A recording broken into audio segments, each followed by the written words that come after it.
unbreakable sign.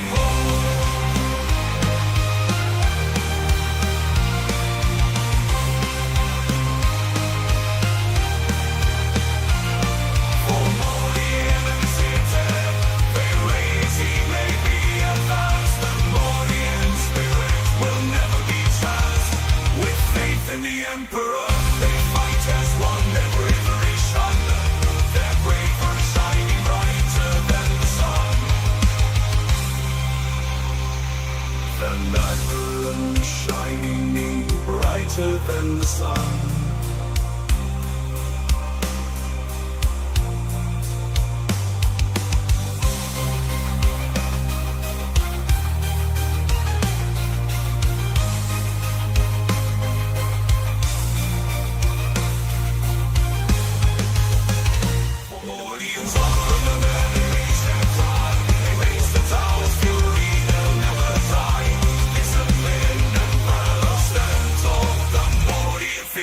Answering the Emperor's call, so let their story be told through the ages to come, of the Mordian 50th rifles and of the wars that they have won.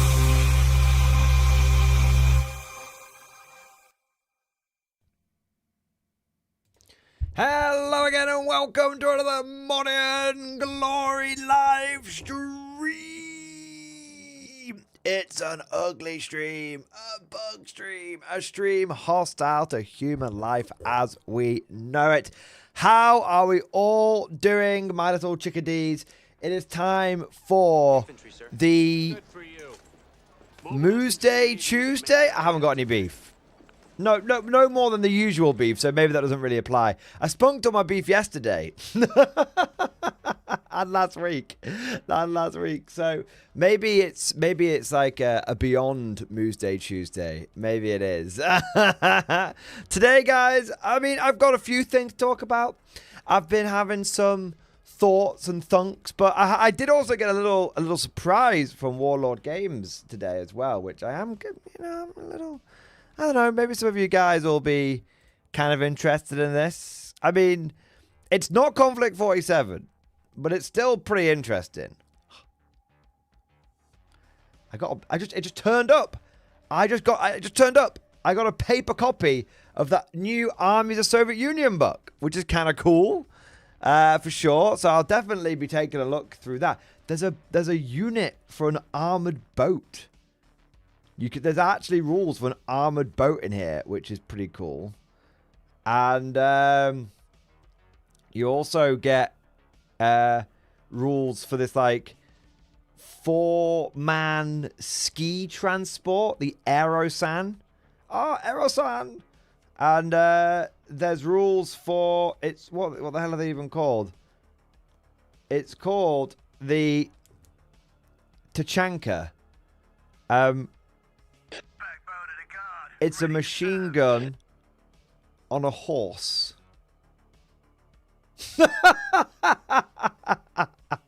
So there's loads of great stuff in here. They've definitely, as someone who played quite a lot of Soviets using the the bolt action rulebook army lists, there's some significant expansion that has taken place in this thing. I've only just scratched the surface, so yeah, we can have a look at that. We can have a look at that at some point. I don't think Warlord Games sent it to me. And so if they sent it to me, I presume they want me to talk about it. Because there was no note attached. It just turned up. And I was like, oh, what's this? I don't remember ordering...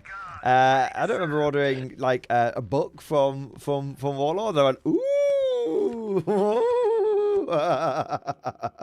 So if they send it to me, I presume, without an email with any restrictions, I presume I'm good to go. I'm going, that is the modus operandi I'm going to operandi under. So yeah, we'll have a little look at this amongst other things. But honestly, today, guys, it's a general just chatting stream, so we could talk about anything and everything. You want to talk about Warhammer 40k, you want to talk about Old World, you want to talk about Konflikt 47, the Imperial Guard. Apparently the Guard win rate has gone to shit, which I mean, it's sort of surprising, but maybe everyone's trying to run horde armies and are finding out that actually they're kind of difficult. But yeah, we're gonna talk about anything and everything tonight. We can talk about competitive play, we can talk about casual play, hobbying, army lists, all of that good stuff. Old hammer, new hammer, old world, new world, 1947. It all goes, baby. It all goes. So basically, right, we're chatting bollocks. The briefing is we are chatting bollocks, and I do have a number of topics. I've got my red book. I feel very Soviet. I've got my Soviet book, and I've got my red notebook. So it definitely feels like this is our stream, comrades. Definitely feels like that. But yeah, we're just gonna have a good old chat tonight, and it's gonna be good vibes, and good times for all. I actually got a little bit of hobbying done myself today. I managed to get 3 Konflikt 47 mechs primed, and the idea is over the course of tomorrow's stream and the stream after, I want to get them all painted up so I have them ready for Konflikt 47 Battleport that I want to film this weekend. So, baby. Yeah, should be exciting. I want to get the Americans. I want to get the Kodiak on the table. I've been talking a big game about the Kodiak in Konflikt 47. I want to see what it can actually do now. So, with all of that said, now let us... Oh, I also got another thing from Warlord Games. They sent me this cool miniature. It's the Soviet Union lady with the flag, which is kind of cool. So, and actually... I have got news. I have got news actually. I'll be building and painting this model before Sunday, because I will actually get to use this book in a tournament on Sunday. I've asked the TO, and he said, yeah, he'd be cool. I asked TO, and I sent him the list that I was intending to use, and he was like, "That's not a broken list. You've not tried to cheese the event with the new book that no one else has got. That's actually a very soft list." Yes, that would be great. Please show it off. So I will be the first person in the world to use this at a tournament, which is pretty cool. So, and I'll be getting this model painted up for the event as well, because there are rules for flags in here. There are rules for flags. So yeah, basically loads of exciting shit. Loads of exciting stuff. For different game systems and all good shit. So basically, right, like I said today, the briefing's all over the place, but basically chatting bollocks, having a good time, good vibes, all of that shit. So with that said, now let us march ever onwards into today's stream. Of course, starting off with our traditions. Traditions are what separate us from the renegades, the heretics, the traitors, and what make us the Emperor's true finest, his Imperial Guard. Stand up and be counted. It's time for roll call, baby! Who is in the stream tonight? Who is ready to rock out with their bayonet out? Matron. Get your 07s down the chat. Let's see who is in the stream tonight. We have got Denzel Wenzel, Nostalgia Vivek, Lee Whitehouse, Mark Coyle, Airborne, Gazagit, Save Wilson, The Gaming Stuka, Chaos 7, Jenny Bratz, Jan Steen, Derek Langer, Lower Decks, Russell Sorenka, Cattage, Fridian Shallows, Rev, Chad Chaddington, Godlike Poet, Mound the Knife, Snacks, Lotto, Matthew James, Curtis Thompson, Joe Camel, Uet Megia, Chansey, Emil Davy, Polsat Man, Russell W, LG Beat, Atomic Tyranny, Forgotten Soldier, Entropy, Decay, and eventually Death, Nimric, Mankiewicz Jabronsky, Craig Dunn, Zayla Din, Bar Drog, Grimdork Future, Sparring Gladiator, Osroth, Manuel, Artega, Matej Savek, Kit Bashing Kev, Lord God the Prophet, Mercy Harmless, Dewey 2511, Queen Gam, Osroth, Stacey Pierce, JP Greenler, Cool German Dude. So I kind of rushed JP there. JP Taylor, Masallo, and Cool German Dude. I tried to do it in one breath, then I tried to do it in 3 breaths, and it still wasn't enough breath. Welcome. Also, I will say I was rushing it because I knew Spriggs was going to drop in here at some point. And I was like, I've got to get this done before the 07 Madman comes in here. So, major problems. I don't want peace. I want problems, always. Major problems, thank you so much for joining, and thank you to all of you guys for joining today's stream. It's great to have you here. Thank you so much for dropping in. Amazing. Whilst I've got you here, if I could go ahead and ask you politely to gently caress the like button, just give it a little smooch like it's your sister. Just press that like button.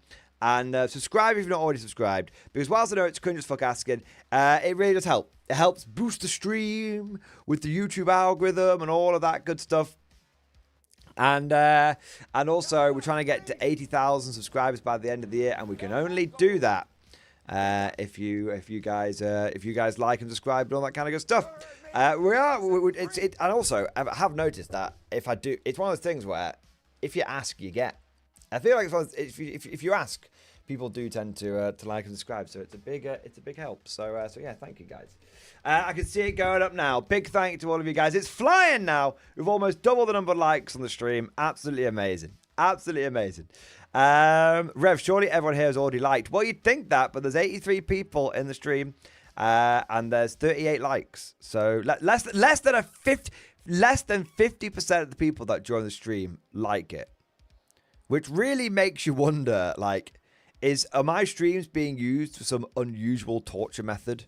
Like when they play Baby Shark to people over and over and over again until they go mad. Maybe that's it. They're like, we will subject you to another 8 hours of Mordy and Glory live stream. No, I'll say anything. I think that's probably it. Oh, man. Oh, man. All right. Is it Barney? There you go. It's Barney. It's one of the. They do all sorts of crazy songs to try and they bombard with all sorts of crazy songs. It is a weirdly effective method of torture, apparently. All right. I want to say also a big thank you to everyone that's got the stream popping off, baby. Yes. Oh my days, popping off. Coming in with all them super chats and member flexes and gifted memberships and all of that great stuff. And let us take a moment now to go through and personally wank off those people who have gone above and beyond the call of duty. Starting off, we have got Uno Memento. Hang on. Did I miss out Twitch Gang? 1 second. Bloody Twitch Gang. I missed out Twitch Gang on the roll call. Russell W. and Princess Drusus. Thank you so much for joining. Apologies. Please lambast me. Everybody riot. Lambast me. I almost missed our compatriots over on Yard Time in the Twitch Penal Legion. There we go. There we are. But also, let me take a moment to say a big thank you to everyone that has been doing the support as well. And who have we got coming in first? Starting off, we have got Curtis Thompson. Curtis Thompson, thank you for the Giga Chat. Yes, it is the Giga Chat. I know I'm holding out for a Shrek Wolfen officer for an all-werewolf army, but I came up with a K-47 list idea and posted it in stream discussion. Thanks. All right. Let's have a look. I mean, we'll just have a look. Just have a look. Okay, just have a look. You're not committing to anything. You're just trying it out. Just trying it out. So you've got a company officer, a style trooper company officer with an additional veteran and riff mastery and a light AT gun and fanatics. So the first thing to say is you don't need fanatics on a 2-man unit because fanatics only really applies to units that are more than 2 people. And the moment you take 1 casualty, your fanatics won't apply. And the benefits of fanatic are you don't take morale checks when you lose half your guys. So literally, it's not doing anything for you. So you might as well save those 4 points. But otherwise, that squad's cool, and I actually quite like it. The idea of having a Star Trooper officer and a guy with a light AT gun. That's actually quite a tasty little. That's quite a tasty little unit there. So I quite like that. And you got that's a company officer. Okay, you don't need the company officer. You don't need the company commander. I mean, I'll go through the whole list, but I think you can probably save that whole unit, actually. But we'll come back to it in a moment. You've got a platoon officer who's a Schwertruppen, veteran, additional veteran, LMGs. So each one's getting LMG, Rift Mastery, Fanatics, and Stubborn. So again, you don't need Stubborn or Fanatics there. They're not helping you. But otherwise, yeah, like that. Schwertruppen, 6 veterans, 4 LMGs, and a Panzerschreck, and Fanatics, and Stubborn. Okay, so you don't need Fanatics and Stubborn on a unit. You want one or the other. Okay, so Fanatics basically means you don't care about morale until you've got one guy left. Stubborn is a weaker form of Fanatics where you do care about morale, but you ignore pin modifiers. So you don't need both. One or the other is fine. So Schwertruppen with 4 LMGs and a Panzerschreck. Schwertruppen with 4 LMGs and a Panzerschreck. Stahltruppen, 5 veterans with a light AT gun and Fanatics. Stahltruppen, 5 guys with a light AT gun and Fanatics. Schwertruppen Panzerschreck team. Schwertruppen Panzerschreck team. This fits into a 1500 point list and 1 box of each kit from Wargames Atlantic.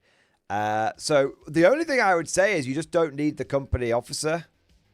You just don't need it. So the reason you take a company commander is if you want to activate like 4 units at once, because he can do that himself and 4 of the units, and if you want like a +4 leadership bubble. But you don't have enough units to worry about. You've got 1, 2, 3, 4, 5, 6, 7, 8. You really don't.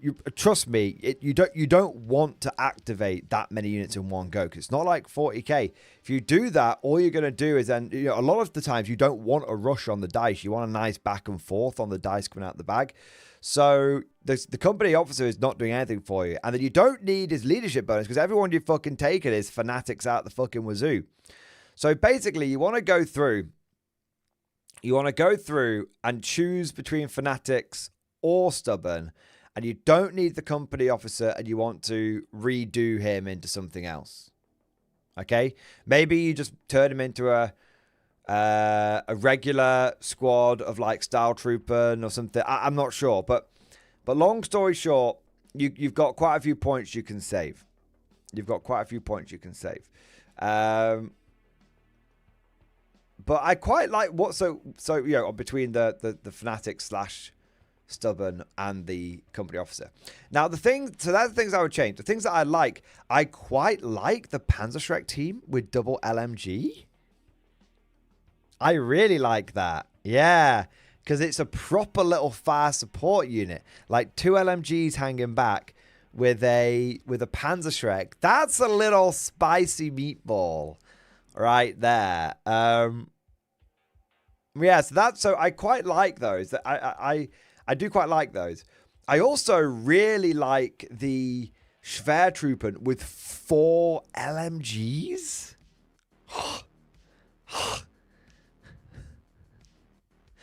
That is a lot of firepower. That is a lot of firepower, man. So yeah, definitely like that. And yeah, I mean, it's cool seeing the Schwertruppen with like just loaded up to handle everything. Yeah. So I like the I like the Stahltruppen. I think the Stahltruppen squads I think are your best loadout. 5 guys, light AT, Fanatics, boom. Really simple. Love that. Great. I like the little fire support Schwertruppen teams. I like the big Schwertruppen squads. And I think the only thing you need to do is take out that company commander, pick between Stubborn and Fanatics, then you're good to go, mate. Yeah. We need 2 platoons because the assault platoon only lets you have 1 AT team. Ah, okay. But you've only got 1 platoon right now. Because the company officer the company commander doesn't unlock a platoon. He's taken as an extra thing that he's platoonless. He's the thing you add on to your list. So you need to turn that company officer into a platoon commander and then take double assault platoon. That's what you want to do. So you want a platoon, you want a platoon officer style trooper and a platoon officer schwer trooper. Then take double assault platoon. And then whatever point, and then you've got a whole bunch of points left over. So yeah. Forward, you Yeah. dogs, to victory! But Curse Thompson, if you can get that out of 2 boxes, that is pretty good. That's pretty good. It's pretty good. Yeah. Just I do love it, Curtis. Bit by bit, step by step, you get ever closer towards taking the plunge, towards leaping off the edge of the cliff and taking a leap of faith. Oh.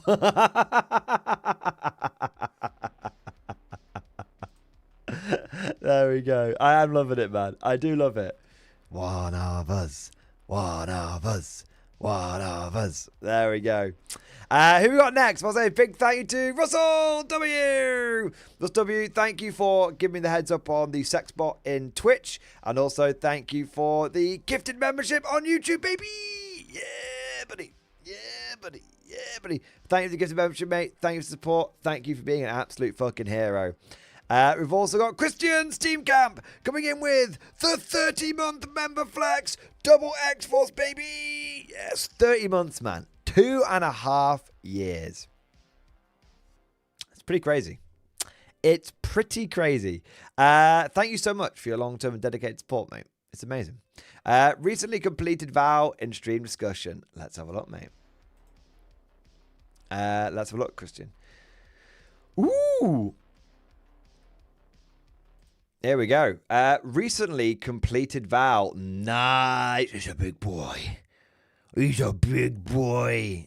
I'm guessing Nork, but also Bonehead for regular Ogrins if need be. Nice. I have to say, these Ogre models have really grown on me over time.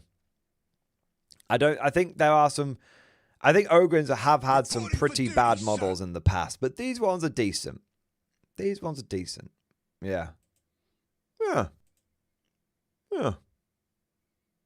Nork is looking good, man. He's looking fine. There's Ooze knife and his big headbutt. Nice. Excellent work, man. I think the paint job has come out very nicely. The scratching on the metal, as always, is fantastic, mate. Yeah. Solid, man. Very fucking solid. Nice, Christian. Nice. I want to say a big thank you to Zayladin. Zayladin, thank you for 24-month member flex. Double X-Force, baby. Yes. Thank you, mate. What anti-tank would you use in a foot guard army? Well. Wellington.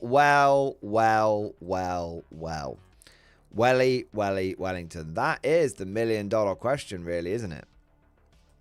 That is the $1 million question. Because it doesn't feel like there's anything that just naturally fulfills the role that you want.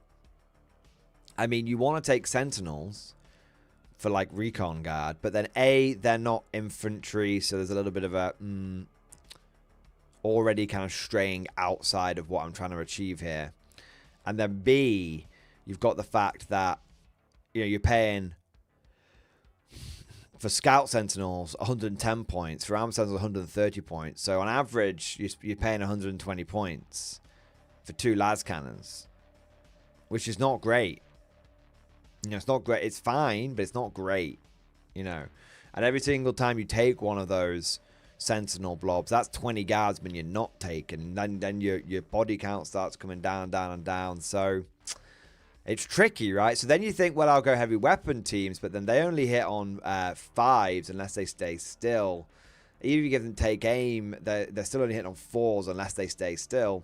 And staying still is a bit of a tall order in a game like 10th edition 40k.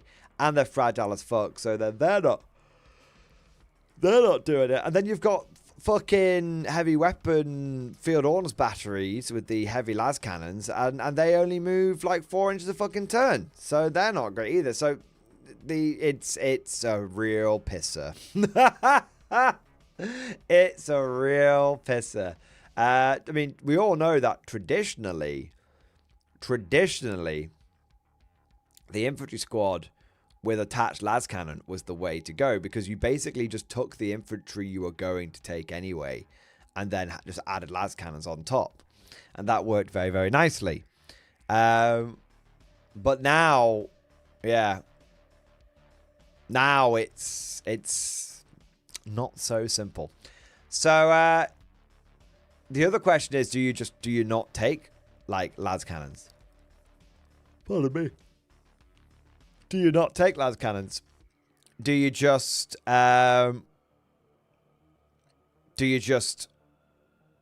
pray to the gods of Melter and Plasma that you can roll enough 5-ups?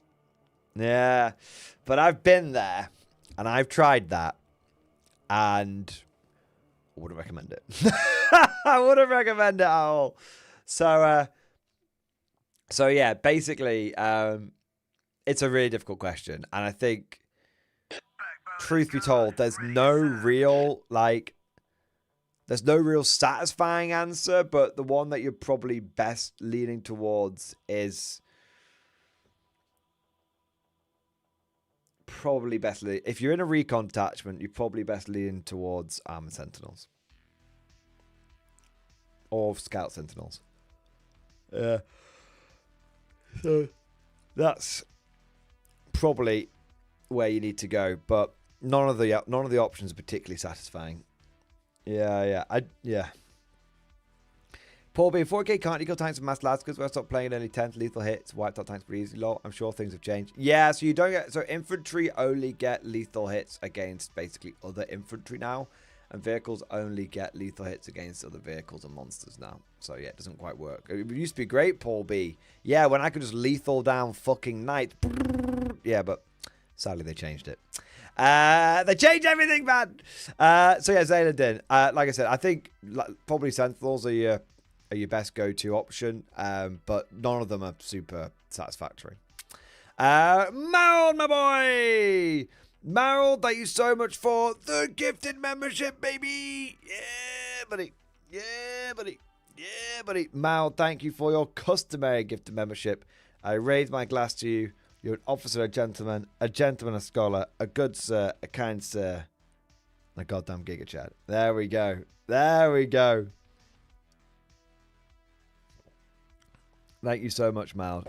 Good old Maud. Always supports. Always supports. Mad Larkin, you were asking about what Warlord sent me. I got the new Armies of Soviet Union book like 2 weeks early, which is kind of cool. I had the digital version, and they sent me the paper version now, and I'm going to be using it at a tournament. And they also sent me this limited edition model, which is very cool. Yeah. Tabletop Command Post. Hey! Okay, big shout out. Big shout out. Tabletop Command Post is in the chat right now. If you do not know who these guys are, they make some of my favorite bolt action battle reports, and they've been doing some Konflikt 47 stuff recently as well. Go and check them out. I'm big fans of theirs. Go and check them out. Really good shit. So in fact, they won't be able to post a link to their channel in the stream, because that's just YouTube doesn't let other people post links in, but I can do it. So give me a second. There you go. There you go. They don't just do bot action though. They do all sorts of games. But yeah, they've got a couple of for those of you that are jonesing for your K47 content, definitely come and check these guys out. They've got 2 battle reports and 2 army list overviews ready for your viewing pleasure, so you can feast your eyes on that. There you go. Tabletop Command Post. Good to have you in the stream, man. Fucking amazing, mate. How long till the Konflikt 47 Japanese are ready? Not long. Okay, so basically, I'm working on rounding out the mech force for my Brits and my Americans. So I've got on my desk right now the 2 Brit mechs that I'm working on. There you go. So a Hornet and a Mud Skipper. And then for my Americans, I've got a Grizzly, a Kodiak, and another Mud Skipper coming in. When they're done, that won't take too long for me to turn that around. I mean, I'm talking by the end of the end of the month, I'll have all that turned around. And then it's full steam ahead on the Japanese. And the and I've already got some models painted for my Japanese. So I've got I've been painting up some of the battle frame infantry. So I'm gonna have my Japanese list is already mapped out. And I think I actually have it already mapped out. 1 second. 1 minute.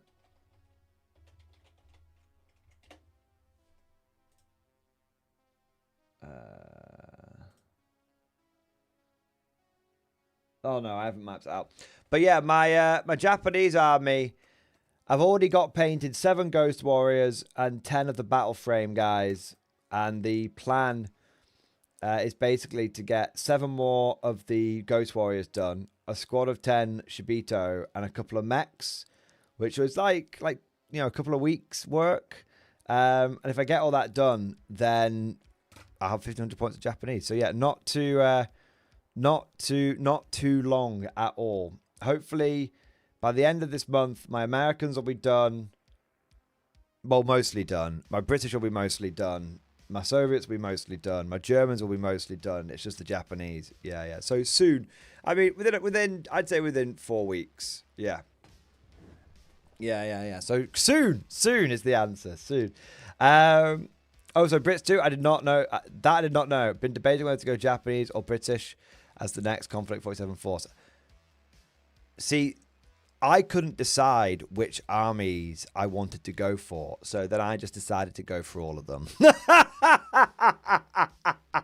I have been financially irresponsible with Konflikt 47, and no regrets. No regrets, not even one. I'm just buying it all, building it all, painting it all. Yeah. It's it's just such a good game. It's instantly addicted me. I can't get enough of it. Yeah, I'm actually doing quick shout out to quick sort of shout out. I think there's potentially I'm doing a post-event demo game situation for Konflikt 47 this Sunday.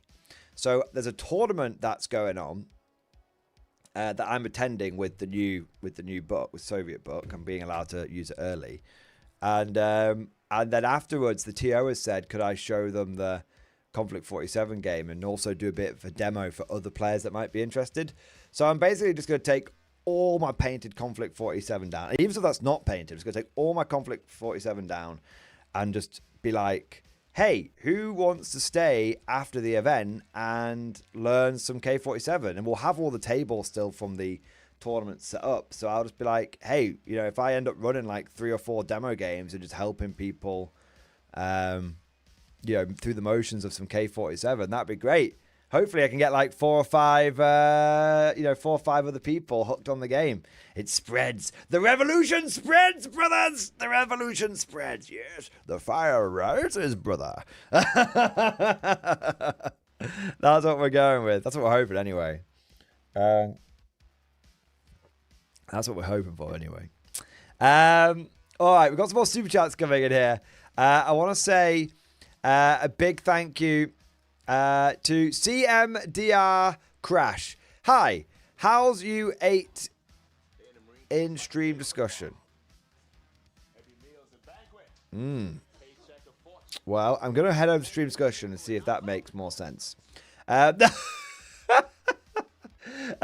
Crash. Hey, so my Grey Knight's almost finished. I'm looking for my next Warlord project, and the wife likes the guard. Was leading to them already. Yes. The Emperor's true finest. I watched a couple of recent videos you did on starting out, and I know it gets asked loads. Do you still recommend 6 troops, 6 guys for Met Guard or something else? I'd like to grab one of the combat patrols and build from there. Probably going to grab the Krieg battle force as well. Any suggestions? Cheers. Also, latest Grey Knights. Okay, let's have a look. So firstly, welcome to the Guard. Welcome to the Emperor's true finest. You have chosen wisely. Secondly, for Met Guard, I still recommend a baseline of 6 infantry and 6 chimeras, because that just addition proofs you then. Sometimes you'll run 4, sometimes you'll run 6, sometimes you'll run 5, but 6 troops in 6 chimeras is just such a good foundation for mechanized guard. As for going for the Krieg Combat Patrol, it's a good box. Yeah, solid box. And likewise, the artillery platoon, good box, solid box. No complaints on either of those. And most of the stuff that you get in those boxes will still be pretty useful on a bigger, grander scale as well. Like, having cavalry is good for doing like some cheap, fast objective grabbers and holders. You can never go wrong with a command squad. A few extra. The engineers are pretty cool models.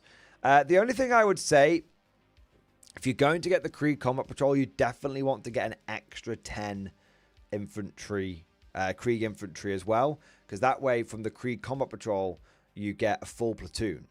And then if you go for the artillery platoon box as well, you'll have another full platoon then. Then you have a really solid foundation, because you're going to have 2 full platoons of Krieg and 2 engineer squads and fire support via the artillery and the heavy weapon team. And then you've got the cavalry, which are a good objective-based squad. After that, that's a really solid foundation. After that, it's kind of go where you want. Honestly, after that, it's kind of go where you want. Go for a bit more infantry if you want. Start going towards tanks. Yeah. So starting off with both those boxes will really just help you get your infantry corps just nailed down. Yeah, it will do. So yeah, I think you've picked a great faction, my personal favorite, and also I think you've picked a couple of good boxes to start with for sure. Yeah.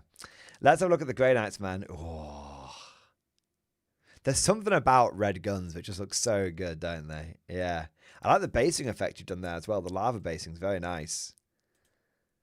Hey, that looks cool, bro. Yeah. I like the background you've gone for. And I like the way you've done the text on the book. Simple yet effective. Nice. I also quite like how it feels more like a burnished metal rather than like a bright shining armor. It feels a little bit more grungy and grim dark, which I love a bit of grim dark, so I'm fully in support of that. Yeah. Looks good. I like the little bits of trim and everything. Yeah. Top work. 10 out of 10. Would like. Yeah. Do like. Would like to play. Do like. Would like to play against. Yeah. Nice. All right. What do we got next? The lower decks. Thank you for the super chat, man. What has love got to do with it? Oh my God. Lower decks lore incoming. Sir, we have marshaled what forces we have and have set off. The loss of Admiral Brix has been a blow to imperial morale in the sector. We have tried reruns of his holodramas, but it's not the same. His screaming fan base just seems to know something is off. The journey through the warp is rough for our scratch fleet. As acting captain, there's little we can do except have faith in our navigator and the map that Brix was able to conceal. It's almost like the universe is arranged against our efforts to rescue the most stunning jawline this side of Damocles Gulf. Keeping the crew focused has been surprisingly easy. You see, sir, as acting captain, I have ancient privileges in my role. As such, I was asked and consented in my role as captain of the ship to perform a wedding for Sister Persephone and Trooper Katerina. With one side of the chapel sororitas and the other Penal Legion, it made for a strange sight. I would write more, but I can see Sister Ramona making eyes at me from across the wedding reception vessel. I'm pointing at her washboard abs for the Emperor, sir. You mofo son of a bitch. Lower decks. Whilst I appreciate your fantastic efforts at engaging in holy matrimony, I have realized something. Why have we hidden the Admiral Brix situation from his fan base? If we tell them, then they will launch a people's crusade to rescue him. Every space-worthy ship in the segmentum will descend upon the coordinates, and you will have more manpower at your disposal than any. You have enough manpower at your disposal to make a Lord General of the Guard jealous. Go to the coordinates. Check it out. If it seems legit, light the beacons. Light the beacons, sir. Already way ahead of you. Great minds. Nice. I look forward to seeing this. The armada of wailing housewives that are like, no, the daytime television hero. Oh man. Do you want a People's Crusade? This is how we get a People's Crusade. Exactly. We're getting a People's Crusade. It's happening. Who have we got next? Derek, my boy. Derek, thank you so much for the super chat, baby. Thank you, man. I rewatched your repost on guard deployment. How do you screen fast-moving opponents when your infantry corps is 5 chimeras filled with jungle fighters? The rest being 5 Russes and 2 artillery teams. So, it's a great question. And it's one which I have had quite a lot of experience with. So the idea when facing off against a melee pressure army is you can't stop them from getting to you. But what you have to do is put them in difficult situations. You have to create dilemmas for them. So firstly, fast-moving sort of pressure lists. They don't actually like playing into Met Guard all that much because they tend to have to do their damage in melee. So what happens is they crash into the Chimera, kill the Chimera, but then the important bit, the 10 Guardsmen, sort of pop out, and you're fine. So it's not really a problem. The other thing is that things like the artillery team are very important for this because they're going to have something shitty hold. They want to have shit things holding objectives whilst good things come at you. So you can use things like the artillery teams to like go after the shipmunch units, which then it makes the enemy go, well, I need to leave this good unit on the home objective now, or this good unit on this mid-board objective that's got, sort of tucked into an L-shaped ruin. And now that's a bit less pressure on you. So it's about basically reducing their pressure by making them have to direct resources to holding primary. And it's also about making them waste their effort on your dedicated transports. And a big part of this also, it's important to note, is you want to try and have it where you draw them out. So you want to have bait units. So if I yeet like a Chimera forward, I'll move it into a position where it's out in the open. So when the melee army comes barreling at it, they come in, they beat the shit out of the Chimera, the infantry unit spills out, and then they're not in a position to consolidate onto an objective after they're dealt with, or they consolidate into the unit that's just got out, but at that point, it's fine because they've already fought the Chimera, so the infantry will just fall back and be safe. There's a few exceptions. Some people can stop you from falling back and whatnot, but you can also get out of Chimeras to make sure they can't tag into you and all this kind of stuff. But anyway, point is, they come in, they kill a Chimera, and then it's just, oh look, I'm out in the open and I'm exposed, and then you just blow that unit away. You just get rid of it. And so it's all about position. Basically, you're creating dilemmas for the enemy. Do they keep the pressure on, but potentially sacrifice primary points to do it? That's where the killing the ship munchers come in. Do they go after the transports, but they're not actually taking away anything particularly valuable from you because the most valuable thing about that transport is the OC that's hidden inside? Or do they not, at which point the pressure is starting to be off? Every turn they don't pressure you is a win for you. And it's also going to fuck with them psychologically because they're going to want to pressure you, but they're going to feel like they can't. And then so you're kind of fucking with them. And then the other thing is they do come at you. Make sure you've got the units which are going to be hit first, the first 2 or 3 chimeras which are going to be hit first, have them in places where the enemy can't hit and run, can't hit and hide, where they've got to come in, hit you, and then be left swinging their dicks in the wind whilst your 5 tanks are ready to just start blowing holes out of them. And remember, that it takes them 2 turns to get rid of what they want to get rid of. Because you've got the Chimera, which is a screening unit. And then you've got the infantry inside, which is also a screening unit. And, you can stop the enemy from just sort of blasting right. And the thing is, if the enemy, if you go, what if they go after my Lehman Russes? Well, that's fine, because then they're not going after your Chimeras. And you can make them go after your Chimeras by putting them on objectives, being like, okay, well, now you have to come and deal with me. You have, because if you just like go, well, fuck that Chimera, then that Chimera's going to start scoring primary points. So it's about basically the way you deal with pressure army as a Met Guard armor is you take control of the battlefield. Pressure armies work by trying to make you be reactive. And you have to take the initiative back and be like, I am being the proactive one on this board, and you are going to react to me. And pressure is a lot easier to deal with.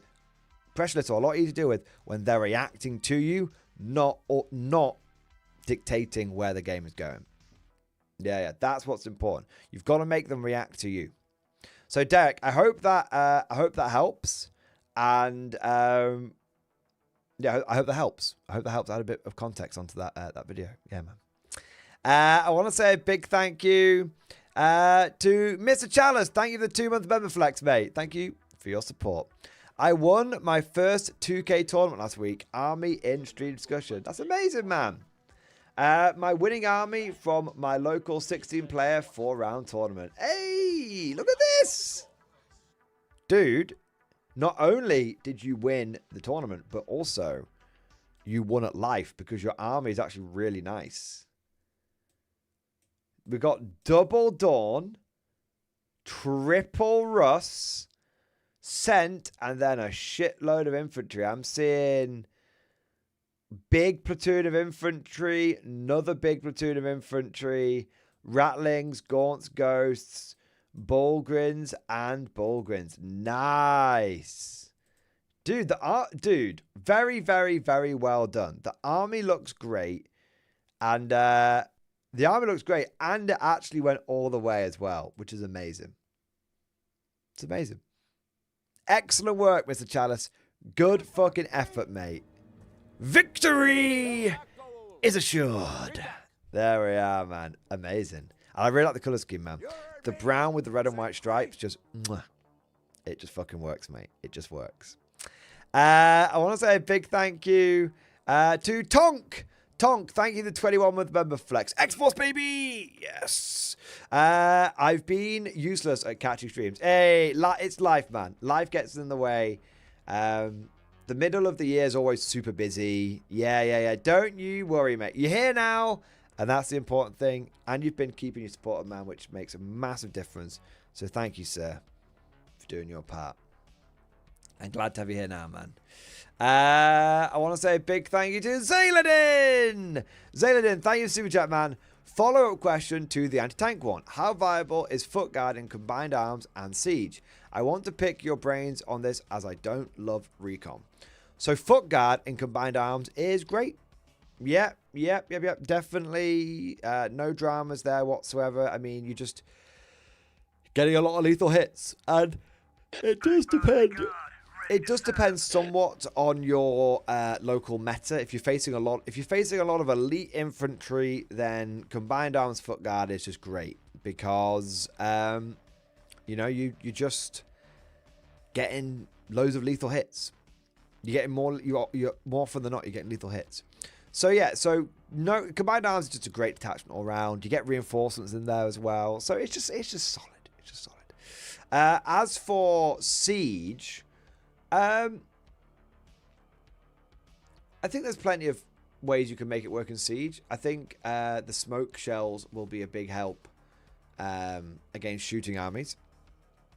And I think you have a number of stratagems like the Plasma Storm combo, which can actually really, really punch well above their weight.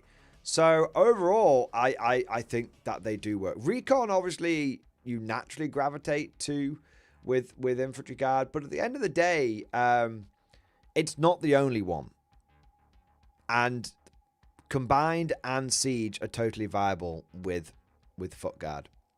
Yeah. People just don't. People just, you know, see things often in very one-dimensional ways. They go recon guard, infantry guard, boom. That's the only way I'm going. And actually, there is life for infantry outside of that one detachment. Yeah, yeah. So Zerden, yeah, I think go combined. I think combined arms will be more powerful than siege, but I think siege has some play in what you're trying to do. Yeah. Commander Crash, I want to say a big thank you for the member flex, mate.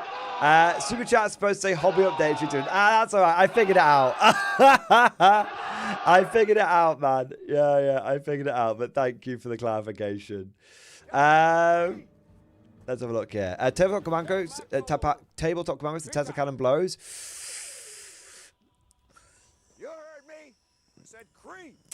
I know why you say that. Oh, well, fucking hell, 1 minute. I hadn't had the on-screen chat working. 1 minute. Whee! There we go. I know why you say that. I don't totally agree. I don't totally agree. I think the light Tesla cannon is very light. I think the heavy Tesla cannon is better. But I think it really needs like I think it needs that surging rift dice. Yeah. I think it needs that surging rift dice for it to to be worth it. But I think that Tesla, the thing is, I think that Tesla is basically just, it's anti-infantry. It is. It's just anti-infantry. The best bit about it, and the reason why I think it's an important weapon, and I think it's one of those weapons that you won't take it, and then you'll encounter Ursus or Schreckwolfen and or Style Trooper even, and you'll be like, this is why I like it. The best bit about it is it ignores cover. The best bit about it is it ignores cover. And that is so important, because if you're like, yes, a unit of Schreckwolfen running towards me, I need to be able to kill these, and then you like fire autocannons and HMGs at them, and it's like, they're on a 2-up or a 3-up save because of tough to kill, depending on hard or soft cover. And you're like, now I really fucking wish I had a Tesla gun, because I'd be putting them onto a 5-up save, which is really, really valuable. So yeah, it's not great. It's not a great weapon, but it is one that I think if you leave home without it and you fight against some of the common shock troops out there, you're going to have a bad time. You're going to have a real bad time. Yeah, even if Unit 5 Schreckwolf will come at you, even killing 2 of them is a huge deal. Yeah. But I feel like it does need... It needs surging to be any good. And I tell you what, I'm genuinely not convinced how it's going to perform in a British army, because I think it works nicely with Arsenal of Democracy. Not having that, I don't know. I'm a little worried. I'm not sure. Yeah, I'm not so sure outside of the Americans, but we'll see. I think the thing is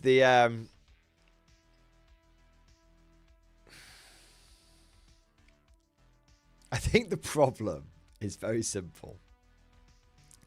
Is the Axis have rail cannons, and rail cannons are awesome. Like, rail cannons are so good that it is getting to the point where I am thinking, do I even bother bringing any vehicles, or do I just bring pure infantry? Because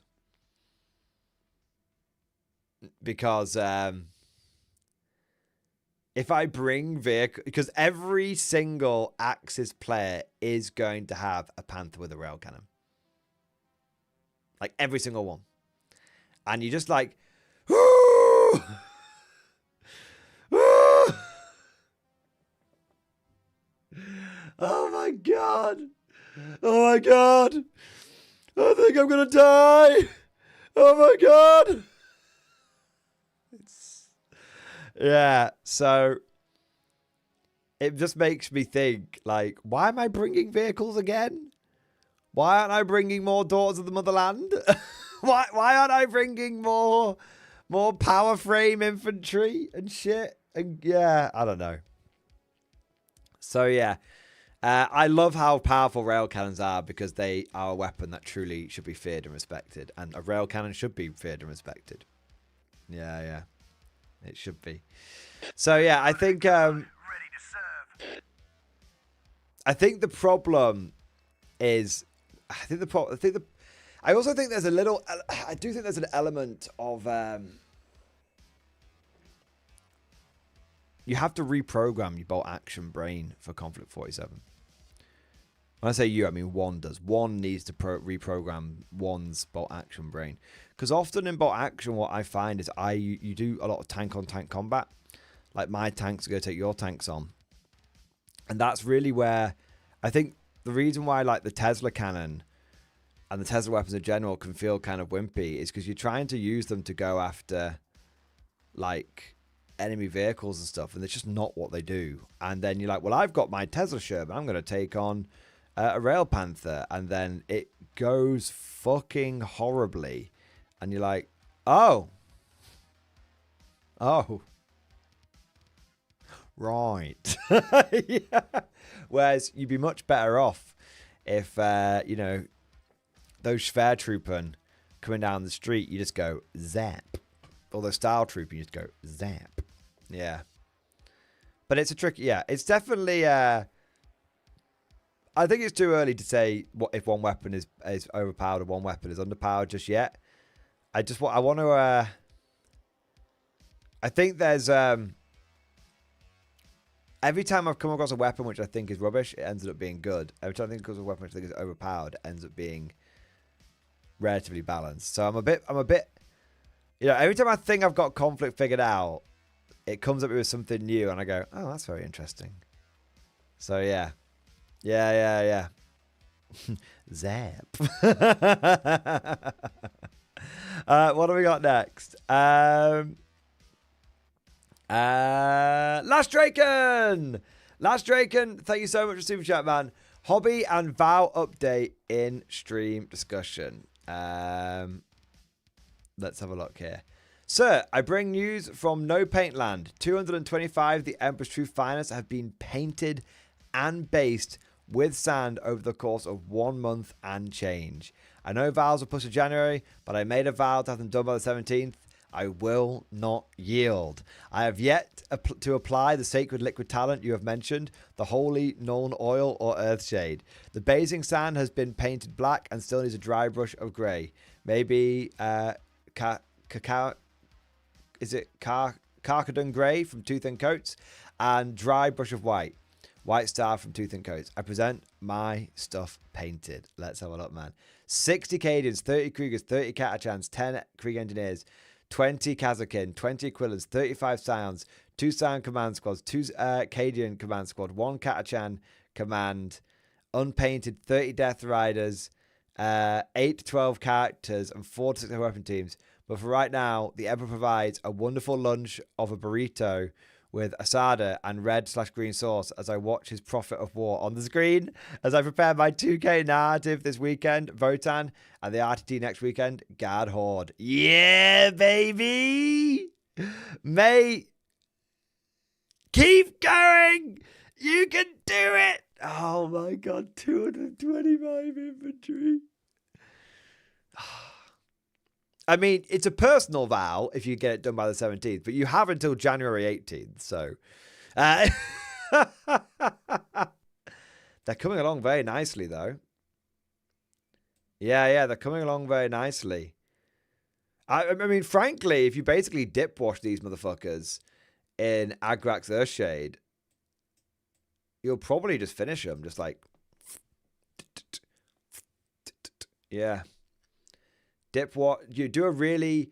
There are people that on YouTube that do really good guides on how to create like a thin down dip wash, which you don't want to do it on a normal like wash because it's quite thick, but like a thin down one you can make it, and it's really good for literally just dip, tap off the excess dry, dip, tap off the excess dry. So definitely worth considering looking into. But Last Draken, you crazy, crazy, beautiful bastard. I love it. You're inspiring me, man. I've got about 200, 300 guard infantry I need painting up for my Blood Pact. You're inspired. And I said I was going to do a 5,000 point vow as my next vow. I am inspired.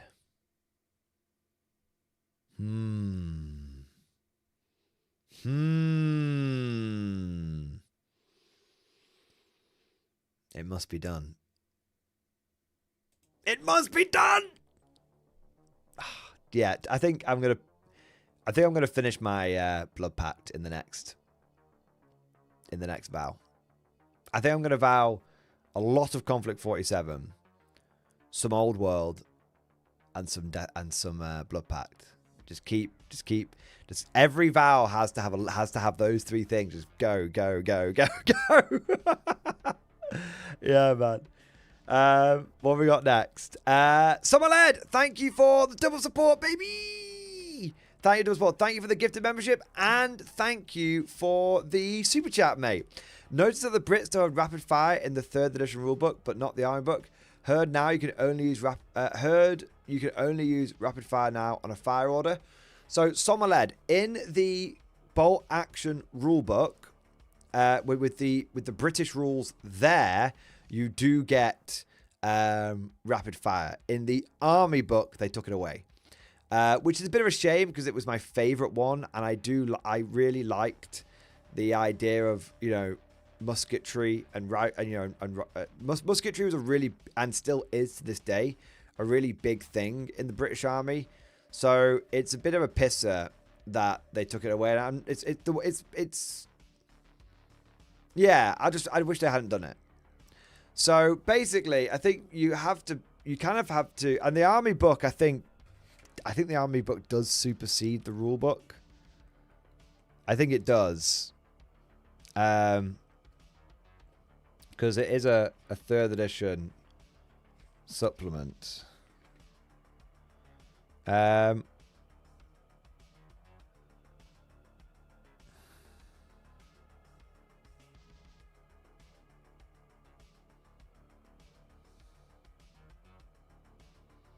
Yeah. This supplement for Bolt Action 3rd edition, yeah. So, I mean, I think if you want to use to be fair,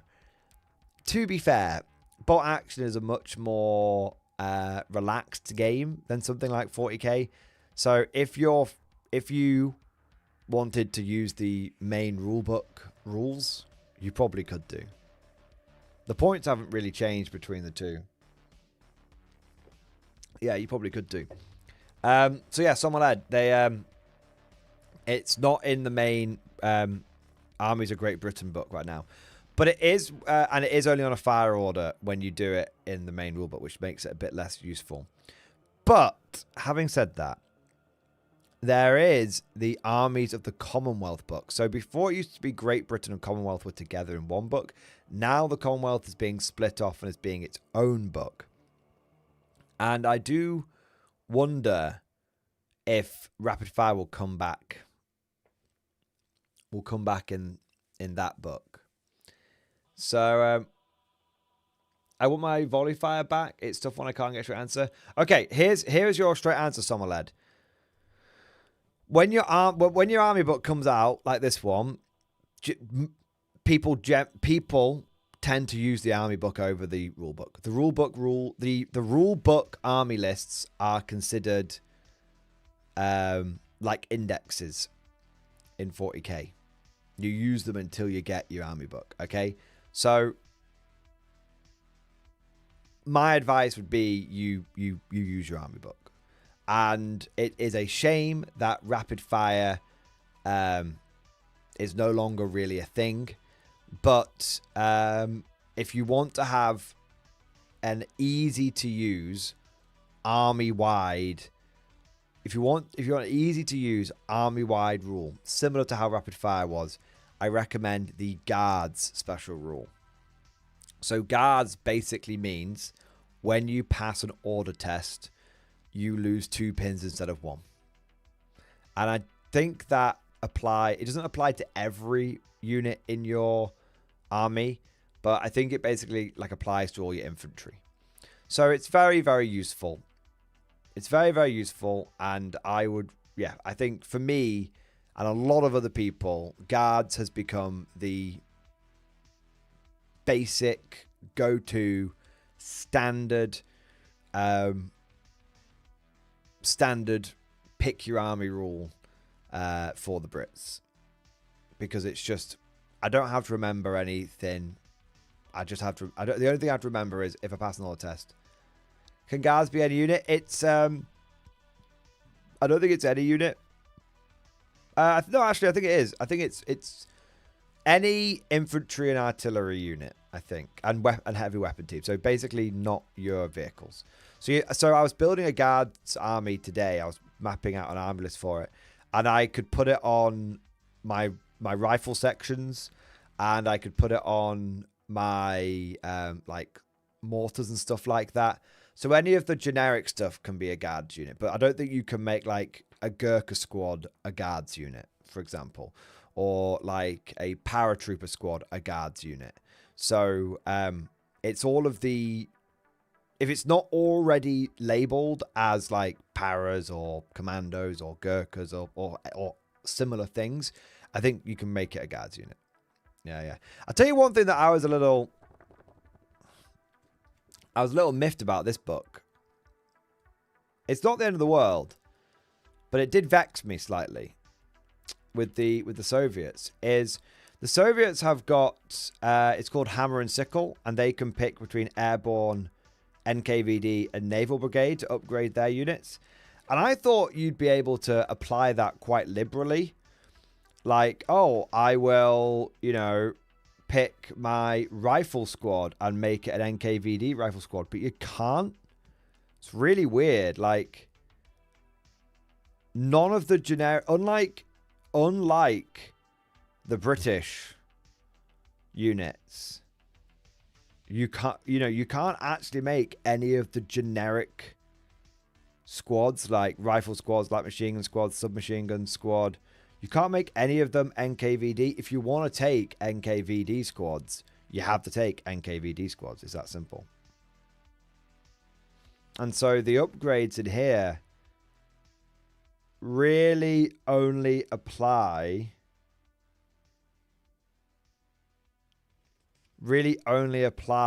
to your weapon teams. Which is a bit of a shame. It's not the end of the world, because NKVD squads are very flexible. You can give them like machine guns and submachine guns and all that kind of stuff. But it's just a bit of a shame.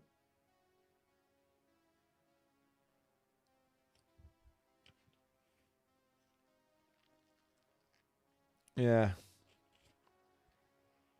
Like, none of the units that I can see right now. So yeah, so the medium machine gun team, Hammer and Sickle. Same with Dushka, same with anti-tank rifle team. But you don't really want fanatics on those things. Those are the units you're not going to put fanatics on.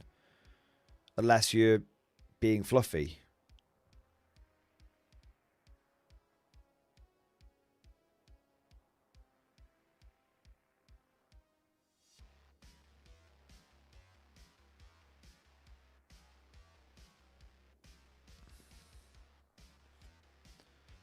Yeah. So it's a little bit of a... You're not going to really use it all that much. Like, there's no point in making an NKVD flamethrower team, because it just loses the fanatics instantly when one guy dies. So yeah, the only things that really get it The only units that really get it are ones that you wouldn't put it on. And even then, like, you can't put it on the heavy mortar. You can only put it on, or the medium artillery. You can only put it on the light artillery. It's the only one that gets hammer and sickle. It's just, it's, I have to say, it feels like there's a lot of missed opportunities in here. Like the model, the model 1937 anti-tank gun, hammer and sickle. So you can put it on a light anti-tank gun, but you can't put it on a medium anti-tank gun or a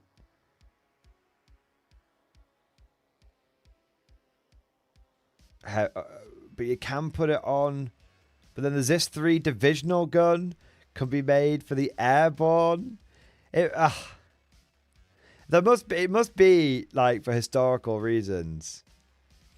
Yeah, it must be for historical reasons. But the truth be told, I am going to be honest about this. There's basically no reason for taking. I don't know. There's not a lot of reason for taking the hammer and sickle stuff in this book.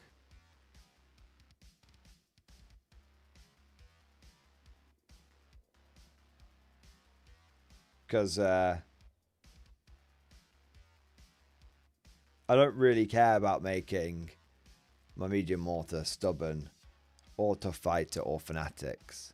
It would have been really, really nice if, you know, I could take a generic rifle squad or a generic light machine gun squad or a generic submachine gun squad or a generic tank rider squad, you know, and be able to upgrade them to be NKVD or Navy fighter or airborne. So yeah, it's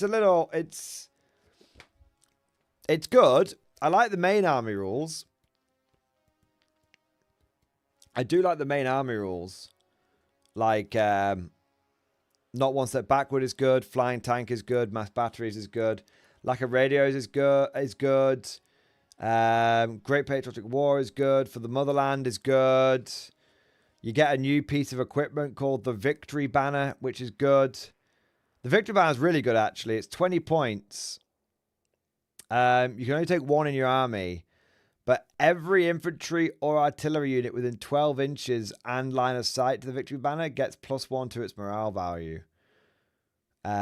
So you can put them on commissars.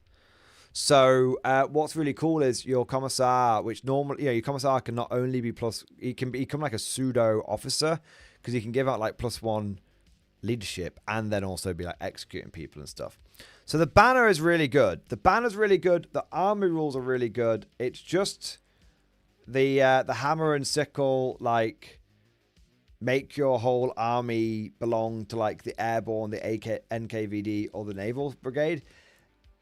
It's basically, it's just there for, in this book, it's just there for your support teams. And even then, not all your support teams either. That's what's fucking annoying. Why can't I put hammer and sickle on a fucking, like, I suppose I can put it on, I can put it on a ZIS 3 divisional gun. But why is it on, like, some anti-tank guns and not on others, for example? Yeah.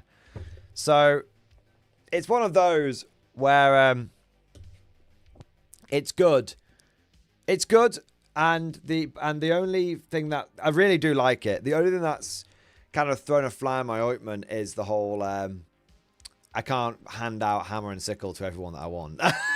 But I think it's mostly there. Like, if you want to take an NKVD rifle squad, you take an NKVD squad, inexperienced, and give them all rifles. It's like, oh, yeah, exactly. So it's practically, it's going to make very little difference.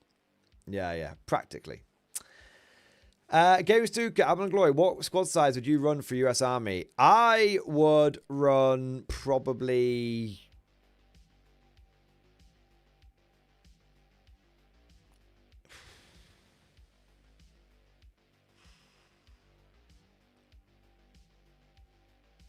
eight.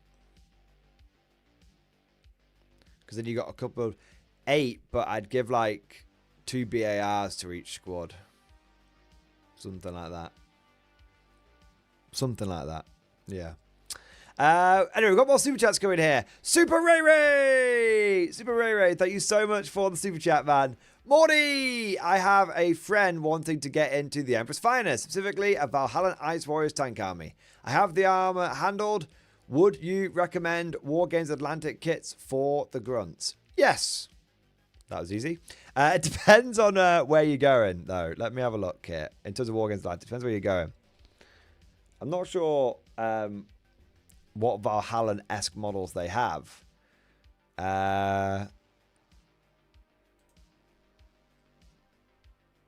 Maybe the Le Grognards? They don't really have any... they don't really have any Valhallan-themed infantry at the moment. They've got sort of Mordian-themed infantry and Praetorian-themed infantry. I mean, I'm guessing... You mean you could go for the cannon fodder guys. They do look particularly basic and mass-produced and Soviet. Yeah. Their digital range... Have they got... 1 minute. Let's have a look. Atlantic Digital...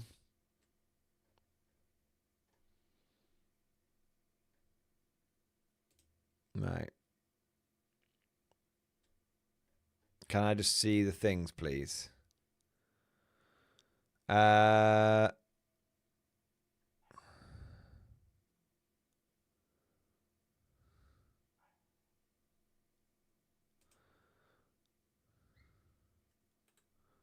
we just have like the... Yeah, there we go.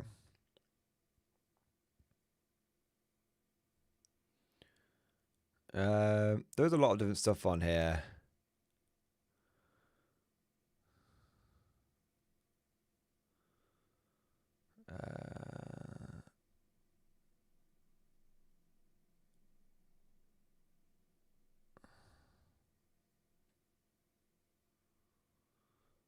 White Death. Here you go. White Death Command. White Death Heavy Weapons. White Death thing.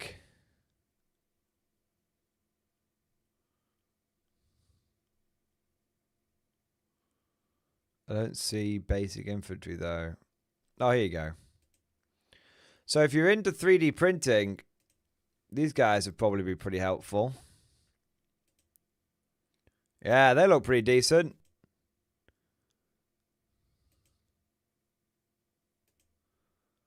They look pretty decent. Super Ray Ray. So if you've got access to a 3D printer, these look like they'll probably get the job done. If you don't have access to a 3D printer, it's a little trickier. Depends what kind of vibe you're going for. Like I said, I think going down the cannon fodder route would definitely make for a kind of Soviet penal platoon conscript kind of vibe, with them just being sent out with the most bare bones mass-produced equipment. So there's that. If you don't have it, the other option. There's a few. 1 minute. I think there's a few options.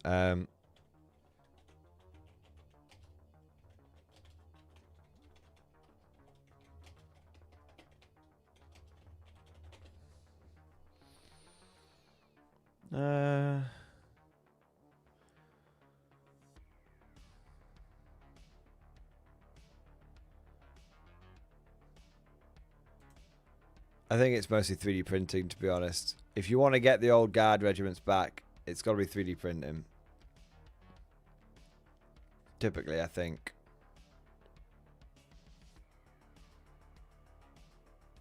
red makers do make some good ones as well. If that's something you can consider. So I'm trying to get it to load now. It's been a bit... Red makers is being surprisingly slow. Can we go back, please?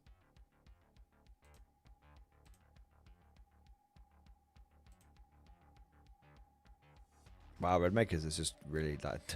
website's slow as piss right now. But yeah, here you go. These guys might work for you. They've got Ice Warriors as well. And they look like they've got a few more options in terms of weapons like plasma guns and shit. So yeah. Yeah, I have some friends local. We'll check red makers and there's White Death guys. Didn't even think about that. Thanks. No worries. Happy to help. Happy to help. All right. Happy to help. Nice. What next? Super Hero, thank you for the follow-up super chat, mate. Thanks, boss. No worries, man. I'm happy to help, bro. Thank you for your double support. I want to say a big thank you to Mike P. Thank you for the super chat, man. First attempts at Konflikt 47 Axis and US lists in stream discussion. All right, let's have a look, man. So, we've got first Axis list, Assault Platoon, Platoon Commander, Style Trooper, Regular, Extra Man, Rift Mastery, Hand of the Green Vault. Infantry Platoon, Style Trooper, 3-man. Infantry Platoon, Style Trooper. You see, they're not actually reg. They have, just to be clear, Style Trooper have to be taken as veteran. So it's important to understand that. It won't cost you any more. They only have 1 point cost, which is 30 points veteran. So it won't change anything in your list. Just remember they are actually veteran and they are damage value 7+ because of that. So you've got the first just standard 3-man squad, second 3-man squad with 2 LMGs and a light AT. Yeah, like that. Volks Grenadiers, 7-man, 4 assault rifles, 1 LMG, and then Panzerfaust. Cool. And then the Falcon Jaeger, 8-man with Fanatics. Okay. I can dig that. We've got some big Style Trooper bastards. We've got some cheaper shit munchers, and then we've got some fast boys. Okay, yeah, I like it. And then we've got the Armored Recon Platoon, double Vogel Spinner, the Panzer IV-X, and... oh, it's an Armored Walker Platoon. So... it's an Armored Walker Platoon. So you're able to put the Schreckwolfen in there. Now, I do believe that if you put infantry in the Armored Walker Platoon, it does need a transport. It does need a transport. So, and that transport, I think, will cost you about 27 points. So it's not a lot of points you'd have to find, but you are going to have to find something like that. My suggestion for it would be just drop the Panzerfaust from here and put the Schreckwolfen in like a truck. Because what's cool about the Schreckwolfen is if the truck dies, they're immune to getting out of the truck, because they get hit. The troops inside, when a truck dies and there's infantry inside, the infantry have to do an emergency bailout. And you roll D6, and that's how many hits the squad takes. And then you roll that number of hits against them, and any that manage to wound you, kill you. Mike P, thank you for super chat. The Schreckwolfen are fast. No transport if fast or fly. Ooh, okay. That is very interesting, Mike P. I did not know that. Welly, Wellington. Yes, I will be abusing the fuck out of that. So you're telling me, oh man, the implications, the list building and tactical implications.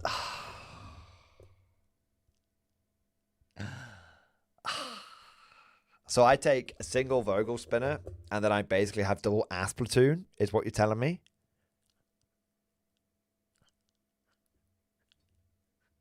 Yes. Yes. That's actually real spicy. That's real. The doors of the... I fucking love this game! I fucking love this game. Every time I think I've got it nailed down, I think I've got it figured out, there's another door that needs to be opened. There's another layer that needs to be enjoyed, needs to be delved into. Oh. That's so big. That's so big, man. Right, what do you get in the 2 basic or advanced and 1 specialist infantry squad? Oh my god, it's just like everything I could want.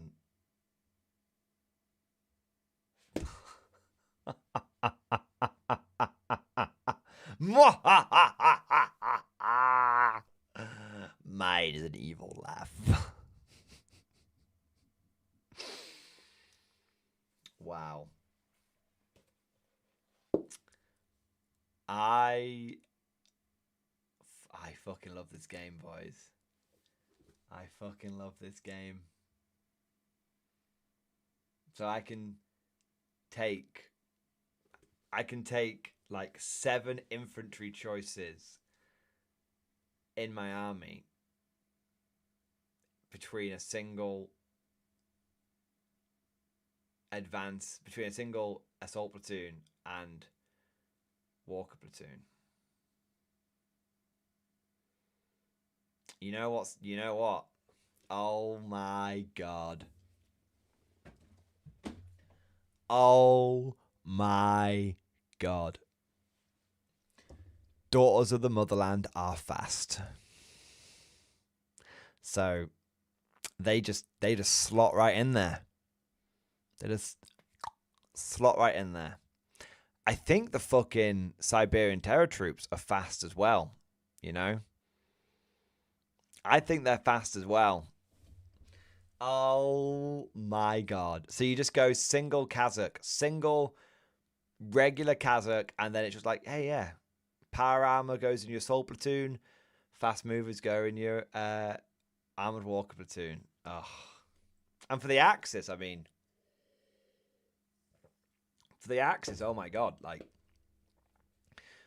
With the Falcon troops and the Schreckwolfen, I mean, that's just awesome.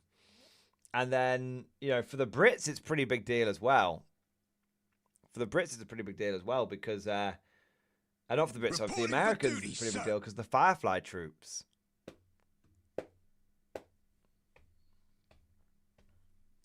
I love it, man. I love it. Like, I genuinely, my mind is going. My mind is going a million miles an hour, boys. My mind is going. So, Mike Peep. So, the first army, I really like it. And I want to say a big thank you to you for actually teaching me something, man. So, yeah, I like the first list a lot. That's the only thing I would say. I mean, I guess you've gone for the Armored Walker Platoon. You are a little light on anti-tank, I guess. But, you know, the gravity guns can definitely get it done. Right, for the US, you've got Platoon Commander Firefly, Extra Man, Extra Guts, Infantry, and then you've got the Infantry Platoon, 6-man Firefly, 6-man Firefly, Infantry Platoon, Regular Rifle Squad, Assault Rifle, BAR, 2 SMGs, rifle grenades. I like that. Yeah, that's a good loadout. And then 4-man Heavy Weapon Squad. Yeah.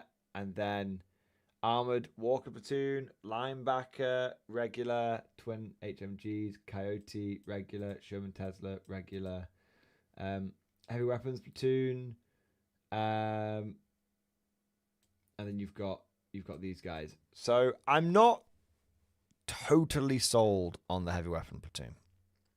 I mean, I'm not against it. I'd try it out. But I would be seriously... I mean, it is an extra 3 dice. And they are pretty cheap. They are pretty cheap. So I would say take it as is for now. But I do have the sneaking suspicion that maybe if you swapped this platoon out for like another... Because you can get another... that would have to be... you could get another like unit in that platoon, I think. I think you could anyway.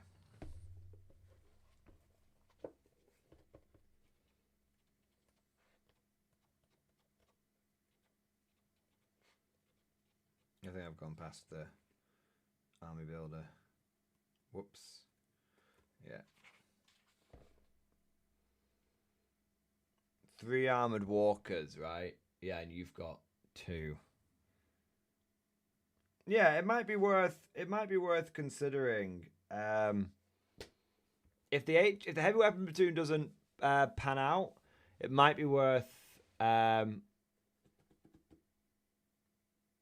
considering swapping them out for another coyote, whichever is the basic mech with the machine gun and the flamer or the double machine gun.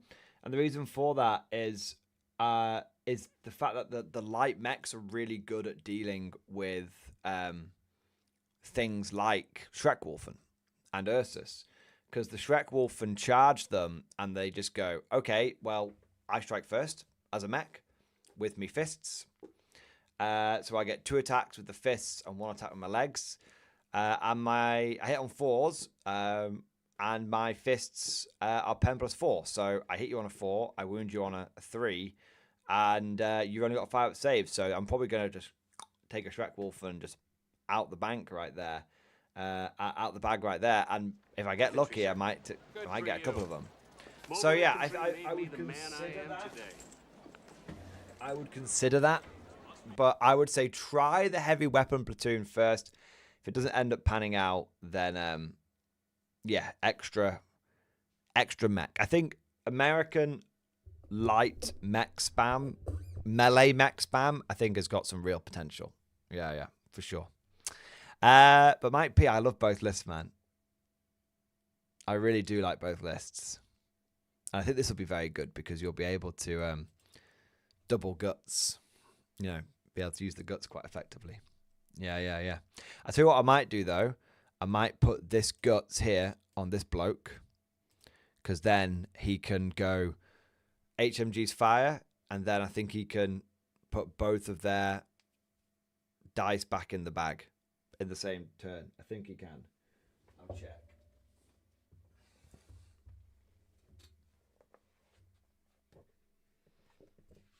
That might make it a bit more...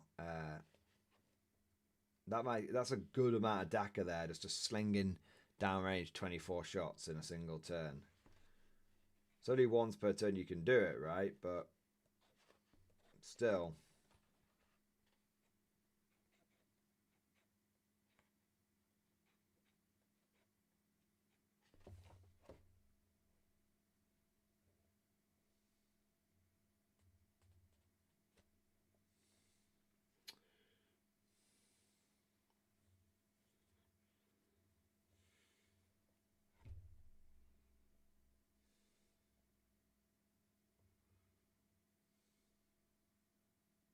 Yeah, a point of guts can also be expended to return an order die to the bag, freeing up a unit to activate again.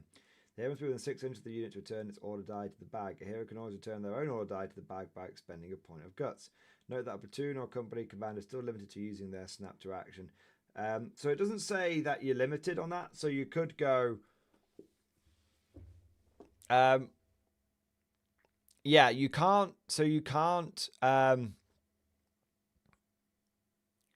use guts to snap to the officer, and so, but you could do snap to, fire both, guts both back in the bag, but you couldn't then try that again you'd have to basically be like, okay, I've done that, and now when I draw the next order dice, it'll be 1, and then at some point it'll be the other. Yeah, so you can't do snap 2, guts, snap 2, or anything like that. Yeah. But it would be quite a neat little trick just to be like, I'm just gonna, and it's quite a neat trick, which is quite cheap. So if it goes horribly wrong or it just doesn't pay off, you don't care. And I have a really quite big suspicion, that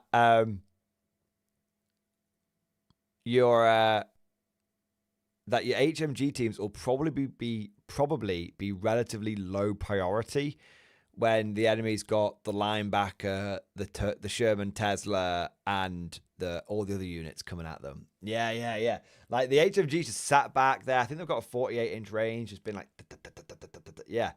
Just make a little, make a little like fire base out of them. Just covering a flank, covering an objective or something. And they are infantry, so I do believe they can actually score objectives and stuff, which is very important to note. 70 points for a unit with pen that can score objectives. It's nice. Yeah. Lead them on ambush. Yep, absolutely. Yep, lead them on ambush. Fire them the first time, put the dice back in the bag, and then go back to ambush. Yeah. Mike P, I like the way you think, man. I like the way you think. What have we got next? So John Davies, thank you so much for the 4-month member flex, baby. I'm trying to work how Konflikt 47 Japan is meant to work. So I don't know yet because I've not played in my Japanese, but I have a suspicion, which is basically there's kind of 2 ways of running them. One is full-blown melee madness, because assault frame infantry is really good.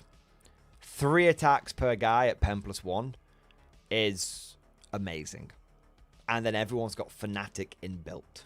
So you're like, I mean, I probably wouldn't be against the idea of running 4 10-man squads of that shit. It's not even that expensive, bro. It's like just over 1,000 points. You still got 500 points left over. You're not gonna be at a dice advantage. You're still gonna be able to get up to like 7, 8 dice with that.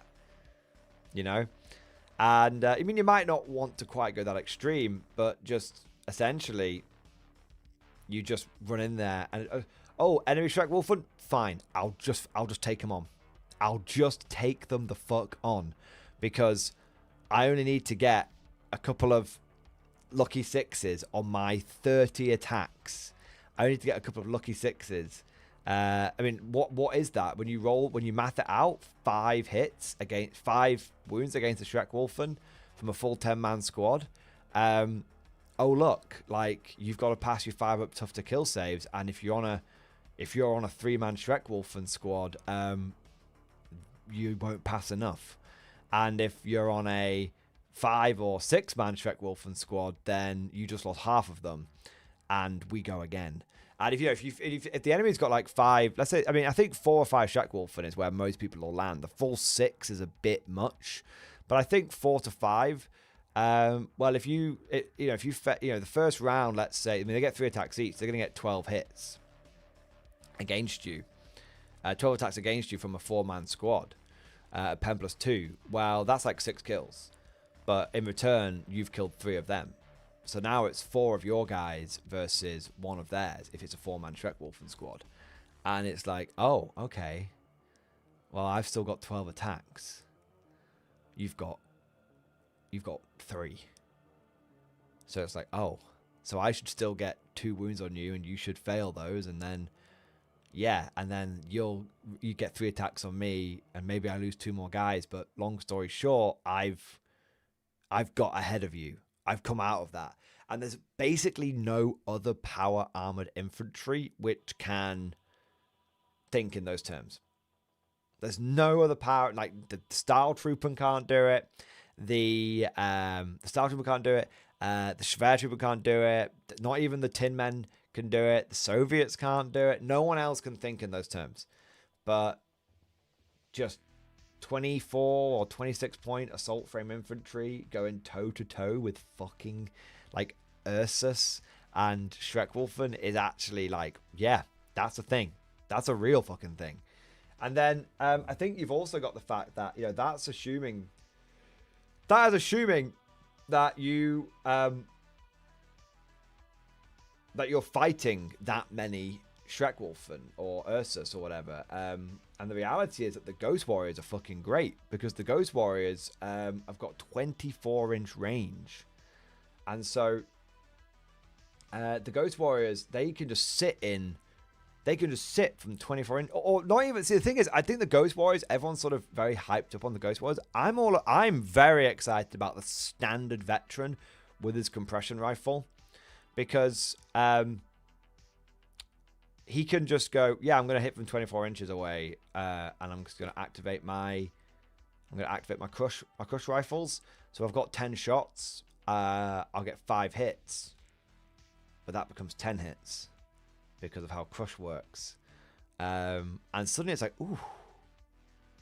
ooh, you know, that's quite nice actually. I really like it on the Ghost Warrior, guys, and I tell you why I like it on the Ghost Warrior, because what you do is you have a unit of Ghost Warriors in a piece of terrain, and they're infiltrated, so they're hard to dig out. And then you have an officer behind them, a cheap platoon commander with a point of guts. And what he does is he goes, right, Ghost Warriors, you've got 2 rift dice. So what I'm going to do is I'm going to make you fire and expend your first rift dice, put your dice back in the bag, and then when you get pulled again, I'm going to make you fire again and use your second rift dice, and you stay in 25, you stay 24 inches away. And yeah, you could teleport around. You can absolutely teleport around. Don't get me wrong. You can do that. But you know, the point is that they're very flexible. And then when it comes to anti-tank, like honestly, I think you just anti-tank is just a case of hoping you get double hit on the crush weapons on a 4+. That's it. Whether it's the light one or the heavy one, it doesn't matter. You shoot your light Subaru cannon. You just go 2 shots. Did I get 2 hits? No. Okay. Well, it's pen +3, so you're taking a pin, and I'll try again next turn. And you just keep trying. At some point, you're going to get the double hit, and at some point, and that's going to be a strength. That's going to be a pet even from a light Subaru cannon. That becomes pen 9. And it's like, oh, oh, spicy. Yeah. So my current Japanese list is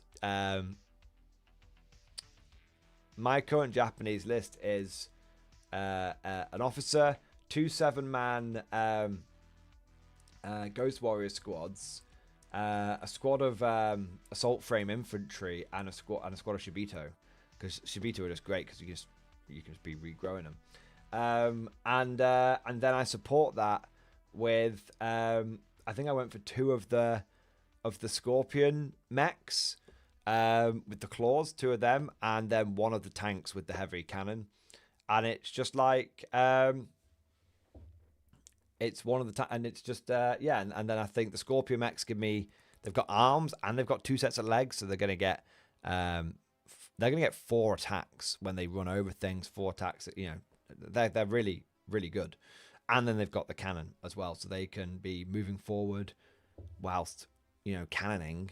And at the end of the day, even without the crazy thing is, even without the rift dice, the crush cannons are so good. Like, I'm just running around with like pen 3, 2 pen 3 shots. Yes, please. Just slinging that into, I mean, slinging that into Vogel spinners anyway is great. But slinging that into Ursa, slinging that into Schreckwolf, and slinging that into Style Troop, and slinging that into Mark II robots, just, yeah. So Crush Rifles, so John, Crush Rifles are a bit different to Tesla.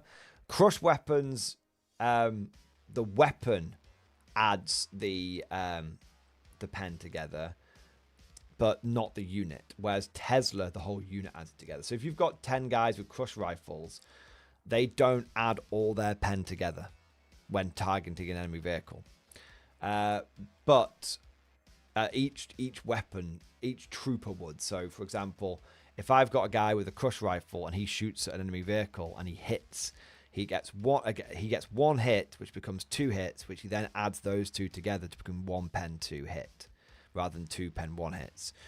Whereas if you've got Tesla, let's say you've got like 10 infantry with Tesla rifles, each one of those Tesla rifles that hits goes towards the squad's overall 1 roll to try and penetrate that vehicle.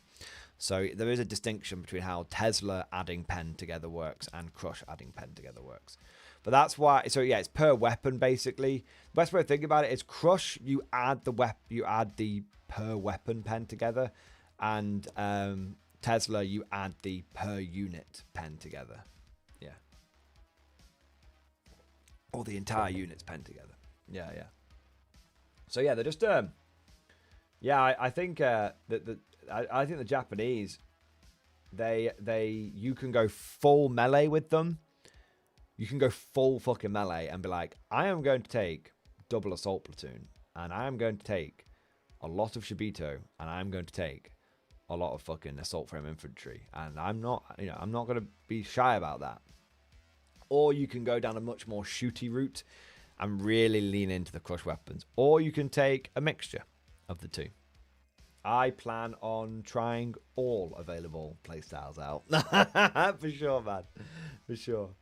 So yeah, so John, I think it's... Can Pen 2 even hurt a tank? Yeah, so Pen 2 can get a glance on a Vogel Spinner. It can damage Armor 7 vehicles, Armor 8 vehicles. On the front armor, if you get on the side armor, you get an additional +1 pen. So Crush Rifles can glance even like medium mechs if they get on the side. And if they get on the rear, they can actually do penetrating hits. So yeah, there's and bear in mind that the Ghost Warriors can teleport around, so you could teleport 1 inch behind an enemy mech within point blank range and go, I'm going to hit you. I'm going to activate my Rift Dice when I shoot, and I'm going to now shoot you with 10. Potentially, it's an expensive unit, so you might not do it with all 10, but it's theoretically, I'm going to hit you with 10 shots now, hitting on 3s. Sorry, because they're not assault. So let's say you get like 7 hits. I'm now going to have 7 pen 4 hits. I'm going to have 7 pen 4 hits against you. Tabletop combos. Do walkers get reduced armor from the size of a real life tank? I believe they do now. In first edition, they didn't. In second edition, there's no qualifying text to say that they don't. And they have vehicle facings now. So as far as I'm aware, this is a big distinction from old K-47 and new K-47. Now you can absolutely get side and rear shots on them, I do believe. So yeah, you can drop behind and be like, okay, I'm gonna have if with a 10-man squad on average, you're looking at 7 pen 4 hits, because pen 2 plus hitting the rear is another +2, and so against like medium mechs, that's like 6s to pen. Even heavy armor, you're getting 6s to glance, and against anything lighter than that, like for example Vogel Spinner, you get 6. Let's say you get six of those hits. Well, on average, that's going to be like a glance and 2 pens against that Vogel Spinner, and then just gone. And now obviously you're going to have to weigh up if that's going to be worth doing, because obviously if you're doing a Billy Big Bollocks maneuver like that, you might be deep in the heart of the enemy lines and you might die. But if there's a Vogel Spinner that's getting a bit big for its boots and is coming down a flank and is trying to like clear away some of your infantry, and it's not particularly well supported, which can happen in K-47 because the armies are so much smaller, units can actually end up being quite isolated. You could just drop down to like bang. Yeah. And it's not just Vogel Spinners, Guardian, light mechs, all that kind of stuff. Yeah, yeah. So yeah, the Japanese are they're feisty. Yeah, they're really feisty. What do we got next? I want to say a big thank you to Solarius. Thank you for the super chat, man. Paint some more models in stream discussion. Yes, mate. Let's take a look. Let's take a look, man. Hey! Nice. Getting some Battletech going on. Finished the Battletech Tech Lancers last night. Macross inspired. Oh, mate. They look great, man. That's a really nice variety. I do like this one. I'm a big fan of mechs who have arms which are guns but not hands. Yeah, big fan of this one. Big fan of this one. Like this dude. I like all of them. Don't get me wrong. I like all of them. But I think this one's my fave. This one and this one are my faves. Yeah. They're cool as fuck, man. Love the color scheme as well. Tan and red. Tan and red. You know, it just never lets you down. Excellent work, Slice. And thank you for your patience. It'll take me a little while to get to you. Andrew Marlowe, thank you for the super chat, bro. Went to my first GT and got 3 and 2 mech detachment list in stream discussion. Let's have a look, mate. Firstly, let me say very big well done for going 3 and 2 at your first GT. That's a very, very impressive result, mate. Victory is assured 60% of the time. So 0 tanks, lost to Chaos Knights, beat Space Marine Vanguard, beat Space Marine Deathwing, lost to Custodies, beat Guard Combined Arms. Yeah, Chaos Knights and Custodies tend to be difficult matchups for me as a Guard player, for sure. 11th out of 32, highest Guard player. Yeah, baby. Ghost, Castellan, Aquilans, 2 Scion teams with Primes. Wow, expensive, boys. Expensive, boys. 3 times Kazakin, Creed, 2 Chimeras, 1 Taurox, Ogrins, NG Squad, Katachan Squad, Rattling, Creek Squad, Scout Sentinels. Dude, did you actually take Mechanized attachment for this? Why? Why? I mean, dude, I love you and I respect it, but you only had 3 transports in your entire army. Oh, wait, no, there's more there. Wait. There's more than 3 there. 1 minute. Ah, there's 2 primes as well. Right. Wait. Oh, so the Scion... Is that the cost of 2 Scion squads? Really?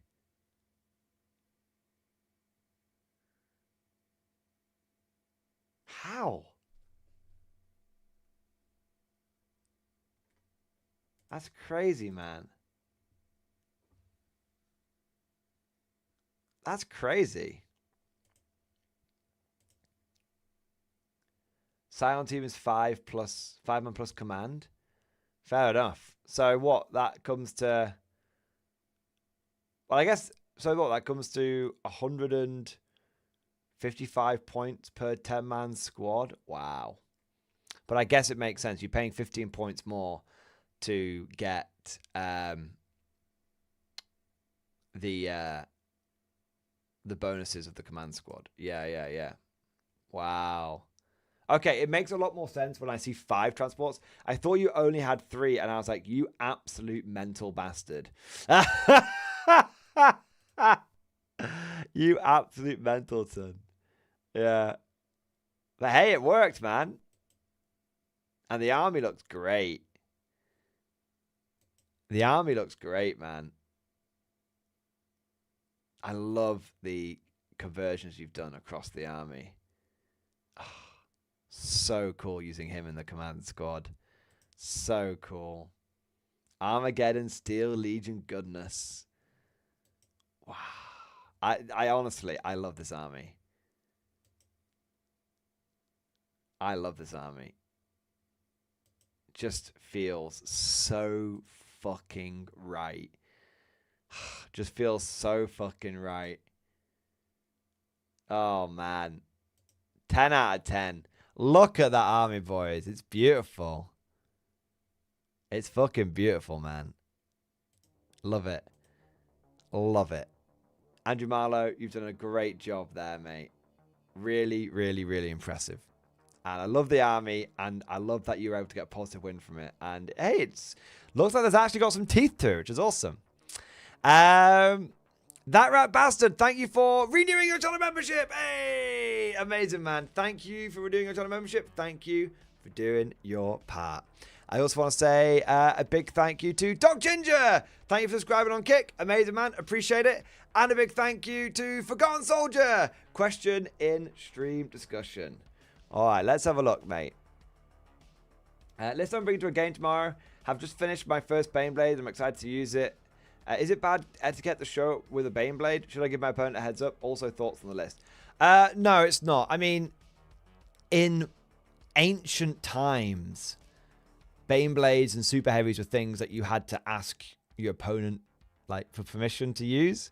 But we are way past that now. Knights and Super Heavies of all varieties are basically just part of the standard game now. So no, there's nothing wrong with turning with a Baneblade. Most people should be building to be able to take on at least a knight. So if your opponent has a good list, he should be able to handle it. Or at the very least, shouldn't get completely buggered by it. Oh man, list I'm bringing to it. So let's have a look what the list is. Lord Solar, Caden Command Squad time 3, Caden Castellan, Russ Tank Commander Plasma, Caden Shock Troops 10 man, Caden Shock Troops times 2 20 man, Krieg time 20 man times 2, Attilan Rough Rider 5 man times 2, Baneblade, Russ Battle Tank, Scout Sentinels, Scions. So Caden Castellan plus a command squad in one of the big blobs of Cadians. Cadian command squad and Lord Solar in the small blob of Cadians, and then just a command squad in the last 20-man squad. Okay, and you're gonna have that's gonna give you 1, 2, 3, 4. That's gonna give you 5 orders for infantry there, and you've got 4 blobs, and maybe 1 for the Scout Sentinel. Okay, and the Lord Solar plus the tank commander, I've got 5 tank orders, and yet there's only 3 tanks. I think you're slightly over egging it in terms of orders. I think it's like so if I go through your list, mate. So if I go through your list, Lord Solar does 3 orders, right? For vehicles. So he's got, and then the Rust tank commander does 2 orders, but you've only got 1, 2, 3 units that really care about that. So you've got like 2 orders that's not really doing anything. I guess, I mean, maybe it's helpful for the Rough Riders. Maybe, sure, okay. But still, I don't know. Seems a little over-egged. And then you've got the Cadian command squad times 3 and the Cadian Excelling gives you 5 infantry / regimental orders, and yet you've only got 1, 2, 3, 4 squads that really need that. I mean, 5 if you include the Scout Sentinels, but I feel like they should probably be in 2 one-man squads. In fact, you probably only want 1 Scout Sentinel. So what's going through my head is you could probably ditch one of the Scout Sentinels, because having a single Scout Sentinel just to do an early game like objective is fine. You don't really need a squad of 2. So that'll save you 55 points there. You can probably drop one of the Cadian command squads as well. So that'll save you 65 points. So now you're looking at 120 points saved in the bank. And well, there's a lot you can do with 120 points. And then at that point, then we're kind of thinking like, really, what about, do you even need this Rust to be a tank commander Rust, or can it be like a regular Rust? Because the Lord Solar is going to be ordering this, and this, at which point, what's this motherfucker even ordering?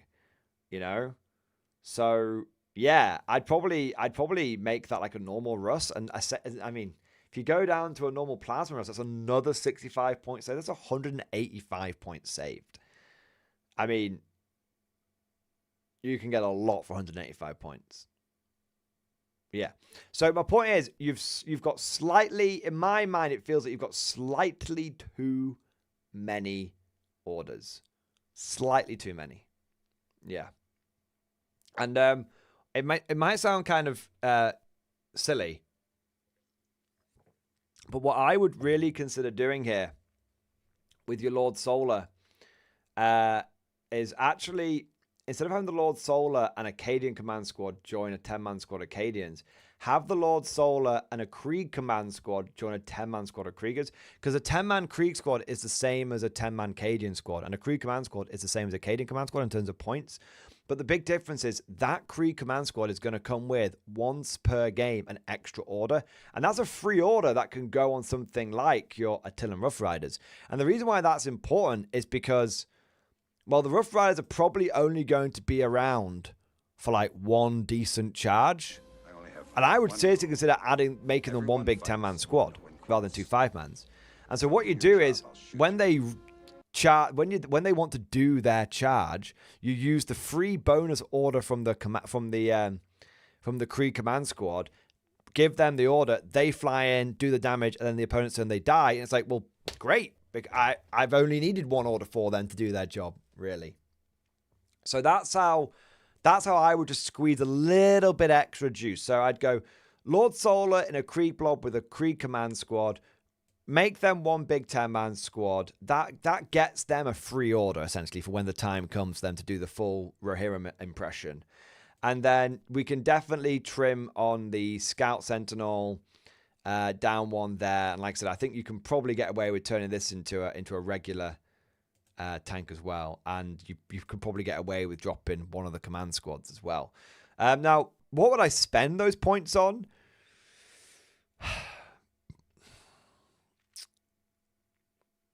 It's a great question. Because, 185 points just straight up gets you a blob of Cadians with the commands, which is a whole extra one, which is interesting. Also starts opening up the possibility of things like Hellhounds. Love a good Hellhound, me. I love a good Hellhound. I mean, you can really, Hellhound rocking around, having a great time. It's really nice. It doesn't need any orders. Give it a heavy flamer and the Inferno Cannon. Yeah. Yeah.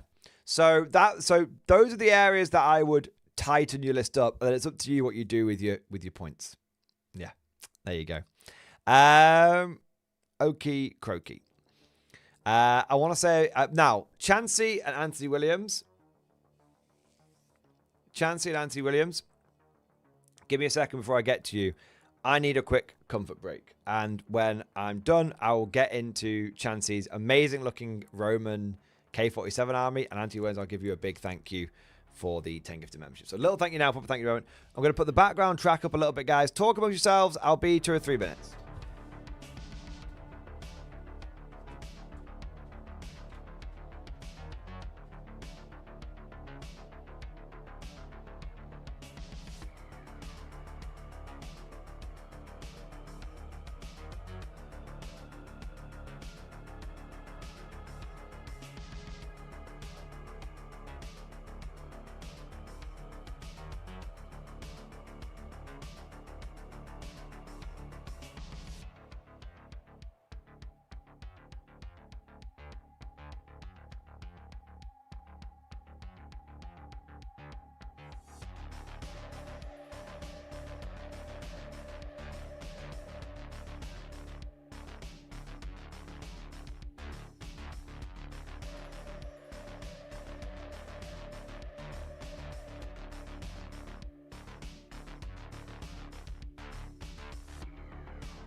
Reporting for duty, sir.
I'm back, baby. Okay. Let's have a look. So, I want to say, what have we got? Oh, I'm gonna have a sneeze. That's what's gonna happen. Oh, it's going. It's gone. Okay. So, I want to say a big thank you to Uwet Magir Chansey. Thank you for the 34-month member flex. Double X-Force. Very, very fucking nearly triple X-Force, Chansey. Ah! Amazing, man. Thank you so much for your long-term, incredible support, mate. You're a good lad. The Romans are ready. Industry discussion. Oh, I don't think I'll have my army ready until January. Fuck off. It looks great, and you got it all done in about 5 fucking minutes, you fucking Giga Chad.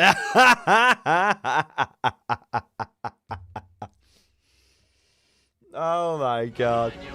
Chansey, is it 1250 or 1500? Is the big question. I think you said 1250 yesterday, but yeah. Oh my god, it looks so good. I'm gonna say that now. This is the first full-blown version 2 Konflikt 47 Italian army. There you go. Holy shit, man. It looks great. It looks so good, man. Let's get some close-ups here. Yeah, look at those fucking Centurions. You've had these guys for years, and now they're out, and they're painted, and they're great, and they look awesome. Yeah, man. So good. Legio Aquila bastards. Cheeky six-man squad. Another cheeky 6-man Legio Aquila bastards. So these guys they're just rocking the LMG, right? Just single LMG in each one. Just having a great time. Love it. Good stuff. And then we've got, I love the different colored shields, man. We've got the House of Brutus style trooping. Yeah.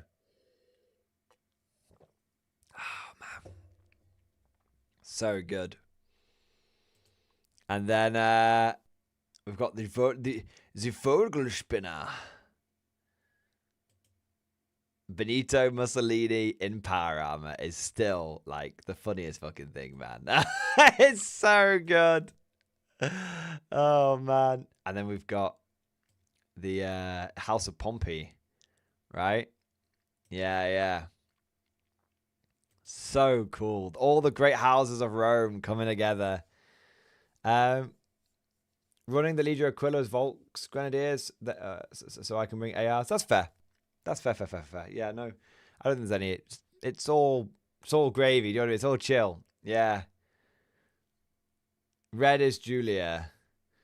And then I think is red Julia because like Julius Caesar, and then green Brutus and blue Pompey. I think Scipio. Okay, cool. Yeah, I'm trying to remember my Rome Total War, the original Rome Total War, like menu options when you were picking which army you were going for. Yeah, Rome Von Era colors. Yes, mate, I totally got it. 100% totally got it. Love it. So cool, man. And you said you were putting some of these in like a Hanamag or something to be part of like the Walker platoon. Are you borrowing one off like Spriggs or something? I know you mentioned something like that. Or you're just gonna like buy, build, and paint one in like a heartbeat.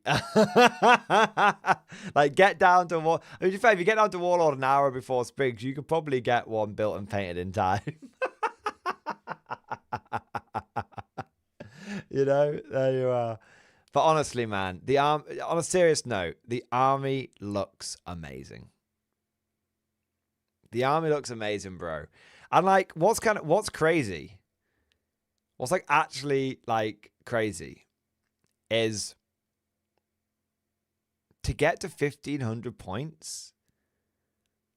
You literally have, I'm not trying to twist your arm and tell you what to do or anything, of course. But all I'm saying is when you're down there at the Warlord store, you're literally like one box away from being able to get your full 1,500. I mean, not even, actually, you're not even, mate. Like, because you've already got the extra Legio Aquila guys, right? You've already got the extra Legio Aquila guys. So, I mean,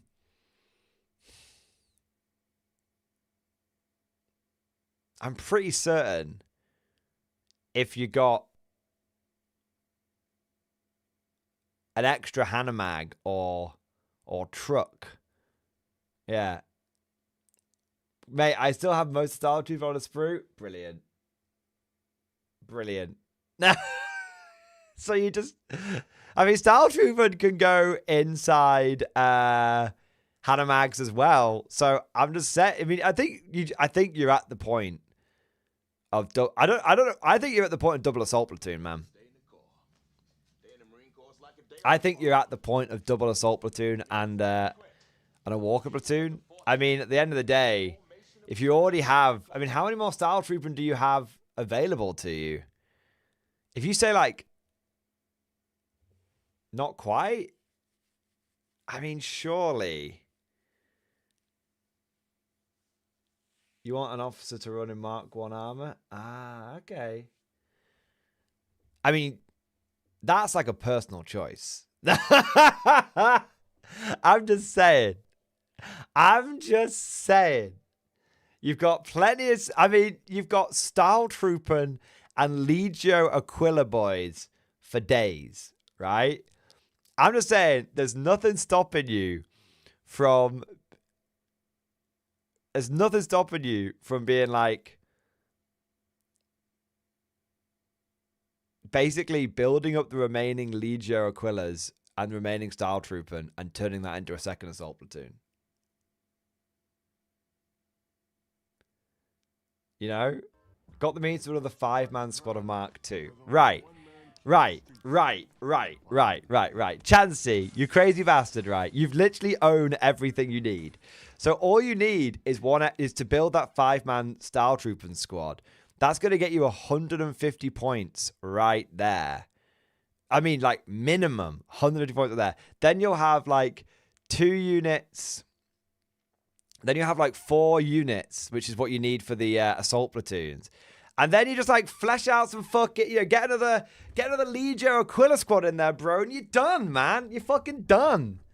Like, maybe, like, an extra platoon you need, like, a platoon commander or something. I'm just saying. You already have it. Plan on Sundays, another Centurion box, then wait for the Panzer. Nice. I love it, man. You've got, you're probably getting you're probably getting up to like 2,000 points because you have 3 Legio Aquila squads, right? And you've only built 12 of 30, so you've got 18 more Legio Aquila guys, which even with just rifles is 180 points. Just think about that. It's 180 points right there. Yeah, man, I love it. Oh man, I love it. You should if you want a Mark 1 power armor guy, you could just take one of these guys, man. If you took someone like this, and painted him up in like a different colored armor, like golden armor or something. Yeah, that's the idea. Yeah. Okay, makes sense. And then so you'd have 16. Well, that it's kind of interesting, right? Because if you've got 2 squads of these bozos, that gives you 16 in total. You turn 1 into an officer. That is the potential to run 3 5-man squads. You've got, Chansey, I can clearly see you have your ways and means. You have your plans, your machinations for how you're going to create this army. And I support it. You know what? I'm going to stop suggesting things. I'm just here for the ride. I'm just here for the ride. So far, you've smashed it. You've absolutely smashed it. So Centurions come in 9s, run them as 2 7s, and then I can have an officer with a full bodyguard. Do they come in squads of 9? I thought they came in squads of 8 for some reason. Oh, they come in squads of 9s. Oh my god. Yeah, man. So run 2 squads. So that gives you 18, not 16.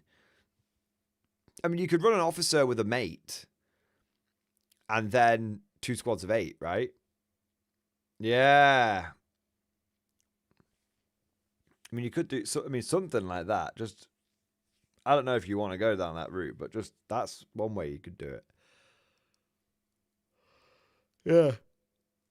So you have 2 squads of 8 Centurions and a Centurion officer.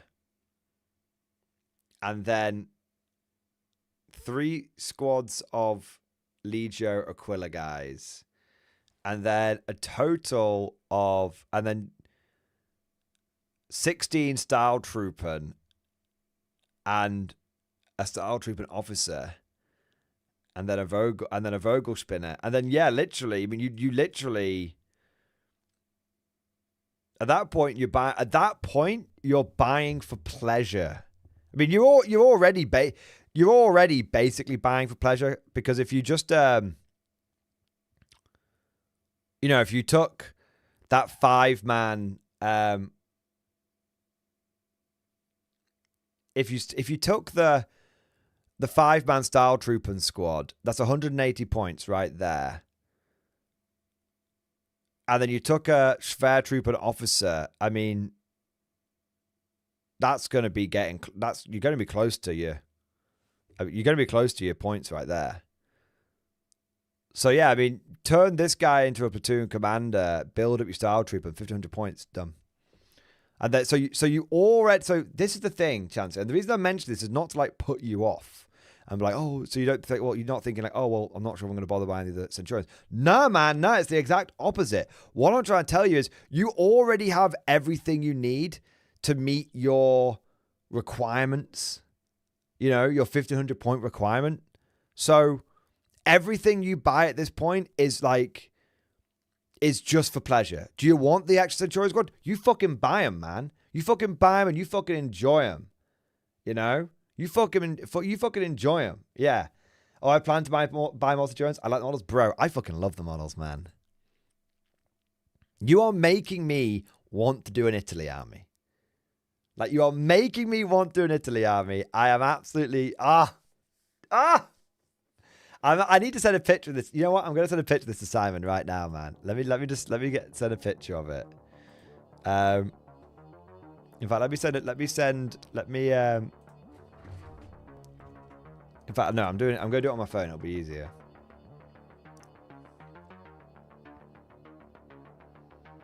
Right. I'm going to download those picky picks and then send them to Simon. He's going to love it. Right. Save.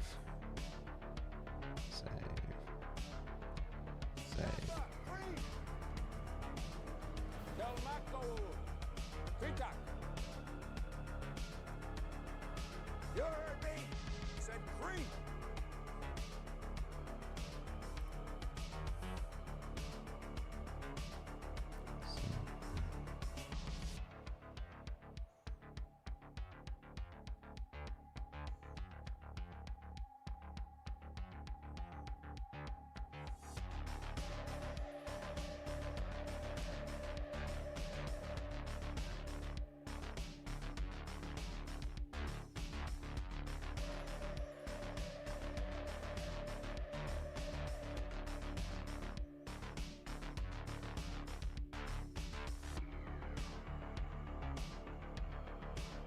Boom, done.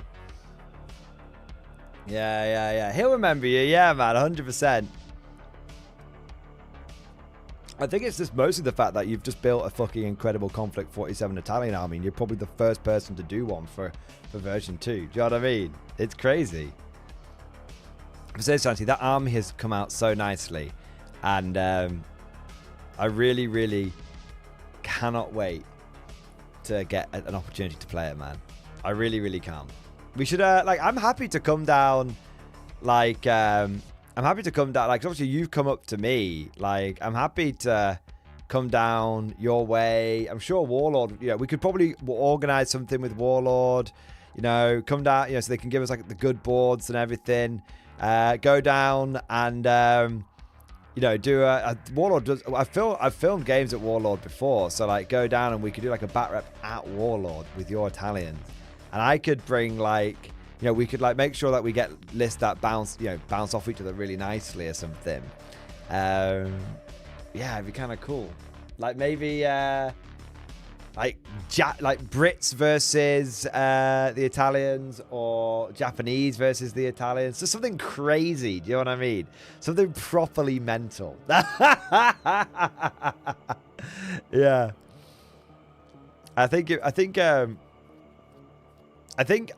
Japanese would work really well, because that way we're both. Yeah, I think Japanese would work really well, because you wouldn't have an issue with the pen on my side. You wouldn't have an issue killing my guys, because it's mostly just like armor 5, armor 6 guys, and I wouldn't have an issue damaging your guys because I'm gonna have, like, crush rifles and stuff. Yeah, and that way the logistical. Yeah, then Chansey, that way the logistical burden, as it were, is that way the logistical burden is on me, which is fair, because I'm the one that's like, you know, is coming down and you know, want to do it for, like, a battle report and everything. Yeah, man. So yeah, keep your calendar free, good man. We're getting these guys on the channel. Keep your calendar free. Get your 1500 point army fucking sorted. Just fucking do it. Let's get it nailed down, man. And yeah, I think it's gonna look great. I think it's gonna look so good. And the I'm free-ish at the moment.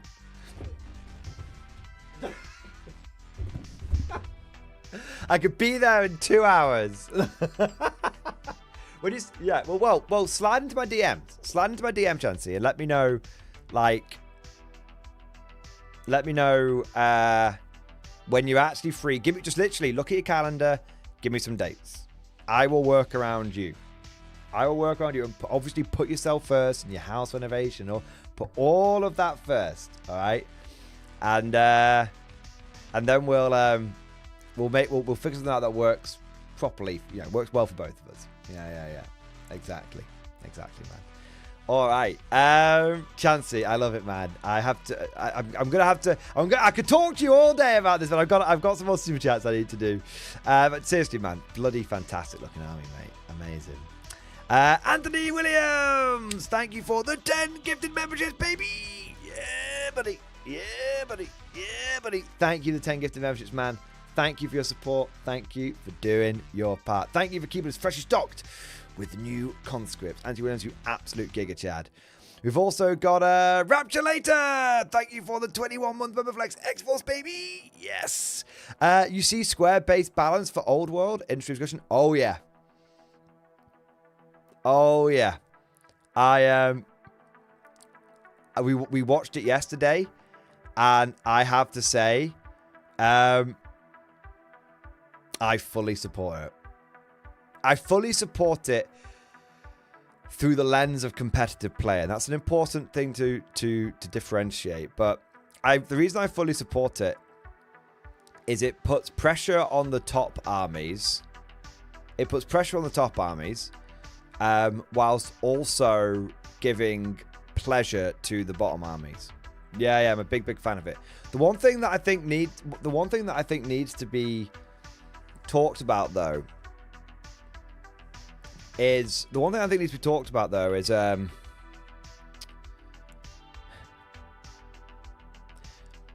square-based guys. They touched upon it, but they didn't. I don't think they quite. Maybe they didn't want to talk about it, or maybe they haven't quite figured it out yet.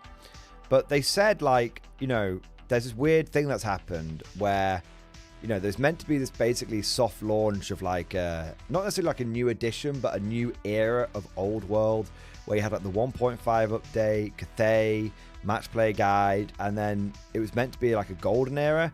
And what's actually happened is the conversation has become actually quite negative around Old World, which, you know, which obviously is going to make sense because the square-based guys see things through the competitive lens. But what I think they missed is the fact that they missed why I think that has happened.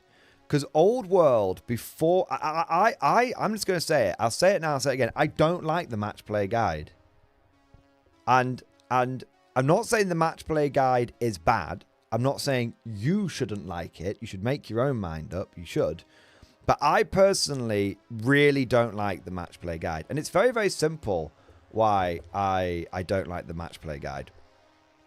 I think the matched play guide is the real reason why the conversation around Old World, the tone around Old World, and the conversations that people are having has changed so much. Because they released this book, and now it's not, oh, well, this is the way you play if you are going to a tournament. Now, everyone has jumped on it and be like, this is the new way we play. We only play these missions now. We don't play the main rulebook ones. They're all played out. We only play these ones now. And I'm just like, the match play guide is what has actually changed the tone of the conversation, not Cathay. Cathay is a symptom, is part of the problem, but I actually lay the blame at the match play guide because everyone has started talking about things through the lens of competitive play. And Old World was never like that. Old World was a vibes game that had events. So, and I can actually like provide receipts for this and sort of back up the point that I'm saying as well. I'm not just going off the top of my head and making shit up. For the first 18 months of Old World's existence, whenever you went to an event, there were two very distinctive groups of people at the tournament. About 5 to 10% of the players there were playing it to win it, and they were there going hard, and they were going to win it, and that was fine. And you'd see the titans clashing at the top tables from a distance, and be like, wow, you know, look at those guys go. They really know the game very, very well. Look, they're amazing. Look at that screamer list. Oh my god, it's so crazy. But it's only like one screamer list at the event, kind of thing. And the other 90% of players, we were just happy to be here. We were just like, fuck I can't believe it. Old World's back. And literally, that feeling never wore off. It never wore off. There was still that feeling of, I can't believe I'm getting to play Warhammer Fantasy in the year of our Lord 2024, in the year of our Lord 2025. This is just great. I love this. This is great. No, literally no issues whatsoever. And then the match play guide came out, and suddenly it was like, I don't know, man. It was like the game became 40Kified overnight. Suddenly now we're just standing on circles because that gets us arbitrary bonus points in the game. You know, you can literally at the end of a game of King of the Hill not control the fucking hill and win the game. I mean, fucking hell.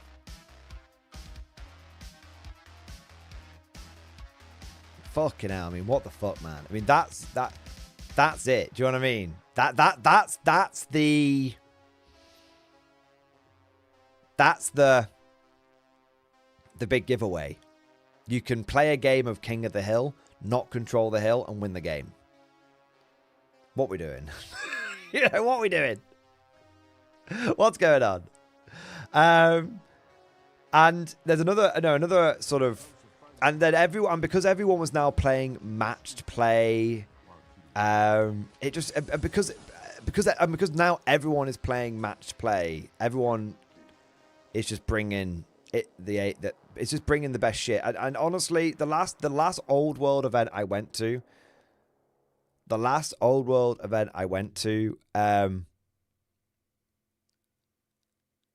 of the dozen players there was me and two other guys who brought vibes lists.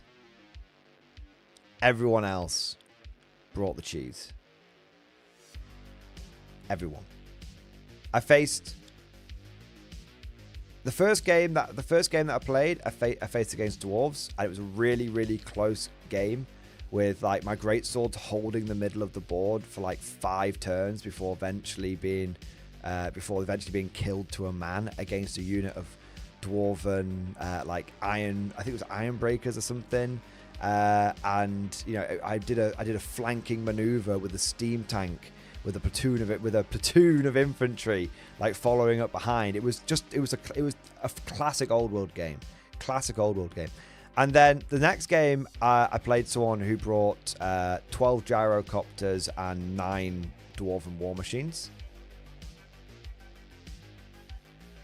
So that was you know, basically over before it began.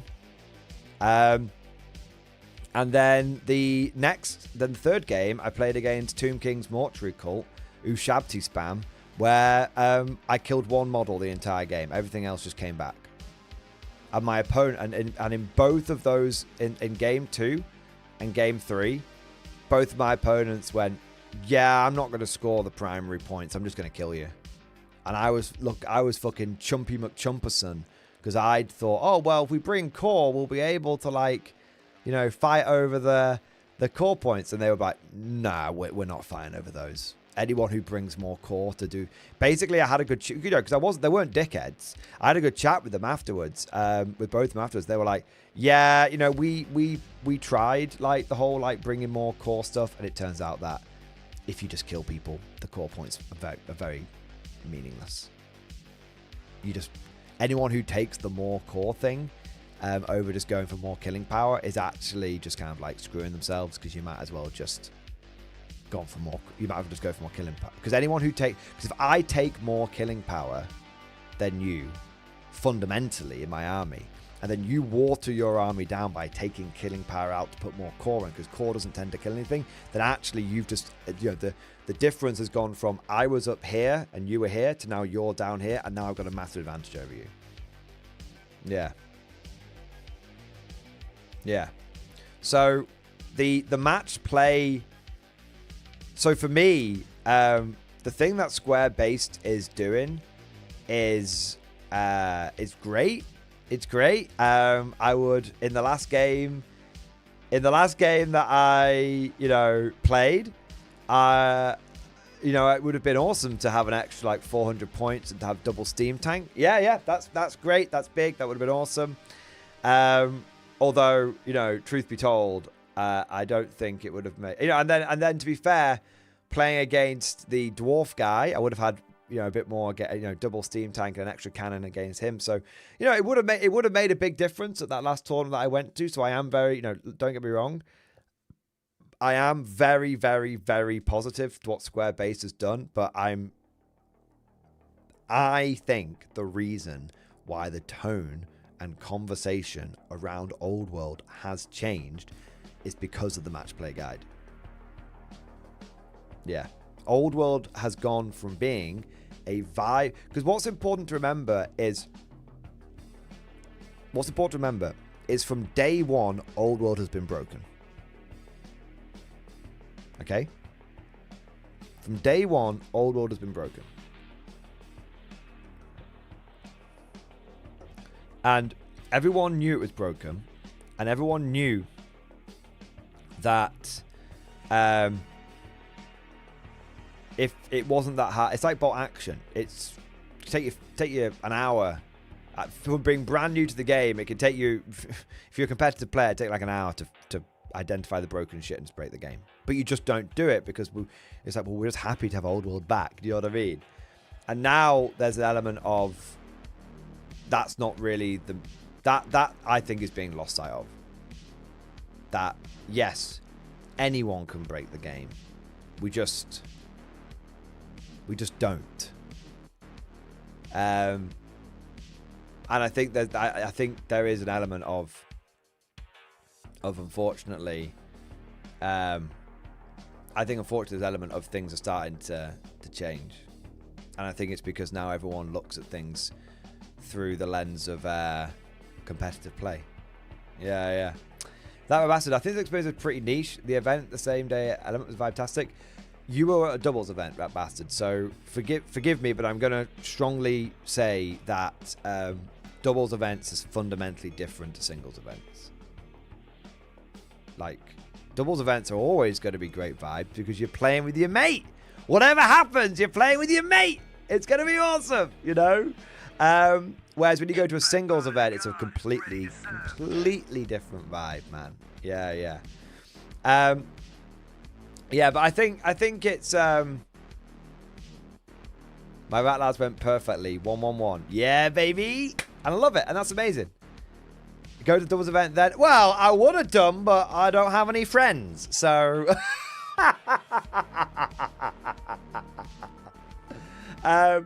But no, I think I want to make something abundantly clear. I just think that I want to make something abundantly clear. Old World is still great, and when you get the chance to play a vibe game with your, when you get, and I think sorry, Old World is a great game. I still love it. It's still the best game that Games Workshop makes. I think that Old World has such heady heights and terrible lows, and very rarely do I come away from a game that I feel is very rare do I come away from a game that I feel was like, oh, that was just balked from minute one. But I have just some concerns around the focus on match play. And I think that if I could change one thing about what has happened with Old World, it would be I would scrap the match play guide. As controversial as that might be, I would scrap the match play guide because I think it has fundamentally changed the tone of Old World. And instead, I think that yes, I think that more missions I think more scenarios were needed, but I don't think those are the right ones for this game. Those are 40k scenarios that have been crowbarred into Old World, and we need we need different missions for this game. Don't mind tournaments. I don't mind anything like that. That's all great. But I just think the match play guide is the wrong way to go about it. I think the 1.5 FAQ, amazing. I think Cathay needing to be... Cathay is great. But I think that the Cathay probably needs tweaking down a little bit. And, you know, just some restrictions on the balloons, basically. Once the balloon... You know, the balloons are the worst bit. Once you've resolved those, it's fine. But here's the thing. Here's the thing. If Cathay had released in the state that they were released in, but it was at the very beginning of Old World, I don't think we'd be having this conversation.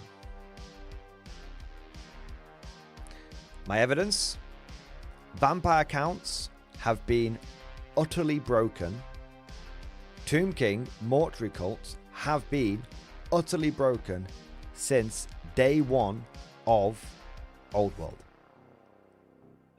And yet, people did not rush out and get those armies. Some, on a mass scale. There were people that got them, but about a small proportion of people went undead, and an even smaller proportion of that proportion went cutthroat nuts with it.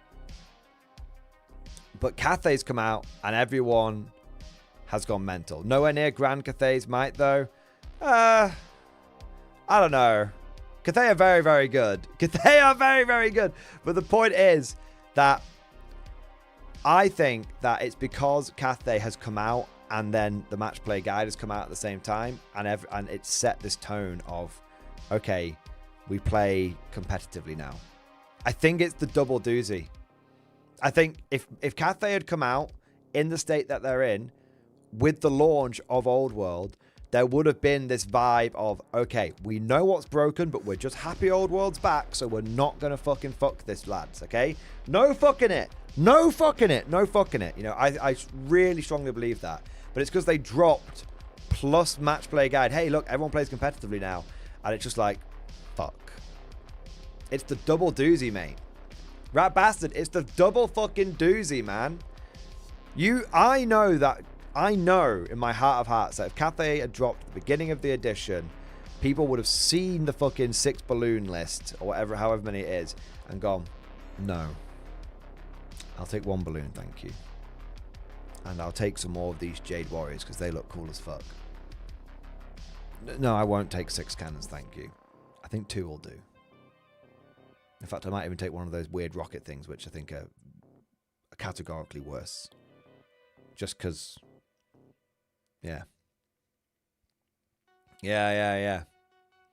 But yeah, the point is, like, Cathay is fucked. Cathay... Okay, you know what? I'm just going to say it. Peak Old World is no Cathay, no match play, just the 1.5 FAQ. 1.5 FAQ plus Renegade, packs and square based, that's peak Old World. We need some new missions to zhuzh things up, but those 2 things just... No thank you. No thank you. None of that. Not interested in that. No thank you. That's just... Like I said, it's my opinion. It's my opinion. But, you know, you can disagree with me, and that's all right. I'll take a milk. Neat. Thank you very much. But that's just my opinion. I do not think Old World has got... I personally do not believe that Old World has benefited from the release of the match play guide or the release of Cathay. I think those 2 things they are responsible for Old World having any flies in the ointment. What we needed was Dustin Polos. So you wouldn't enter encourage more court? I absolutely would do, mate. But hold on. Right? What we needed was the 1.5 FAQ and some arcane journal with 6 new missions in it that were not cumulative scoring missions. Now, an example is King of the Hill. Alright? So, how would I write the King of the Hill mission? Bear in mind, I'm not writing it to be good for tournaments. I'm writing it to encourage core and make for an epic game. Alright? King of the Hill. The hill, one objective on a hill in the middle of the board. The narrative is your force has been sent to secure this high ground. For maybe it's so you can sight your cannons and other war machines. Maybe it is simply to deny the enemy from doing that against you. But this is a key strategic location in a wider battle that is happening. And your mission is simple. You must be able to secure that hill and fortify it at any cost. At any cost. And the way I think you do it is simple. It's not a kill mission. One objective in the middle can only be scored by core. Has to be unit strength 10 or higher. Whoever has the most unit strength around it by the end of the game wins. And you can measure it out to like 6 or 12 inches. All right. And the reason why special, and you can even have a bit of text like why do special units and like rare units not count. It can be like this hill needs to be secured by the regular troops of your army. Any special or rare troops that secure this location will certainly be called on elite force within the wider army that's happening, and surely will be called away to deal with another scenario that's happening on this battlefield. Hence why you must secure this location with some regular soldiers, ones which can be left to defend this hill and defend this hill in the face of any future enemy counterattacks. So it's like, okay, yeah, so if you like storm the hill with like your fucking sword masters, then that's great. But at some point, a runner's going to come along, a rider's going to come along and go, hey, sword masters, it's going to be squiffy over on the left flank. We need you to get your ass over there. Well, now they're not securing the hill anymore. Whereas if that rider comes along, the sword masters can turn to like the Lothern Sea Guard or the citizen militia and be like, and be like, you there, secure this hill, defend it to the name of Ulthuan. And they're like, yes, sir. Get the banner out, all that kind of stuff. Set up the chess set, or set the tea board, the cheese board, all that kind of stuff. That's why, and that would be how I would do it. So if you go in there with if you take an army which is like only killy, or take like the minimum core, then if someone just basically goes, oh, you've only taken like 2 10-man squads of Thunderers for like your core. Okay, so if I kill one guy out of each of those, you can't physically win this game. Best you can get is a draw. You better fucking believe if that mission was in events, people would bring in a lot of core. You better fucking believe it. Because it's like, if you want to win the event, you're going to need to bring 1,000 points of fucking core. You're going to need to. Yeah, that's how I would have the missions. That's how I would have the missions. And then I'd have one. I would absolutely have an envelopment mission where or a breakthrough mission where basically so right now the envelopment mission, the outflanking mission, there's 2 objectives on the flank, and I hate this mission because the whole point of this mission is you're trying to break through the flanks. That's why there's objectives on each flank. Do you know what happens? You march up to the flank and then you stop. And you just sit there securing points. It's like, oh.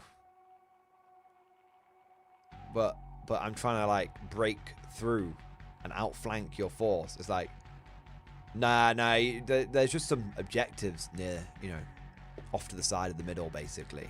Just going to sit there and just secure some points. It's like, oh, so we're not really doing an outflanking here, are we? It's like, no, you're not really. You're not doing a breakthrough either. Do you know what I would do? I'd be like, get unit. I'd nick a mission. I'd nick the fucking mission from bot action. I'd be like, if you get a unit of yours of unit strength 10 core into your opponent's deployment zone, that's worth 2 points. If you get it off the board, that could be worth 3 points. And the thing is, yeah, you get it off the board. I mean, maybe I wouldn't have the off the board thing, just because that does lead to some people just like basically taking cavalry and just be like, no, just like running down the flanks. But you know, hey, it would, you could have cavalry, you could try that, but if someone puts some bricks of infantry on the flank, you know, or you've got your own cavalry trying to do that, it certainly encouraged me, the infantry commander, to take more cavalry. Do you know what I mean?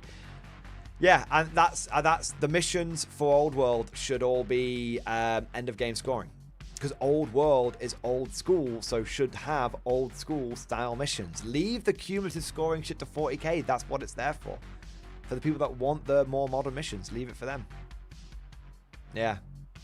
So I do not like the matched play guide. I do not like it. It does not reward you for bringing core. If you bring core and someone else just brings pure killing power, they will win the game. Doesn't reward you. It's a trap. And that's why Cathay is getting away with what it's doing. If Cathay brought the big balloon list, but they couldn't physically win a King of the Hill mission with the big balloon list, you wouldn't see the big balloon list. Because the only core they've got is Jade Warriors. So, oh, you see that like single squad of 20 Jade Warriors? If I think you're going to fuck me with your balloon list, I'm just going to put everything I've got into getting it below the Cavalry's core as well. To be fair, it's really, I mean, how many Cav and how many Jade Warriors are you looking at in a 2,000 point Cathay list? Like, not a huge amount with the 6 balloons or however many they are that are flying around. Not a huge amount. So it's like, oh, okay. So if you're gonna try and fuck me with balloons, all I need to do is basically like a cavalry unit and an infantry unit of like 20 blokes. Yeah, okay, sure, fuck it. I'll just put everything into to getting those below unit strength 10. Now you can't win King of the Hill. Well done. Go fuck yourself with your balloon list. If the match play guide rewarded you for bringing core, then the balloon list wouldn't exist. Tell me I'm wrong. Tell me I'm wrong. No one will be going on about the power, the killing power of Cathay if the new match play missions actually did what they were meant to be doing. So, in summary,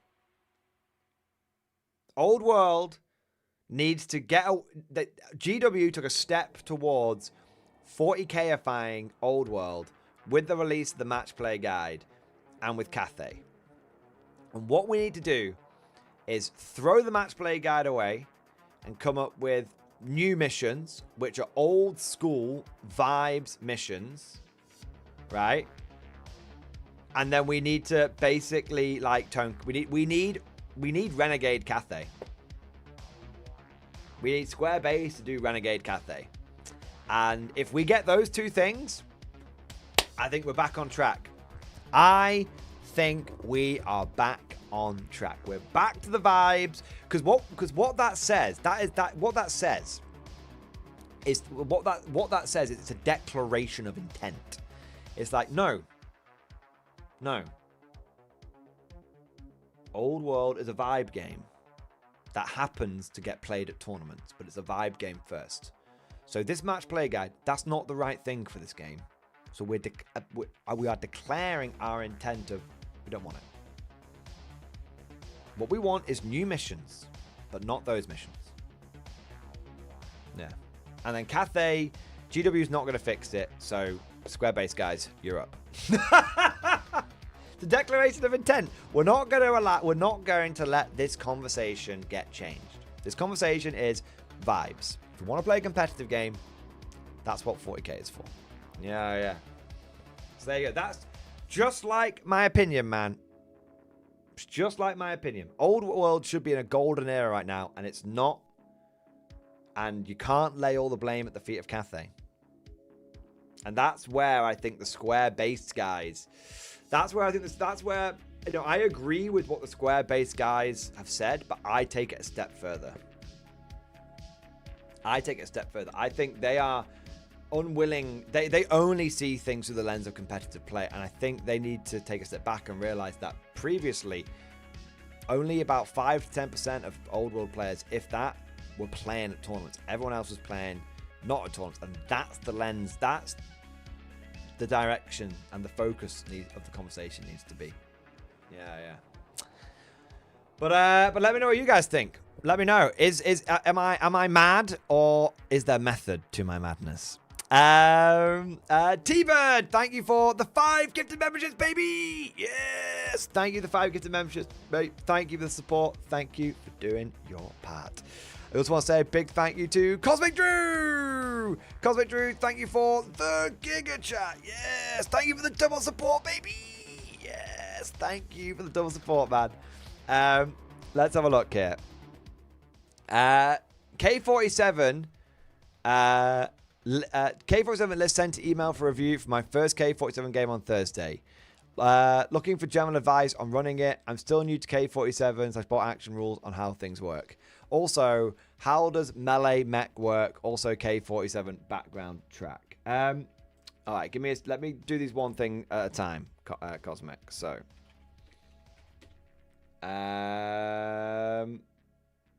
okay, list. So you've got 9 order dice and 5 rift dice, 1,500 points. You've got a Firefly officer with 2 blokes. Great. Yeah. You've got an airborne squad with the cosmic loadout, 1 submachine gun, one bar, 4 regular guys. You've got another one of those. Big old 6-man Paragon squad. Yep, like that. Did you pay for them to have anything? Yes, you made them fanatics, and you gave them the Paragon close combat weapons. Fantastic. Fucking hell, 6 Paragons are only 192 points with that loadout. Paragons are really... They're cheap for elite infantry. Yeah. Significantly cheaper than things like Daughters of the Motherland. Yeah, holy shit, man. And they beat Daughters of the Motherland in combat. Yeah. Sherman, medium, tank. And you've replaced the Tesla cannon with a medium AT gun. Linebacker, Coyote, and Scout car. And you've replaced the Scout car's Tesla gun with a light anti-tank gun. Yeah. I mean, I would be tempted to keep the Tesla gun on. I don't know if points wise would allow it. Probably not. I'd definitely be tempted to keep the light Tesla on the Scout car if you can. If you don't have the points for it, then that's fair. That's totally fair. So overall, I like the list, Cosmic. You've got you got 2 squads of Fireflies and a Firefly officer to support them. Got a squad of Paragons. You got the rifle squad as well. Nice, missed that. So yeah, you've got 4 units. That's a lot of bodies. That's actually 31 infantry plus 4 vehicles. I mean, there's a lot of mass. There's a lot of mass. I don't have the Tesla yet. I mean, I know you could always proxy it though. You could do, use the Mark and Mordian. Yeah. But with that, it's fine. It's totally fine. Like without it. Overall, I like the list. I think if you could get the Scout car to have a Tesla gun, that might be okay. But otherwise, don't worry about it. Now, as for mech, so I like the list. Okay, I like it.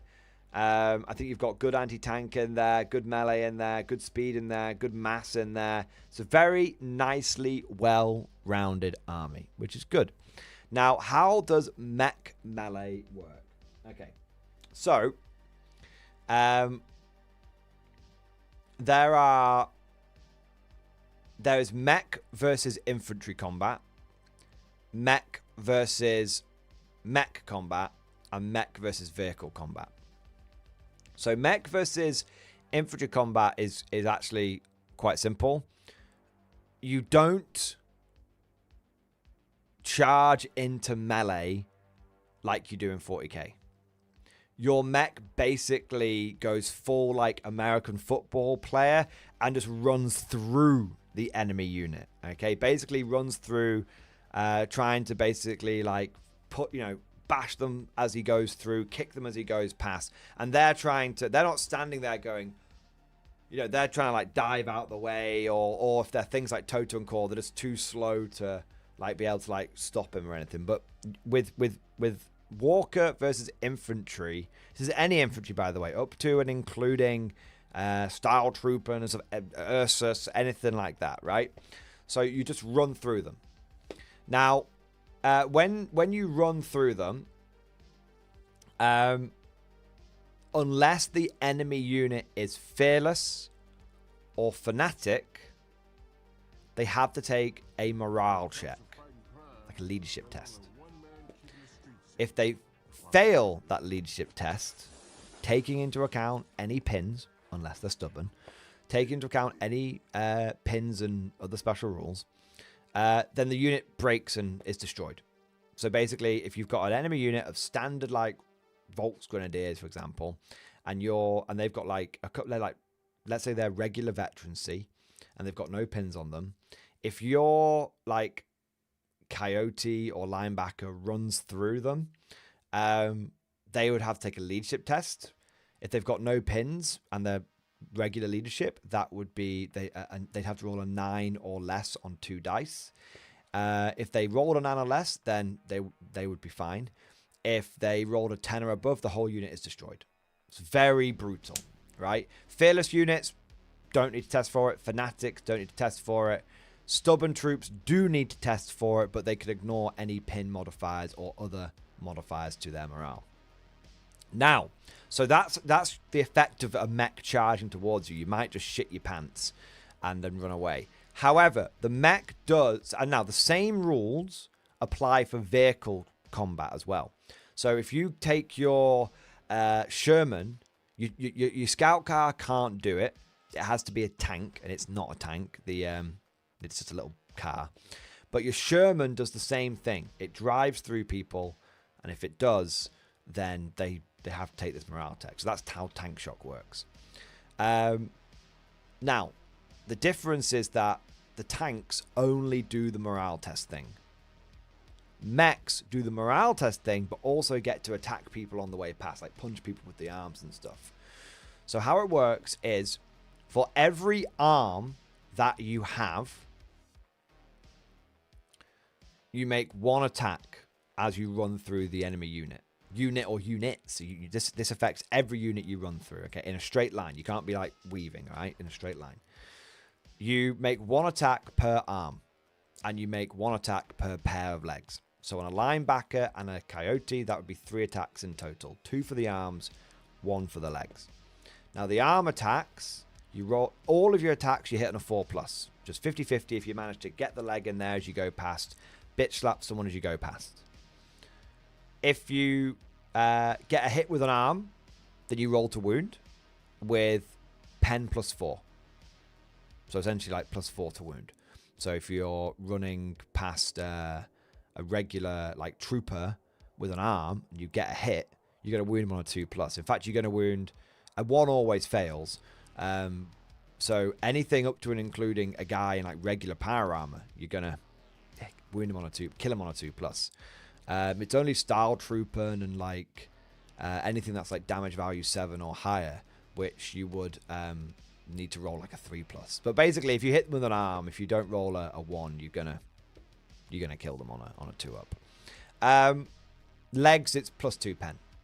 So legs, it's not quite, they're not like power fists. So if you, for example, attack a guy who's damage value 6 in power armor with a fist, you'd wound him on a 2-up. With a leg, you'd wound him on a 4-up. So you roll to hit. Normally, you don't roll to hit in melee, by the way. Normally, you roll to hit. It's just walkers have this. You have that 4-up to hit first, and then you roll to wound. All right? So that's walkers versus infantry, and also tanks versus infantry combat. You do the morale test, and then you get to twat people as you run through them. Walkers versus walker combat is quite complicated, and my advice to you is to follow the sequence in the book, because me trying to explain it to you will be less coherent than you actually rolling the dice. But I will find you the page number, and the same for walker versus vehicle combat.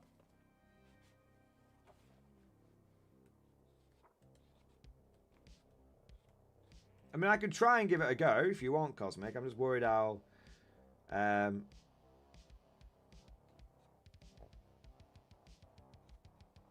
make it more complex. But if you want me to give it a stab, I will do. So,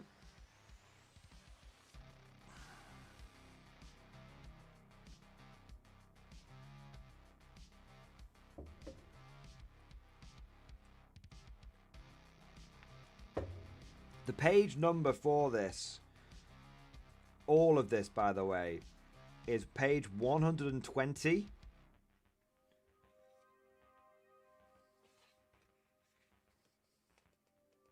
To page 124. That covers, page 120 covers how tanks and walkers make the assault move. Page 121 explain how you do the vehicle assault and the walker assault versus infantry. Page 122 explains how you do vehicle assaults on vehicle action. Page 123 explains walker assault versus vehicles, and also explains what happens if an infantry tries to charge your walker. And page 124 basically covers everything else. So it's not, and these are, they're not, there's plenty of pictures in here as well, so it's not too complex, and there's diagrams and everything. But yeah, page 120 to 124 will do a good job. And honestly, they give you loads of examples like, hey, look, how does a Vogel spinner versus a linebacker work? So I'll give you an example of walker assaults versus vehicles. When resolving a vehicle assault, walkers roll multiple d6 and pick the highest for their score, adding bonuses to their total before calculating the winner. Walkers roll 1 die per functional arm, because remember, arms can be knocked out from like vehicle damage rolls. So walkers roll 1 die per functional arm and 1 per pair of legs, up to a maximum of 4 dice. After picking the highest roll, a walker adds the following bonus to their result: +2 for each functioning arm, +1 per pair of functioning legs, plus the walker's damage value. So, for example, a linebacker, damage value 9+. So it's a Vogel spinner, damage value 8+. The Vogel spinner has 3 pairs of legs, so rolls 3d6 and gains +11. +8, because it's damage value 8, +1 per pair of legs. So that's why it gets +11. And then it rolls 3d6 and 3d6, picking the highest, +11. The linebacker has 2 arms and a pair of functioning legs, so it also rolls 3d6, picking the highest, but adds 14. +9 because it's damage value 9, +1 for each pair of legs, and +2 for each arm. If the loser of the vehicle assault involving a walker is soft-skinned or is an armored vehicle with an open topside rule, then it is destroyed automatically. If it's not, then you follow the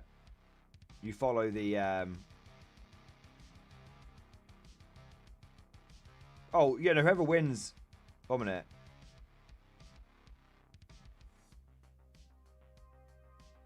Oh, if you win, then you roll on the vehicle damage table. It's that simple. So it's that simple, yeah. So let's say your Vogel spinner has +4, rolls on its. Let's say your Vogel spinner in total rolls 19. So 14, and then on your 3d6, you roll a 5 as your highest number. That'd be 19. And let's say the Vogel spinner rolls like 16. So the linebacker has won that combat.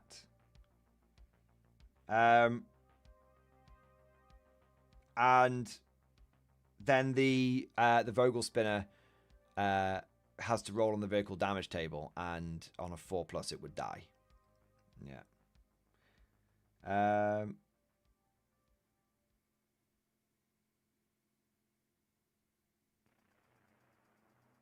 Yeah.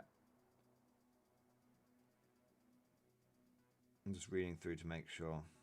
Loser destroyed outright if they're soft-skinned. If the loser an armored vehicle, roll on the appropriate armored vehicle damage table to determine damage as noted on the right. Winners may also take damage. If the loser has a damage value greater than the winner, then the loser takes superficial damage. If the loser has a damage value equal to or lower than the winner, then the loser takes full damage. Yeah. So if the linebacker wins against the Vogel spinner, you would roll on the full vehicle damage table on a 4-up, knocking it out. If the Vogel spinner beats the linebacker, because the Vogel spinner is just fundamentally a lighter mech, the linebacker only rolls on the superficial damage table. So it's very good for the linebacker to be assaulting a Vogel spinner. Even if it goes horribly wrong, you're probably not going to get knocked out. Yeah.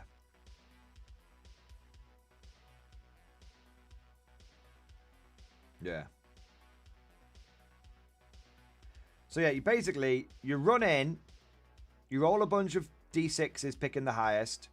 You add on your modifiers for how many arms and legs you've got. Whoever wins then has to... whoever loses has to roll on the vehicle damage table. If the loser is a lighter vehicle than the winner, then the loser must roll on the full damage table, dying on a 4-up. If the loser is a heavier vehicle, then it only takes superficial damage. Yeah. So Cosmic, like I said, it's actually really the sequence is very simple. Like that paragraph there explains how you do the attacks. That paragraph there explains how the extra arms and legs work. This example right here, this bit here tells you how the damage happens and what table to roll on. It's very, very simple. There's not a 20... This is why I said, just following the instructions in here will be actually way simpler than me trying to explain it.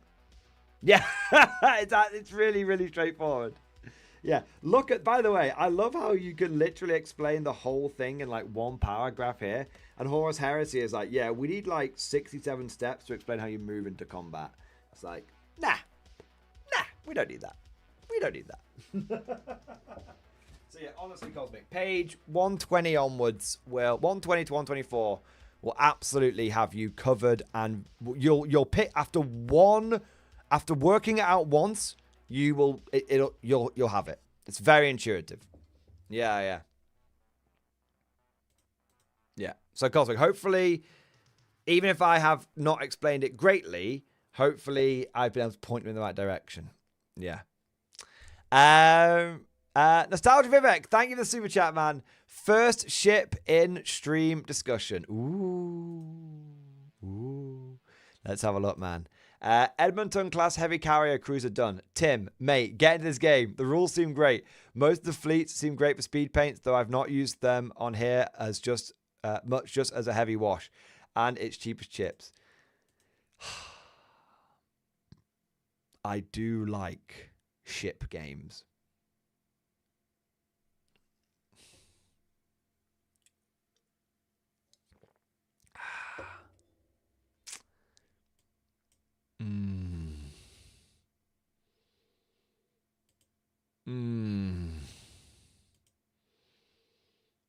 This really feels very much like my kind of game. Oh no! Oh shit! Oh no!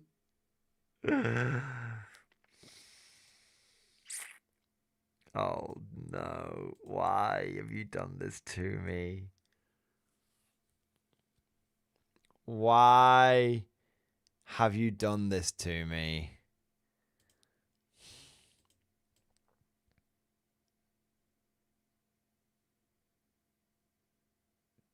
Damn.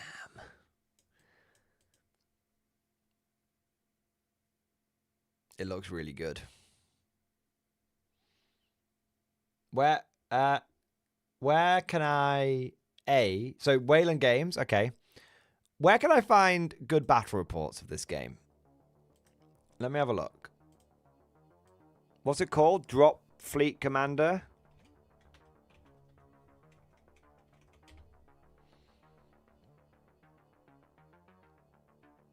Oh, there's weird, like, organic alien ships. Oh, I mean, that's the go-to, right? That's the fucking go-to. So these bottom of the barrel guys seem to do the... Bottom of the barrel guys seem to do the battle reports. Let's have a look. Let's have a look. Okay. Join us today on the channel for 1,500 points of Drop Fleet Commander, UCM versus the Scourge. Oh no. Reporting for duty, Let me start again. I didn't have my headset on. Join us today on the channel for 1,500 points of Ah, Drop Fleet Commander, the audio. UCM versus the Scourge. The audio is a little squiffy. So I can, Oh, that's if I better. do want to shoot the London, I can say no. You can shoot instead. Yeah. Right, let's On just... the corner. The medium sites have just got a military complex. Yep. Well, the Assets. terrain seems pretty easy to do. 4 space stations. Very good. We've got 4 micrometeor clouds. Yep. And 4 dense debris fields. Yeah, I think it's the other way around. The ones with the lumpy bits are the... You're not an atmosphere because I wasn't an atmosphere. Yes, that's right. Go to there. And their missiles, I think they're front side rear, you know.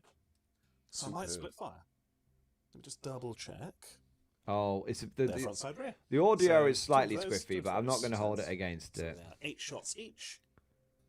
Ooh, lots this of- into this squad here, hitting on 4s. Okay, that is... That's pretty good. Obscene. That is 6 hits. Oh dear. And it was the one in front, was it? Yes. The group in front. So 6 of those. I am 6s and 6s regardless. Come on, humans. What type of energy they are. So there's 1 6. What's all that? No, so that would be the group. Okay. Oh, Superb. yes! Okay, Die, very good. aliens! Pop those over there for you. Die, No problem. And, aliens! see if I can do it again. Yes! Sweep them away! Rearmost group there. Sweep them away! Also not... Okay, that's actually more reasonable. I'm So- already hooked. I'm already You've got hooked. one reroll. You're 6 of 6s, aren't you? I am 6s to 6s. I get to be humans fighting aliens in combat. So there's okay. 1. Come on now. 3 more. 2. So 1 survives, the other one is brown bread. Okay. Okay. Still, I will Ah, take the this. might of humanity's Yeah, that's not bad at navy! all. Yes! Over Right. to you. Over to me. Right, come on. Let's see what these aliens can do. Put the standard orders on that gargoyle and go and contest the ground over there as well. Okay, so he had 2 spikes. I'm already hooked. Planning on spiking him in a bit. I'm so already he's now hooked. down to 0. Yep, so he's going to Where do you want to turn it? turn ever so slightly towards because he needs to be within 3. Yep. And he needs to move at least 6. At least 6, so to about there. Yeah, that makes sense to me. And he's just going to drop the dude, I think, into the gun. There are 3 That's human what we'll do factions. is- Whichever makes one sense. are So have a scrap over it. the Imperial style faction is the one that I want. I Okay? will try a 6+. Or shot. the I one think that my is the Arculus most will British be faction. your Okay, units. either one. Go ahead. If there's one that's basically Britain in space, that's the one that I want to play. Okay? Well, you're an atmosphere as well, no? I am indeed in atmosphere as well. Okay, we'll grab a token for that in a second. Yeah. Hey, I've done some Justin. thinking, and Nice. I've gone with my You sticking around or you bowing I've out? gone onto general quarters, move forward, and I put 2 battalions. General on quarters! base, Yes! And then you spike them. Yes, yes. And my shadow have trundled ever so slightly forward. Oh man, shit man, there's more. And have put. There's 4 more of spikes them. on that same group. That may have been a mistake on my part, but it's fine. I've gone with my Vienna, who is currently doing gunboat duty because there's nothing to escort. It's the He's London come Dreadnought? forward, Yes. I'm going to put his shots into your Yes. Shedu. Okay. That's the one for me. Lamasu, these I will ones. get it eventually into your Lamasu. Okay. So this is 3 shots. I want the aliens all to die. Flash won't really matter. Cool. So that is 3 at -1, please. 3 -1. So their energy saves are 3s. So they're now 4s. Okay. Oh, man. Oh, superb. Okay, There so we go. it turns out that not all the alien ships die like piss. Some of them are actually quite tough. Did gain a spike. Actually, I need to damage you for you to gain a spike anyway. So, but either way, you said you were going to go with them next. Yes, so they are going to move forward effectively, which is what they've already No, done. no, Justin. And they have Catch you put later. 2 battalions into the military sector and 2 more into the actual cluster itself. Oh, City, no. Sorry. They've infested the city. Yes, you decided not to bombard it. Yes, decided to spare it for now. Makes sense. 1 minute. I'm... Thrust 8. Oh, my God. There's more. Oh, shit, man. Look at these big Berthas down here. Look at these fucking big 2 Berthas. spikes on those. On the Lamasu, yes. I Yeah. can see you from 11, so I can see you from 17 away. Yeah, I do need to basically go quite far forward. That's fine. So we'll go to there, Oh, shit, man. and we'll go. The Berthas are coming in. It's getting awkward now. Oh, coherency 6, isn't it? For medium ships, yeah. Yeah. Go like that. The big Berthas are coming in. I mean, there's big Berthas on this side as well, but I'm worried about these big ones. I'm going to be pretty easy to see. You've got the movements. I'm going to go weapons free and put everything into the Lamasus. Oh, Lord. So here we go. Okay. So this is going to be 8 shots with our good mass drivers, followed by 12 shots with our less good mass drivers. Okay. So the good ones first. These are looking for 3s, crit block. Well, that's a good start. So that is 3 at damage 2, Okay. and then 4 at damage 1, Okay. and then 12 more shots to come in. 8, 10, You've got a dice 12. left to the tray as well. thank you. 4s. Well, that's... I mean, it's fine. So that is... Oh, shit, man. That's not enough. 3 at damage 2. Okay. And I don't know if it is. 6 at damage 1. Does it feel like it's enough? 3 damage 2, so we were looking at, these are kinetic, aren't they? All kinetic. So these would have been 4s, so there's 2 damage there, Okay. which would be then bumped to 4. Yep. And, And then then- backups. They are a group, so Yep. 6 is nothing. Okay, so taken 4 damage so far. Yep, 4 so far, and then 7. 7, so I've got 3 dice there. So there's 2 failures, 3 failures, and 1 more dice. 4 failures. 4 failures, so I don't roll back. No, I You do? can You do roll roll backups. So I need at least one of these to be a 6, so it's the group. It is the group. 8 damage. Yeah, Die! they are goners. Die, But- alien I scum! have lit myself up. For better or worse. Die, alien Okay, scum! so- Right, let's see what happens next. Right. I understand that there's some retaliation. Yeah, we may be escalating things a touch.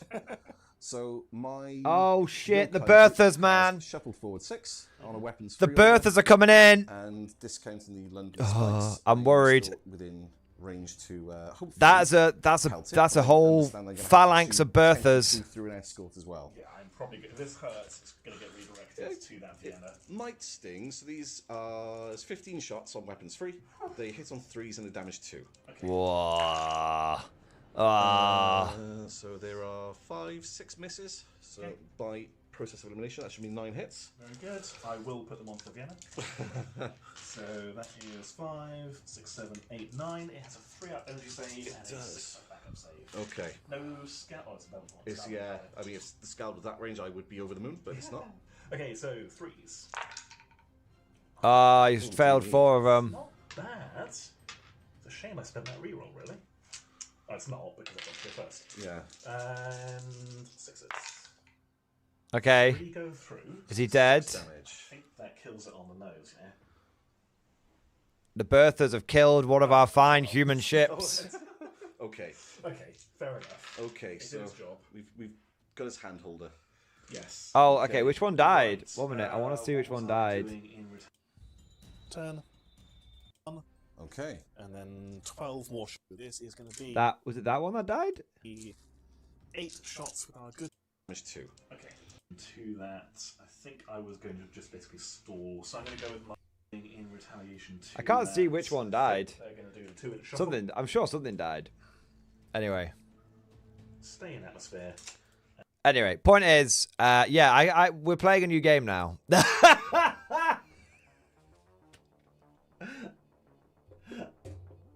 Oh man, we're playing. Yeah, that game looks great.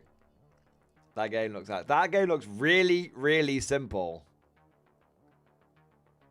Oh man. Yeah, that game looks super straightforward. Definitely, I'm gonna give that a like and dare I say a subscribe. I'm doing it, boys. It looks awesome, man. Like the fucking big ass fucking fleets, the big berthas coming in. Yeah, I'm gonna be looking into that. I'm gonna be looking into that for sure. All right, Nostalgic. You can damn me for getting you into bot action / Konflikt 47, but I am gonna damn you for getting me into Drop Fleet Commander. That looks cool, man. It looks right up my alley for sure. I want to say next big thank you to Cosmic Drew. Thank you for the super chat, man. A video game trailer in stream discussion. It's a sign, and you're spamming octopus emojis at me. Join us, the reveal trailer. Well, let's have a look. Trooper, hey, how do? Hey, look, I'm already into BattleTech. It's you just don't know it yet, Trooper. Things are happening in the background. I'm not going to give too much away. Your patience will before the end of the year be well rewarded. You know, intelligent human beings should realize that everything has their season. Planet Earth is about to be recycled. Are you is this a cult game, Your Cosmic? chance to survive is to Oh. join us. Oh my god. I mean, obviously, right? Obviously. Chat starts a cult.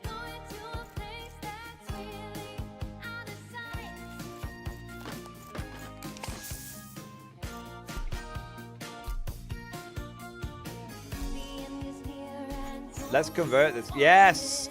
Yes!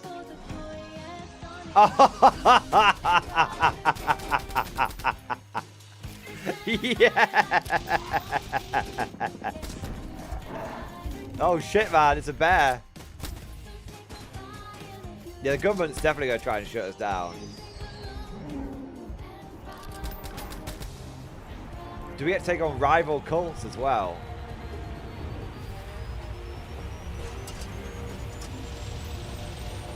We were right. Yes!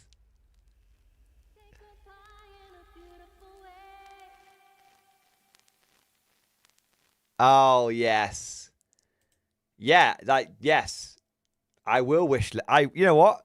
I will wishlist it right now.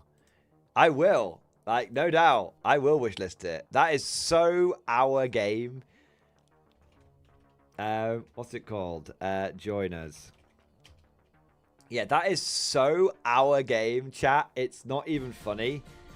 It's like Cosmic basically used all of his private medicine money to just will that game into existence. I approve. That looked like shit. I'm in. Me too, Joe.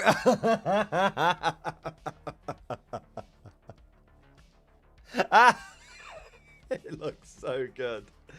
The cult of the flare! We will finally, Cosmic, get the compound! Yes!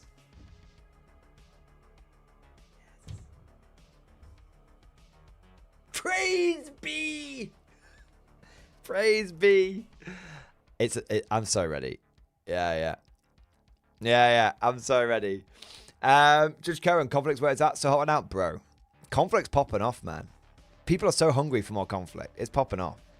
What we got next? Campbell, thank you so much for the 41 member flex. X-Force, baby! Yes, thank you, man. Triple X-Force and change. Thank you for being such a long-term and dedicated supporter. You're a good lad, mate. Appreciate it. Really appreciate it. Any source in Old World? Yes. Lizard men do exist in Old World. They existed in Old World before AOS, but yeah.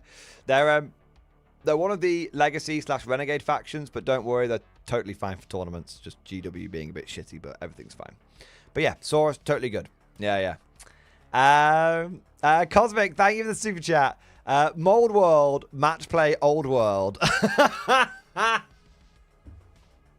Oh, it is Mold World. Yeah, it is. Yeah, Mold World.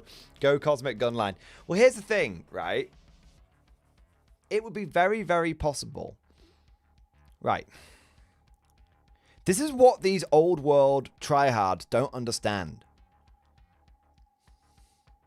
I'm holding back on them. I'm holding back on them. It is now entirely possible for me to field 6 cannons and 4 Hellblaster volley guns, and I'll still have points left over. And way enough points left over. I am asking them to not do this. I'm asking them to not make me unleash the weaponized tism that is my guard brain. Don't make me do this. It's like, why? Like, why did you make me do this? Why?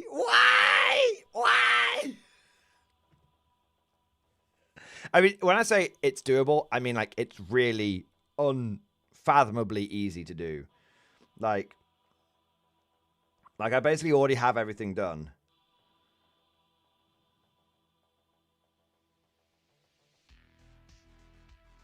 Okay, so 6 Great Cannons, 4 Hellblaster Volley Guns, and 3 Empire Engineers only comes to 1,365 points. In a known army where I'm allowed to, according to square-based comp, take 2,200 points, I still have 835 points left to spend on whatever the fuck I want. I mean, I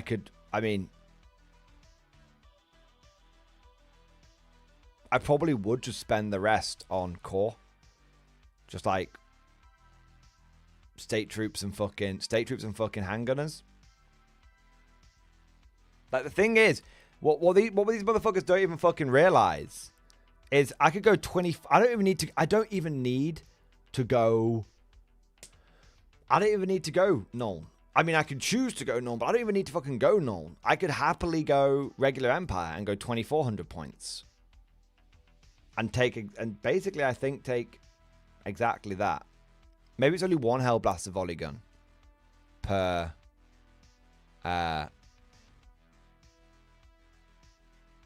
it might only be 1 Hellblaster volley gun per 1,000 points in a regular Empire list. But that's okay. Because I'll just take 2 Hellblaster volley guns and 2 steam tanks. So 6 Great Cannons. Remember, I'm now playing regular Empire, so 2,400 points. 6 Great Cannons, 2 Hellblaster volley guns, 3 Engineers, and 2 steam tanks. Comes to 1,655 points. I still have 745 points left over.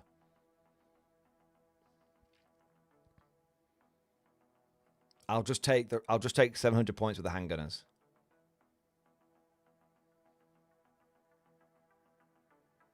I think it's very important to understand that I basically already have all this stuff. Like, what, one steam tank, like one steam tank. Yeah, like 1 steam tank and like 2 cannons. It's not hard. I'll get that done in 1 painting stream, and 1 day building. Before the stream, 1 day painting on the stream. Okay? So, like, this is what I mean. It's really easy to break Old World. But that list that I've just described right there is fucked, man. It's absolutely giga-fucked. It's no one is going to want to play against that. Because anyone who, 50% of the time, not even 50% of the time, probably the vast majority of the time, it's just going to blow someone away. Just.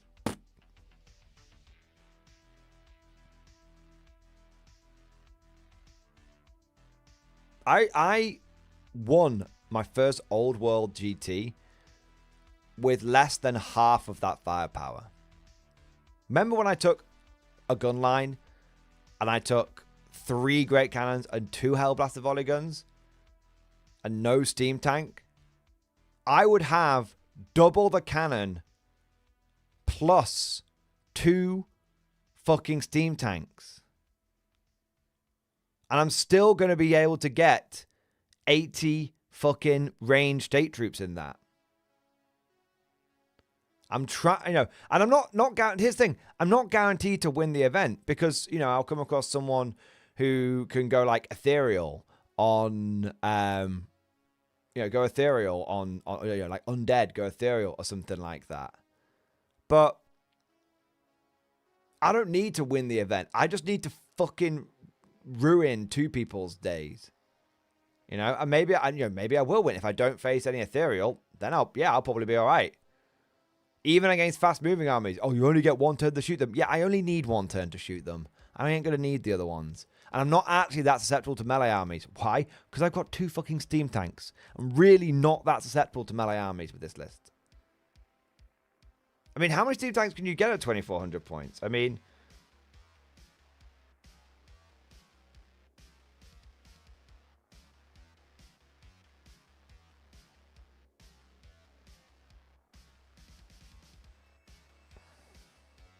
I can't get 3.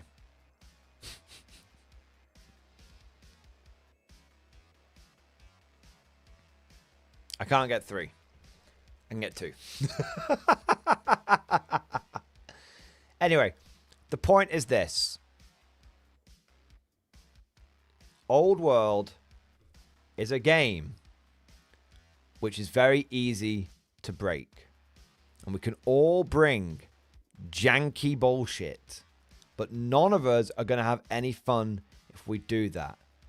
We need to we need to stop going down this road. We need to remember why we play Old World. Why when we choose to play Old World, why we're not playing Warhammer 40k. If I want to play that kind of army, I'll go and play 40k. And that's what 40k... Sometimes we all like to play those kind of armies, right? We all like to play those kind of armies. But it's playing the armies in the right setting. And it's playing the armies in the right setting. Janky, hyper-competitive shit like that, that's where 40k has gone. And we don't need to make every game like 40k. If I want to play some insane skew list with 4 fucking Baneblades and a Tech Priest, I'll go and play 40k. You know, I'll go and play 40k. And I'll have fun. And I'll have great. But I don't want Old World to become like that. I'm really, really so anti-Old World becoming that. Because Old World is the vibes game. And it should be... Old World is the gentleman's game. And all of the Old World players that you know, of every single player that's joined Old World over the last 2 years, who likes, you know, who turns their nose up at that 40k, it's a silly place. You're not gonna be able to do that for much longer if you keep going down this path.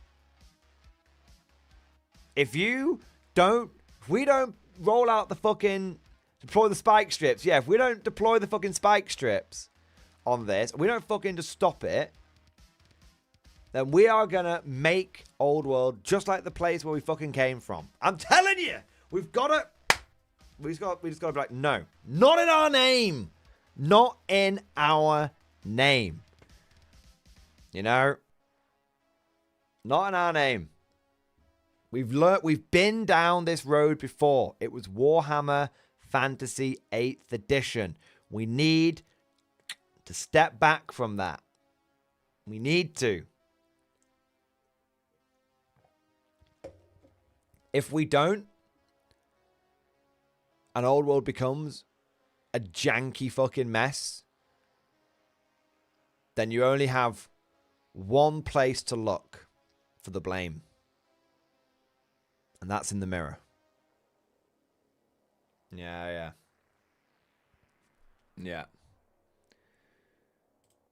One place to look in the mirror. And Sir Curtis, I do agree, though, the old world is for gentlemen and scholars. Hopefully, GW drops some fixes so Cathay is still viable, but not balls to the wall busted. You know what? GW doesn't need to do fucking anything. The Cathay players need to fucking tone themselves down. It's that simple. It is entirely possible to run a non-broken Cathay list. Don't spam the balloons. Don't spam the fucking cannons. Take a few more Jade Warriors. Just chill the fuck out. Okay? Chill the fuck out. Fucking Tomb Kings have been fucking broken since day one. And we haven't needed to fuck with them too much. Vampire counts have been fucking broken since day one. They were legacy faction. GW hasn't touched them. Okay? But it's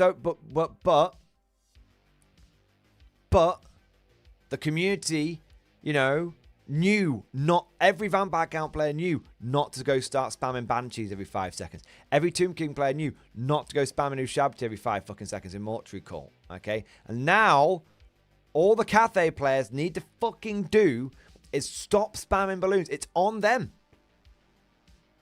It's on them. Okay? You know what? It's too easy. You know what, actually? I'm going hot. I'm going hot. Right?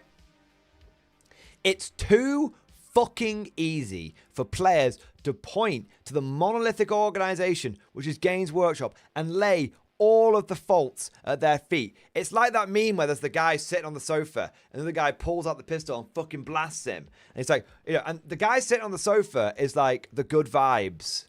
The guy sitting on the sofa is like, the guy sitting on the sofa is the old world, right? And the guy blasting him is the fucking players. And they turn to the camera and go, why would GW do this? GW didn't do shit, man. You knew the balloons were broken. You knew, and you went and bought them, and you went to a tournament with them, and you started fucking filling people in with them. There's no one else to blame. No one put a gun to your fucking head and made you run a broken fucking Cathay list. No one. There was no one to blame but the players. It's that simple. It's not GW's fault. It's your fault. And people aren't going to want to hear it. People aren't going to want to hear it. They're going to fucking... people are going to shit on me. Okay? People are going to shit on me. Alright? But people aren't going to want to hear it. But I'm the only one who'll tell it how it fucking is. You don't need... I mean, I like the idea of 2,400 points for some factions. Yeah, it's a nice idea. But, you know, we don't need that. It's nice, but it won't solve the fucking problem. Yeah. You know?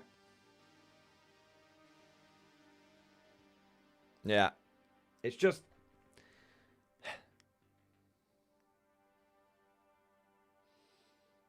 We just need to remember why we play Old World.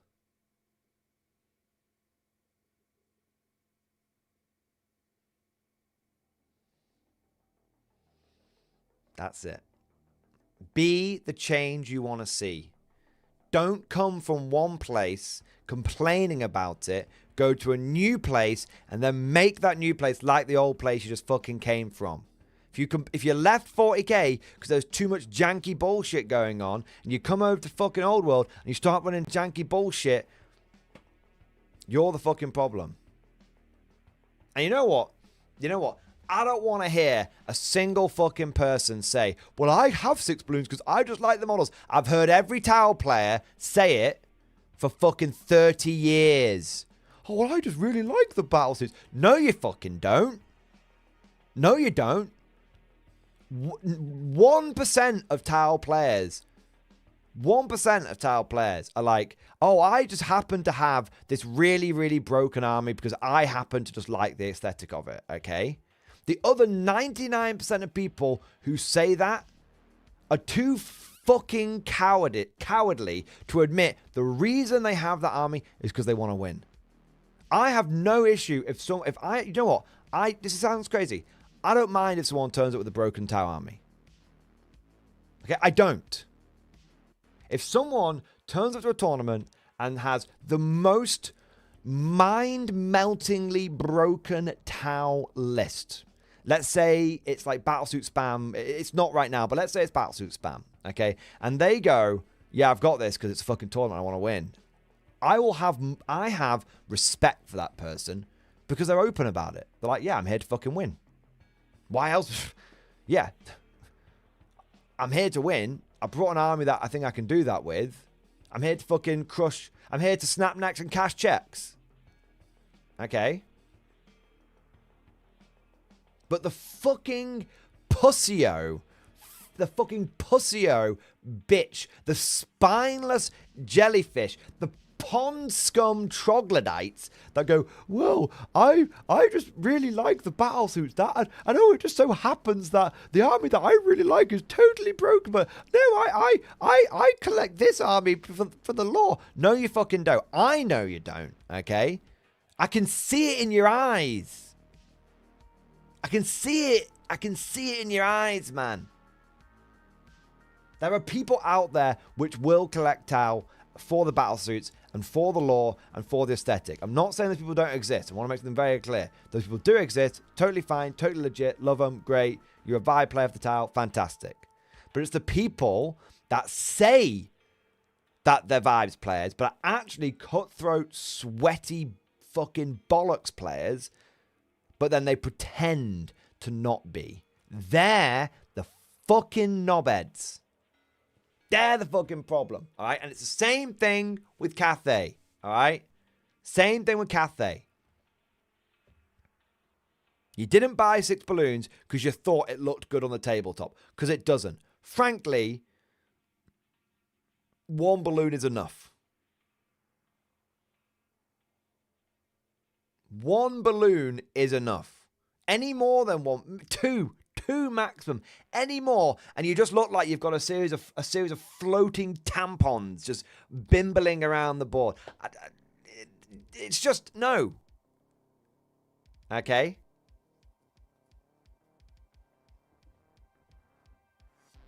Yeah. No. So Cathay may be broken, but it's the players which are fucking spamming the shit out of them, which is the problem. It's not GW's fault. Not GW's fault. Yeah.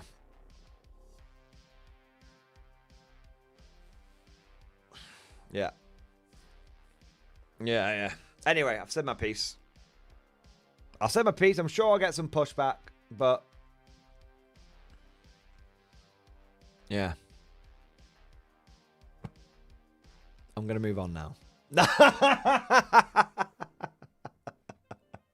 Evan Rogers, thank you for the super chat, man. Thoughts on the heads, because I don't know what to think. Let's have a look, mate. Which heads?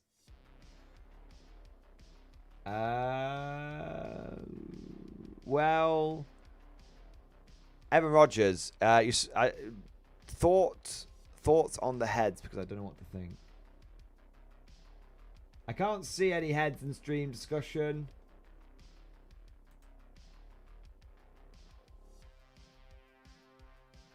I need some more information, please.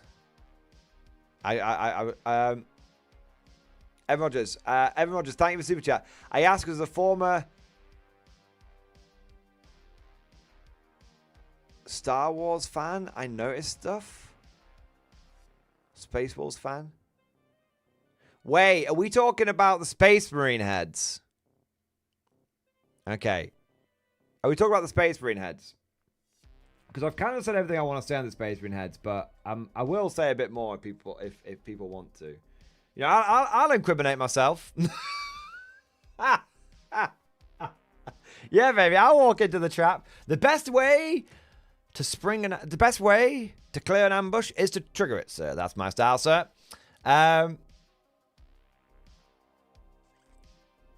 Yeah.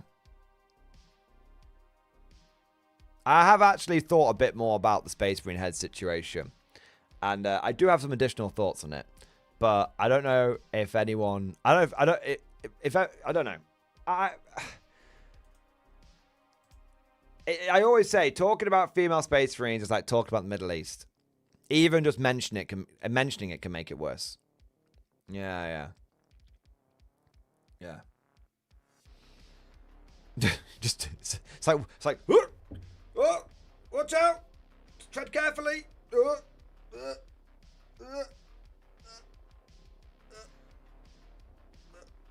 That's what it's like. Walk, talk. The moment you mention female Space Marines, people just fucking, they go berserk. Here's the thing, right? Here's the thing. You know what? You know what? Here's the thing about female Space Marines, okay? I can sit here and present the most Nobel-winning prize of evidence for one side of the argument or the other. Okay? I can break it down point by point, give a TED talk, a PowerPoint presentation, go absolutely fucking ape, go full fucking send on female Space Marine heads, and categorically prove, one way or the other why they're good or bad, okay? It won't matter. The moment that you mention female Space Marines, people don't listen to what you're saying. They just start talking about their side. It's that simple. So there's no point. Like, I've got thoughts, more serious opinions. And no, they're not like all pro-female Space Marine head or all anti-female Space Marine head, all right? Okay? I can. I want to make that clear. I'm always fairly balanced about this kind of thing. But at the end of the day, the moment the conversation, I could literally have a video which is called Female Space Marines. Exclamation mark, question mark, full clickbait the title. And it could just be like a 10-minute video of white noise, and the comment section would still have 500 comments in it about people, people going ballistic at each other on either side. Well, maybe not going ballistic at each other, but people very passionately presenting their side of the argument, okay? And they wouldn't even watch the fucking video. They'll just... Yeah. So there you go. That's the thing with female space. That's what I realized. You can't... It's like the sun. You just can't engage with it. Yeah. You just can't engage with it. Yeah. So yeah. That's my thought on female Space Marines. That's my thought on female Space Marines. It makes no difference what I say. It makes no difference what I say, because the people that care about it on both sides of the aisle already have their minds made up one way or another. So there you go. That's it. So that's my thought on female Space Marine heads and female Space Marines in general. Everyone, here's something, right? Everybody has an opinion about everything in life. Everyone has an opinion. But you don't always need to express that opinion. Sometimes you can just be like, I have an opinion, but I'm just, you know what? It's my opinion, and I'll keep it to myself. And you can have your opinion. If you want to express that opinion, that's great. That's great. Awesome. Fantastic. I will listen to you, and I will listen to your arguments and your passion on that. That's totally fine. But I don't need to express my opinion on it. Yeah. I have an opinion. I can choose to keep it to myself. There you go. There you are. All right, and that's what I think. So I think some of us. We're on the internet, so obviously the natural reaction is to fly off the fucking handle at every opportunity. But Fun Jacob. No. No. Where's my badge pole? Where's my extra long badge pole? I'm just gonna like push that away.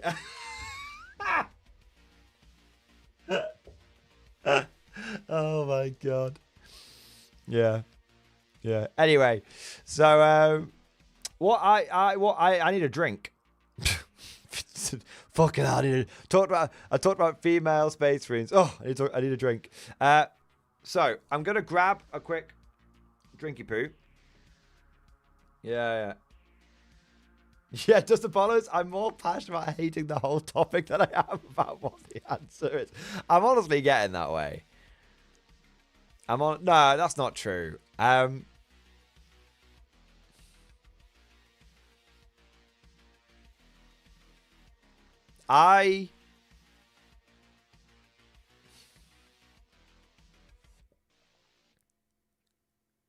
thing is it's just not.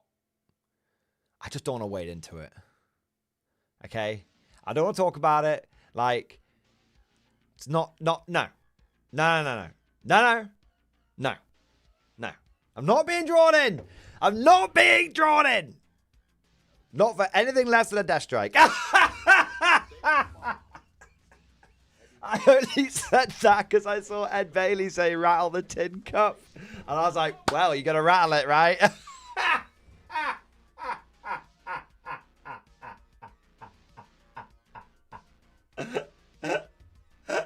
Literally wasn't going to say anything, and I saw him say rattle the tin cup. And I was like, well.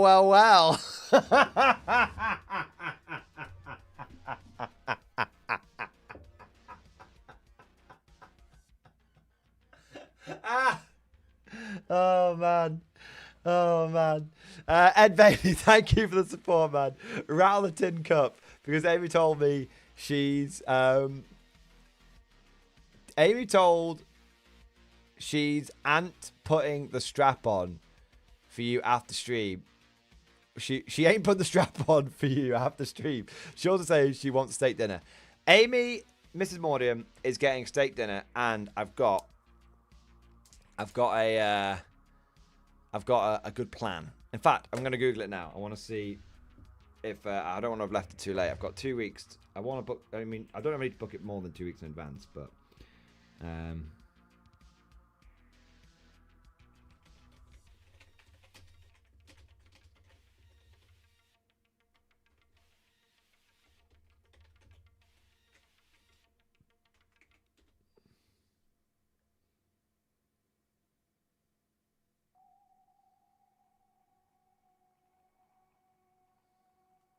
looking at something. Have a glorious day in the Corps. Day in the Marine Corps is like a day on the farm. Every meal's a banquet. Every paycheck. Oh, that's really good. Every formation of parade. That's probably the one.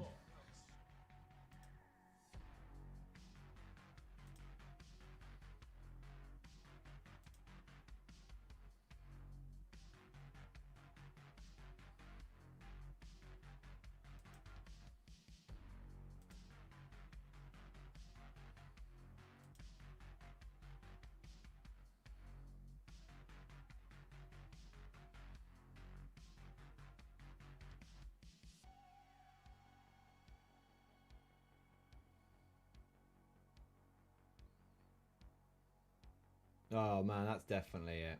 Sick. Right, 1 minute.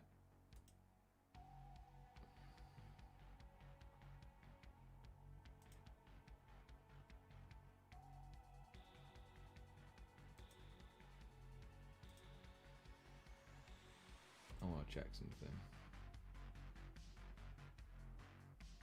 Sure. Oh, bitch and piss. Right, 1 minute. No, 1 minute. Alright, so.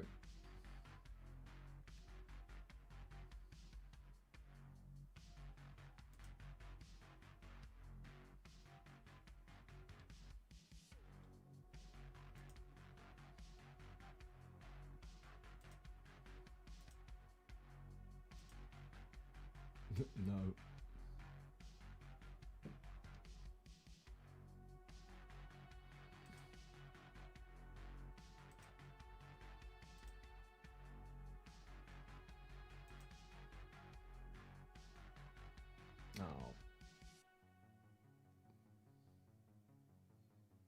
Oh.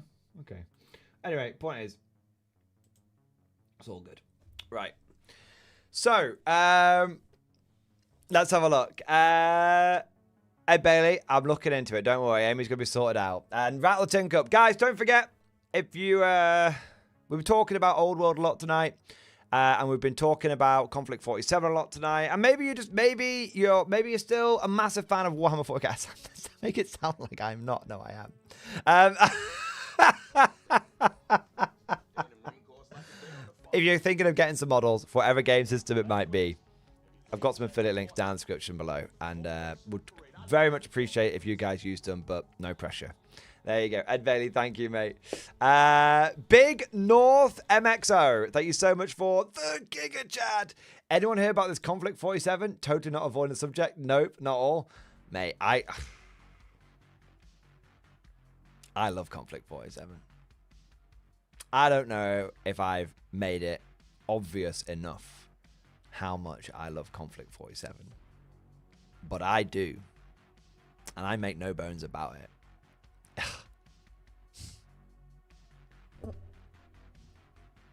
It's honestly great. It's honestly great. Every time I look at the game, I just get more and more like drawn into it.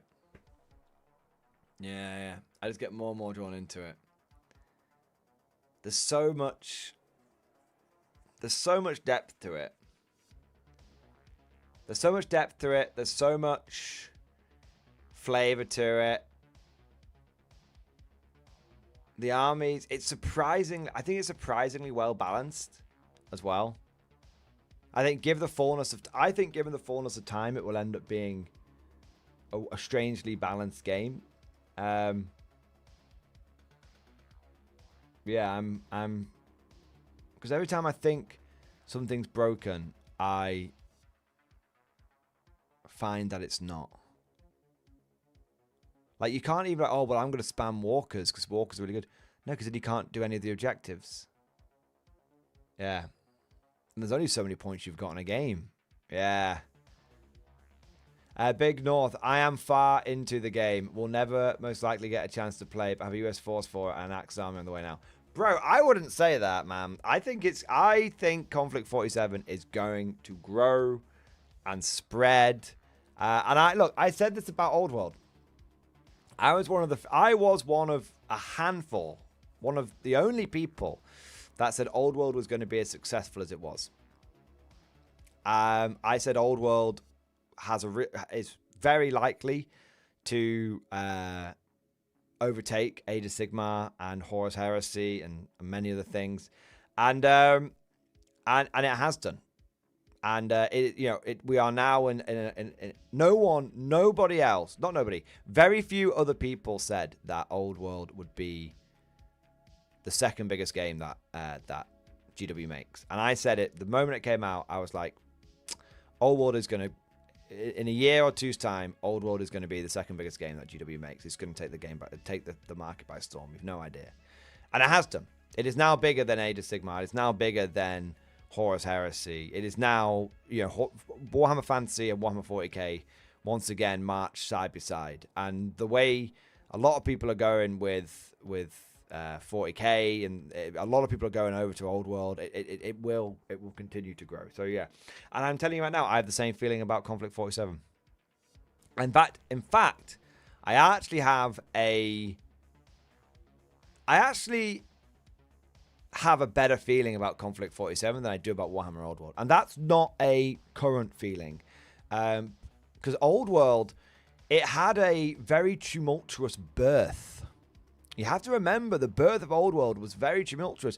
The day before the game launched, Games Workshop came out with this statement where they basically legacied half, Legends in many ways, like half the factions, and were like, we're not going to be doing anything with these. And there's a lot of stuff happened. A lot of stuff happened in that first, in the birth of Old World, that that could have killed it. And the only and it succeeded. Warlord has succeeded despite the barriers that were thrown in front of it. And I honestly don't, the barriers that Old World had to smash through to fight for its right to exist. Konflikt 47 does not have those same barriers. Very, it doesn't have the same barriers. It's just come on in. Can I play Japanese? Yeah. Can I use my bot actions? Yeah. Doesn't have the same barriers. It's not a perfect game, but it doesn't have the same barriers. And with Konflikt, Warlord has very clearly laid out the stall and been, look, we've got some old models here, but look at all the stuff that we're going to be remaking in plastic. There it is. Yeah. Oh, do you want a good place to start? Yeah, it's called the Starter Army. Yeah, that'll point in that direction. Filler units. Oh, no, we don't have any of those. It's, yeah. I think there is basically, no barriers in front of Konflikt. It's a good game. You should play it. When you play it, you'll like it. And the only thing, again, it comes down to the players. The only thing that will limit Konflikt's growth is how quickly we can convince everyone to try it out. It's that simple. It's that simple. Even the most diehard 40k player would enjoy it. Yeah, that's the crazy thing. The only people that wouldn't enjoy the game are people that are not arguing in good faith, that would be actively trying to that no matter how, the people that no matter what you presented to them, they would purposefully go out of their way just to be knobheads.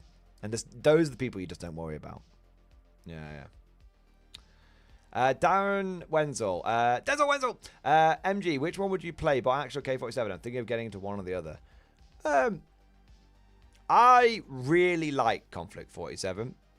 I think I like that. I like the aesthetics of the models, and I like the vibe of the game.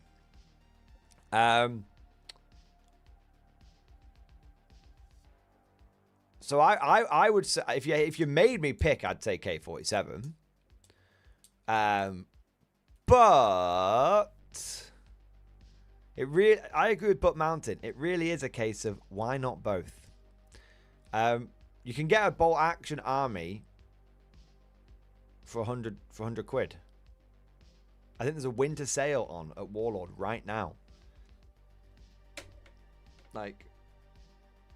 You could get both for 200 quid, if not less. Yeah, there you go, 15% off. Bolt action, winter sale. I mean, fucking hell, Warlord. Warlord always has a fucking sale on these days. I swear to God, they had a K47 sale only a month ago. They had a bolt action sale only a month before that. They had the mystery boxes a month before that. These motherfuckers just can't help but have a fucking sale all the time. And I love it. I love it. I ain't complaining. It's great, man. It's great. I tell you what, it's funny. I did just buy a bunch of... Although I didn't buy any bot action stuff, so that's all right. I bought a bunch of K47 stuff. I was thinking, oh my God, if they've just put a fucking winter sale on, I'm going to be terribly vexed. But I'm not. God, that fucking winter USHMG team looks fucking Gucci, doesn't it? Oh, I like that one. Yeah, big fan of that.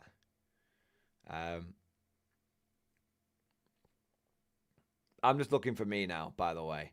If I had to...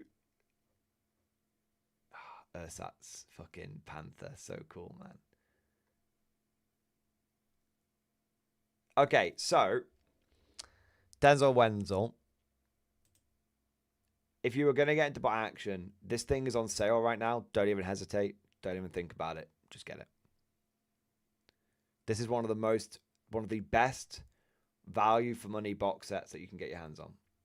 It's about, considering bolt actions played at 1250 points, this is easily 1500 points. So you've got spares. If you don't like the winter stuff, there might be the non-winter one on sale as well. No, it's just the winter one. But if you don't like the winter one, if you don't like the winter one and you're not that bothered about spending, it makes sense the winter stuff's on sale because it's the winter sale. Ooh. If you're not that bothered about the winter stuff and you want an army that is also a good deal, I would actually probably recommend the Rattenkrieg starter army with the Codex bundle. So you get your army book, right? So that's all the rules you need. You get the army book, and then you get the full army. And this comes, again, with, considering these are all veteran infantry, again, it's about 1,500 points. So this one box is a full army, all killer, no filler. There's not a single unit in here which would be a waste, which you wouldn't want. Heavy weapon teams, check. Infantry, check. Armor platoon, check. Yeah, it's great. And that's just for the Germans. You've got similar box sets for every nation. Oh, let's go over to the Brits. Yeah, fucking the crossing the Rhine. This army being on sale is actually fucking insane. Okay? It's actually insane. 130 quid, you get a Sherman Firefly, a Humber armored car, and you get a Lee, and you get the book, and you get the limited edition model, and you get all the infantry. It looks like, oh, I'm only getting like 10 infantry. No. You get like 40 infantry. It just only shows a few on the picture. Yeah, you get 42 infantry and 2 medium machine guns and a medium mortar and a 25 pounder. It's a fucking insane deal. It's actually a fucking insane. That is an insane deal. Getting the Lee and the Codex and the extra dude thrown in as well is fucking brilliant. So yeah, like, this is, I mean, you wouldn't even need this one, but again, looking like £88 if you're not bothered about getting the book, if you're going to try and find like a PDF somewhere. I don't know how easy they are to find, but actually it's not 40k where books are everywhere, but my point is, very affordable. And then you come over to Konflikt 47, I kid you not, right? If you want, because everything in bolt action can be used in Konflikt 47, right? So let's say you went for one of those German sets, right? Come over to the Axis. You could literally buy one box of Style Troop in here, and you'd have a K-47 force.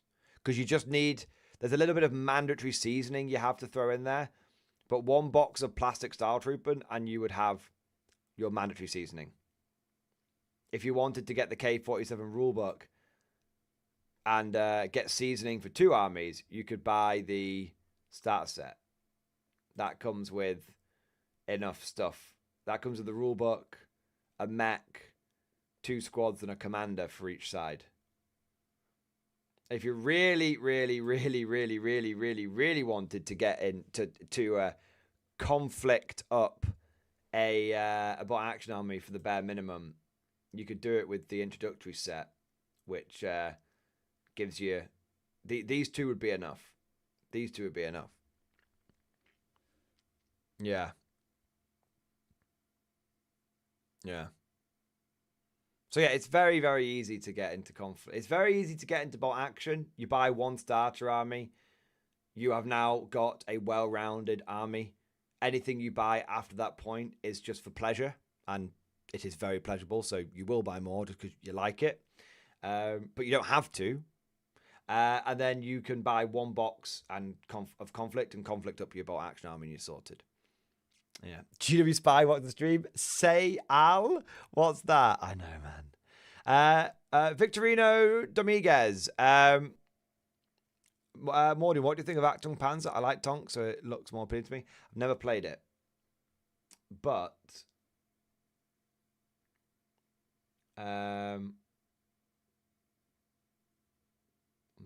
sure, yeah, there you go. But I have been reliably informed that the box sets are a ridiculously good deal. Yeah. Wow. See, it's a good job chat didn't know about this. Because if they had seen that there was an Achtung Panzer all-in launch collection, then they would have made me buy it. Because that's what they do. They just see... Chat just sees the mega bundles and it's like, yeah, Mordian, you should get that. It's like, I'm sitting on a metric shit ton of Epic Napoleon. They're going to bury me with it. I'm paying it every day and they'll still bury me with it. This is an insane bundle, though. So you get... I mean, how much do you even get, man? Yeah, so Achtung Panzer, I've never played the game, but the bundles are genuinely, I think, very, very good deals. Like, if I look at this German one right here, it's £120. You're basically getting a tank for free. And also all of... You're basically getting... Yeah. You're basically getting the... You're paying for the tanks and you get everything else for free. Which is pretty crazy. I mean, some of them... I mean, the British one is very... Triple Churchill. Absolute madness. Yeah. American one's very nice. That triple easy 8. Oh my god. Yeah. I think the American one's probably my favourite. Or the British one. Yeah. Although I do quite like the German one. Is like a very eclectic mix. Yeah. So yeah, in terms of the bundles are very good, but all of Warlord's bundles are very, very good. Yeah, yeah. All of Warlord's bundles are very good. I mean, this one is insane. This one is insane. So how much is a Panther? So a Panther's 25 quid, and how much is a Sherman? 25 quid, right? Yeah. Okay, cool. So you are getting £125 worth of tanks. So basically, one of these tanks is free. And then you're getting all of the rules and dice and additional, like, extra stowage and extra goodies and terrain that you need to play this game for £100. I mean, that's actually bonkers. You get the rule book, the Blood and Steel booklet, which will just be like the intro booklet, like, hey, try out these scenarios. 5 tanks, 2 ruins, and then all of the cards, tokens, everything. Like, it's actually insane. Like, it's actually insane. If you are someone who owns Germans and Americans, you might as well just buy the starter set. Even if you have no intention of ever playing Achtung Panzer, because it's just really such a phenomenally good deal. Yeah, they're exactly the same. They're exactly the same kits, guys. They are exactly the same kits. This uses bolt action kits. It is an expansion to bolt action. Look, it's even got it on the side, on the front here. Yeah, don't worry. You're not getting small. This isn't like an epic scale game. You would get 2 Panthers that you could use in Achtung Panzer, but also use in bot action. 3 Shermans, which you could use in Achtung Panzer or bot action. The fact that you get anything Achtung Panzer related is almost a bonus. And inevitably, you're going to flick through the rules and go, oh, this is actually kind of cool. And then try it out. And then boom. Yeah. I have no idea about how the rules work. No idea. Never played it. But Warlord knows that most people will buy this bot action, but anyone that decides to try Achtung Panzer it's a bonus for them. Yeah. They actually have this cool thing called Combined Arms as well. 1 minute. Is that under? Oh, have they taken that off now? They had a cool thing called Combined Arms. Maybe they're relaunching it, or maybe they just stopped having it. Ah, it's a shame. Maybe they don't. Maybe it was a limited run. They had a game called Combined Arms, which allowed you to combine Bolt Action, Blood Red Skies, and Victory at Sea into one game. Blood Red Skies is kind of cool. I think it's actually a relatively, yeah, it's a relatively affordable game, Blood Red Skies. I think you get quite a lot. So the Blood Red Skies Battle of Midway starter set is 62 squid, and you get 12 planes. 6 zeros, 6 American planes. And the rule book. Yeah, and you get, I think you get the rule book and everything. Yeah, there you go. Maybe it's not the full rule, maybe it's just the Battle of Midway rules booklet. Yeah. Yeah, it's cool though.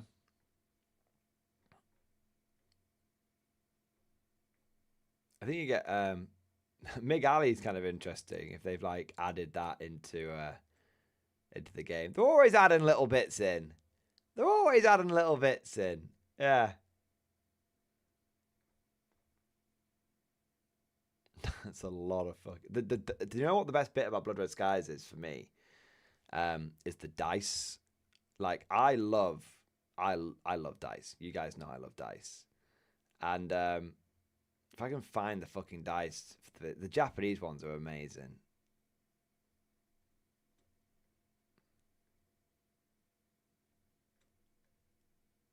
Yeah, so they're just D6s, man, but they're just really cool.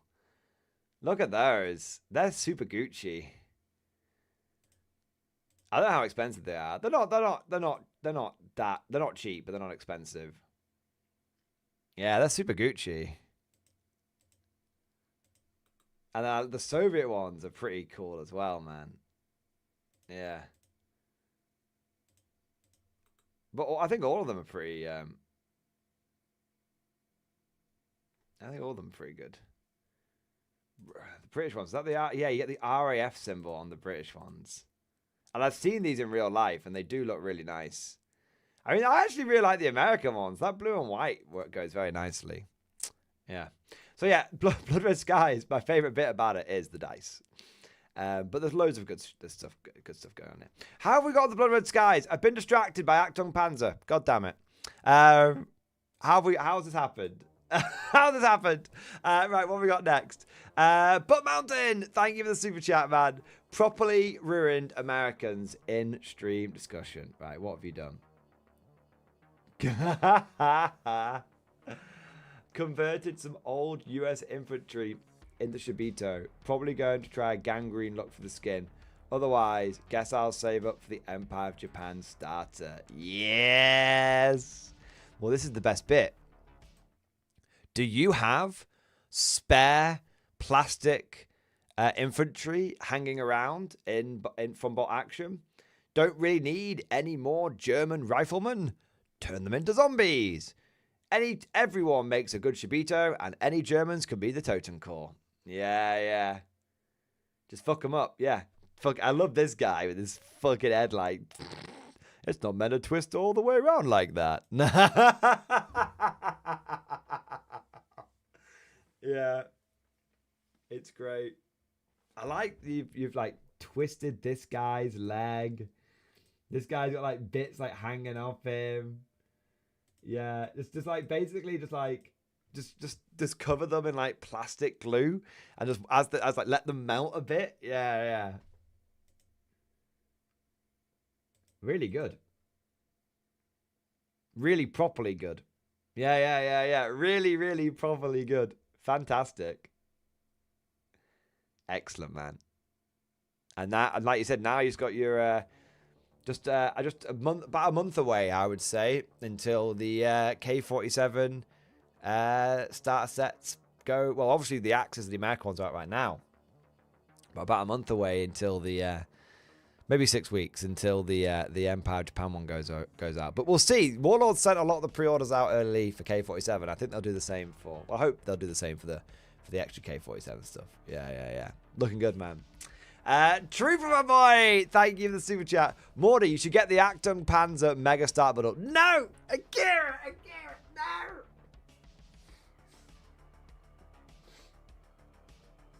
Although, how many tanks is it? Alright, 1 minute. 1 minute. I'm just looking. Chat, I'm just looking. Right. So.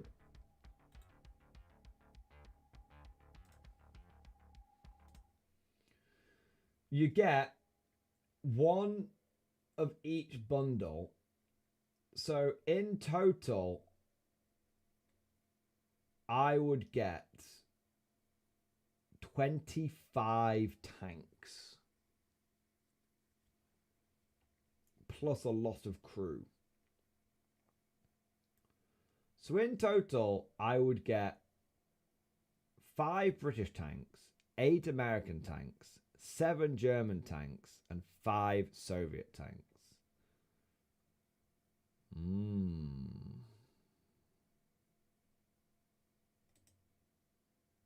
I don't need it. I don't need it.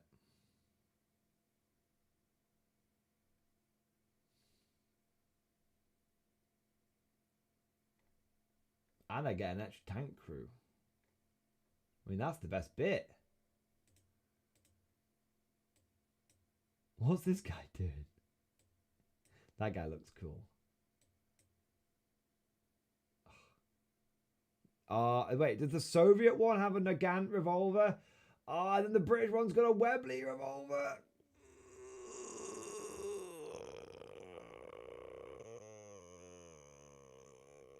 Okay, what does it have? Any tanks I don't already have? I don't have 4 out of the 5 Soviet tanks. I don't have 4 out of the 5 American tanks. I do have all but 1 of the German tanks. And I do have all of the British tanks. But, you know, you can never have too many. And I've been meaning to have a non-desert British force for a while now. I'm just saying.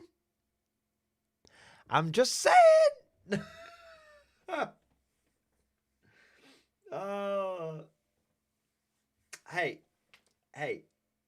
If chat.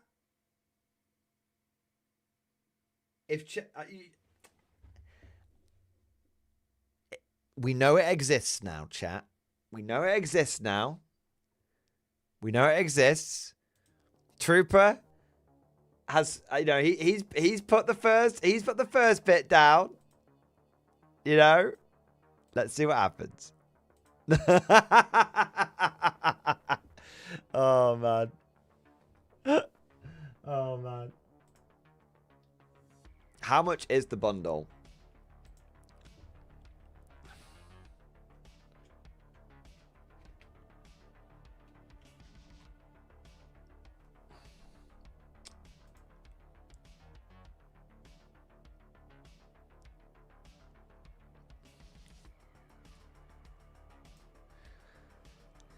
It's £540.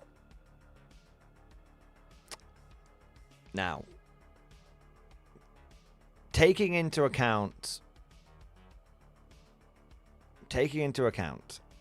currency conversion and YouTube taking its cut, it's 10 death strikes. It's 10, so it's quite a lot. It's quite a lot. It's quite a lot.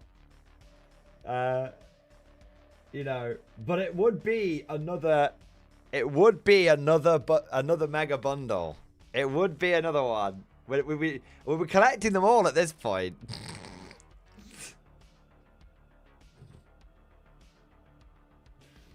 I don't know what is the most expensive bundle that Warlord does. I think it's... Is it Hail Caesar? Or is Hail Caesar remarkably... No, I think Hail Caesar is actually remarkably well priced. I don't know. I can't remember. There was a Hail Caesar Mega Bundle. Hail Caesar, Epic Hail Caesar Mega Bundle that I think was... I don't think they even sell it anymore.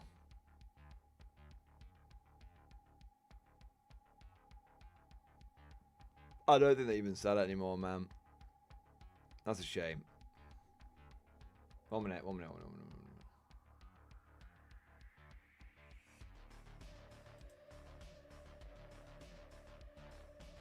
Ah, yeah, they do.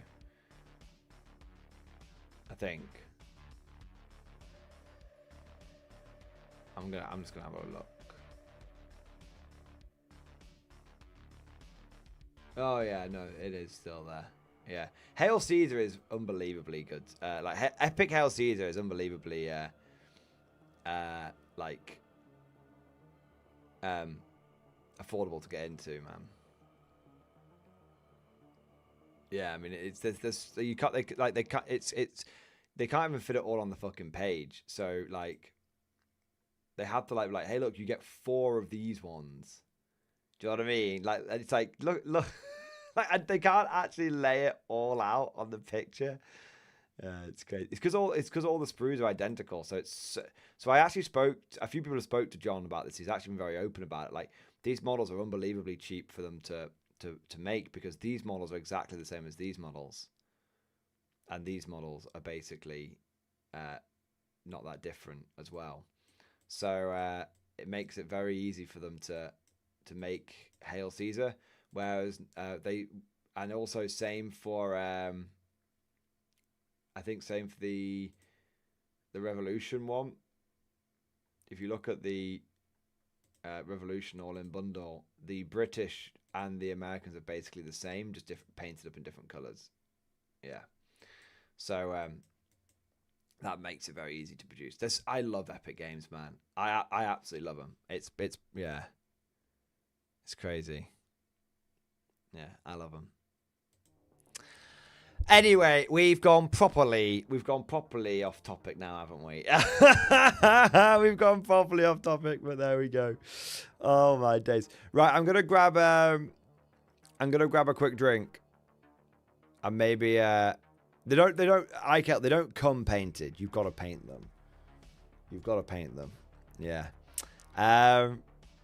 But they're pretty easy to paint. Like the Romans, it's just paint the shields red. And then a little gold boss on they're very easy. They're very easy to paint. You just paint them on the sprue because otherwise it's really hard. Once they're all ranked up, it's really hard to get the details in. But I really want to play some Epic Napoleon. I've got everything for it. I just need to. I just need an infinite amount of time, or to be able. Yeah. I just need to be like the Flash and be like, and then I'll be done. Yeah. Right, I'm gonna grab a quick drink and a snack, and then we'll be back for another hour and a bit. Got a little bit more streaming to go. Yeah. All right, give me a second.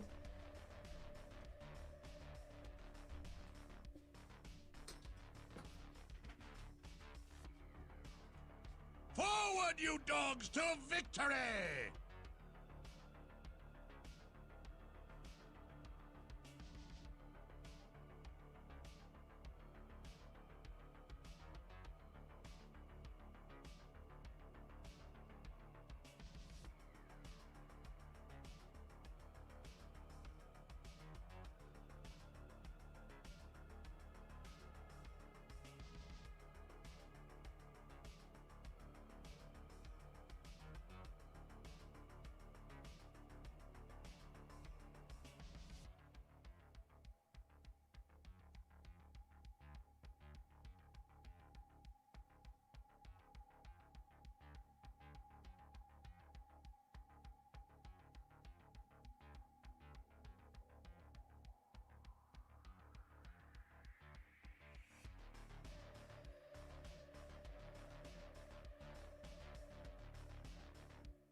a banquet. Every paycheck a fortune. Every formation a parade. I love the Corps.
Alright, give me a second. I've been a few minutes because I was getting my stuff that was priming outside and I brought it inside, so it took me a minute just to gather it all up. So I still need to have a wee. So give me a moment. Oh man, I fucking love mechs, mate. Mechs are cool.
Okay. All right, I'm back. So, let me show you what I was priming. So we've got, finally, it's going to be, hopefully it's going to hit the tabletop this week. The Kodiak, of course, needs painting, but it has been primed at the very least. And then we've got a mud skipper. This is my second mud skipper, so I actually have two. I have one for the Brits and one for the Americans. And then I've got what I think might be a surprisingly good mech that no one's talking about. The Grizzly with the big belly gun. So the reason I like the Grizzly is because it's very cheap for a medium mech. I think it's 235 points.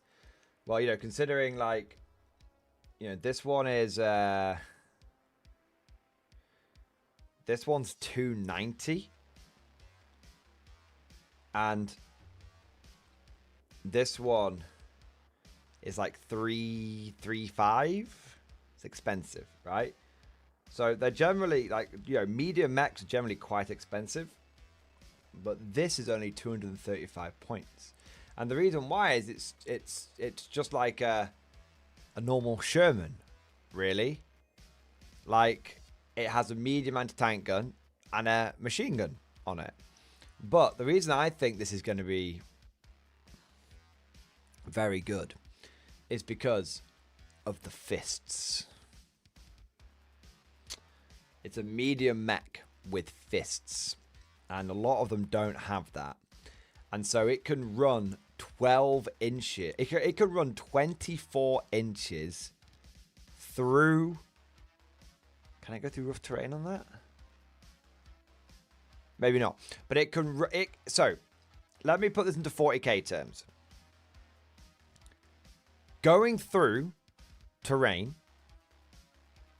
it has a guaranteed charge range of 12 inches. Going through terrain. Going over open ground, it has a guaranteed charge range of 24 inches. This is why I keep saying Konflikt 47 is a game for all. Are you a World Eaters player? Are you a World Eaters player? Do you wish that your Mauler Fiends could charge 24 inches? Guaranteed? No 2d6 dice roll. They just do it. It exists in K47. It exists. Is what I'm saying, man. It's like, oh, but I bet it won't have pressure armies. Yeah, it does. Oh, I bet it won't have melee armies. Yeah, it does. Oh, I bet it won't have, like, gunline armies. Yeah, it does. I bet you won't be able to deep strike. Yeah, you can. Within 1 inch of the enemy. No scatter.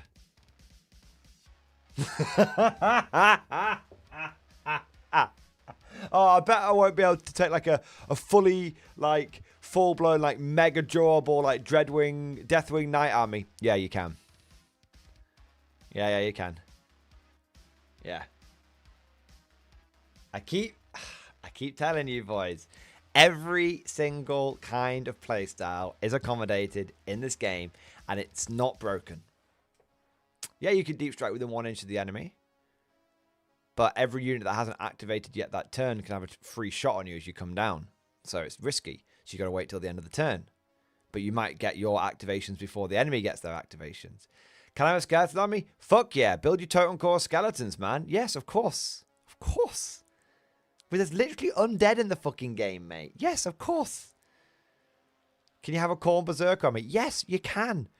Bring your Khorne Berserkers in and say they're Shrekwolfen. There you go. You're sorted. It's sorted. Yeah. Really? That's nuts. Yeah, you could. There's undead, man. 2 factions have got undead. The Japanese and the Germans. Or the Axis, I should say. But yeah. Bro, there are Axis soldiers which have been genetically modified to turn them into fucking vampire shock troopers. Okay? This is an official Warlord model of a dude that is literally a fucking, like, what the old, like, the old ass, like, vampires called? Necrarch. Fucking Necrarch fucking shock troop fucking vampire dude. You know? Nosferatu. Yeah, like Nosferatu kind of fucking looking motherfuckers. Yeah. Yeah.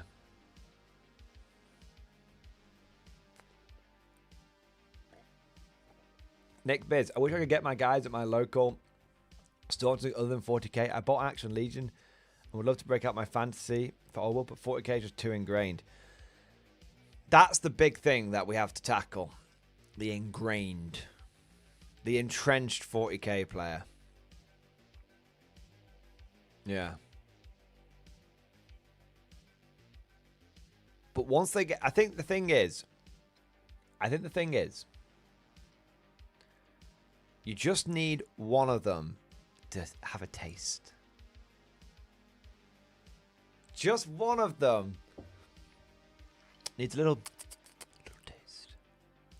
And then they're in. And then it spreads. The revolution spreads. I'm sure you could get one person. Like, hey, man, I've got this really good game. You don't need to pay a penny for it. Do you mind just, like, trying it out with me for an evening? You know? I'm sure one guy in the local group, like, yeah, fuck it. Yeah, fuck it, dude. I'll play it for an evening. Yeah, no dramas. I'm bit fucking sick of 40k anyway. I need to try something else. Yeah, that's what you just one guy. That's all you need. Achilles heroes with getting for action. I don't know gaming Stuka. I think they'll probably have some rules, but I don't know. I never played them, to be honest. The models are cool though, so yeah. What have we got next? Silent Warrior. We got some super chats coming in here. Silent Warrior, thank you for the super chat, man. First wave of stuff for Konflikt arrived today in stream discussion. No minis yet. Gotta wait on those pre-orders. But the terrain is equally important. Extra SS sprue courtesy of Warlord. Nice. Oh, wow. He's going. He's going fucking in. Look at this, boys. Holy shit, man. Dude, that's so good.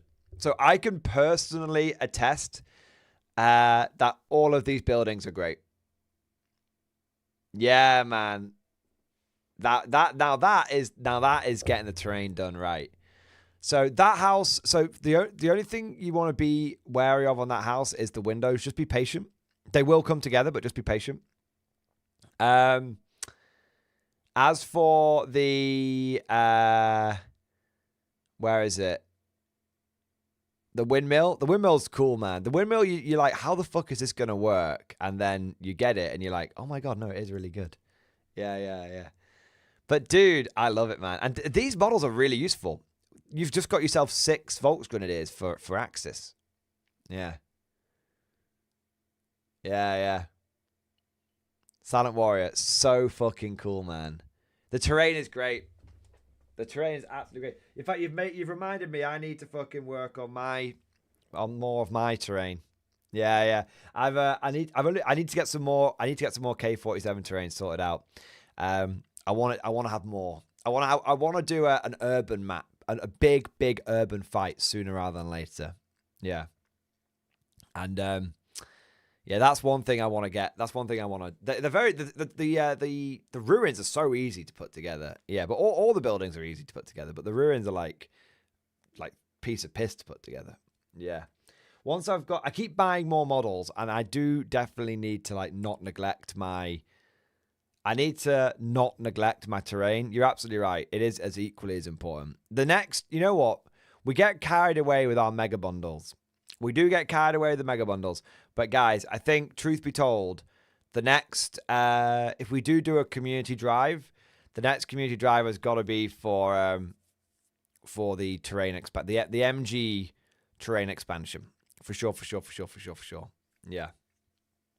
I think it has to be. Yeah. Because as Silent Warrior said, it's just so you can have all the models in the world, and if you don't have a good board to play them on, then what's going on? Yeah. What we even doing here? Yeah. All right. I love that, mate. You've a fine selection, sir. A fine selection. Yeah. Joe Carl, did you ever print out the extra? I didn't, mate. It's definitely it's bit of a point of shame, but I haven't. I've got the STLs. I bought the STLs, you know. And I'm very, very grateful for it, but I just, never got round to, I've not printed them. Yeah. It's one of those where basically I printed so much stuff, and then I've only just sort of got through it all, and then I've ended up bloody going over to fucking Konflikt 47 and everything. But no, it is definitely something I need to be. It's definitely something I need to be doing, because I really, really liked those fucking shrine, those fucking 3D printed shrine, the shrine STLs. Yeah. Yeah, I really did want to get those done and do like a whole like narrative campaign around it and everything. Yeah. So I haven't done it yet, mate, but understand that it's not because I don't want to, it's just because I'm a bit disorganized and I've been getting my head turned to many other projects. I've been getting my head turned. Yeah. But I want to say next a big thank you to Krampus. Krampus, thank you for the super chat, man. So long as we're off topic, I dropped a Krieg shanty named No Grave But Mud in stream discussion if you need something for post stream. Let's take a look. Well, I can have a look now, to be honest. Let's have a look. I may have been playing around with... 1 minute. Played around with some AI tools today. This is what came out of it. Alright, let's have a look. Okay, so... Let's have a look.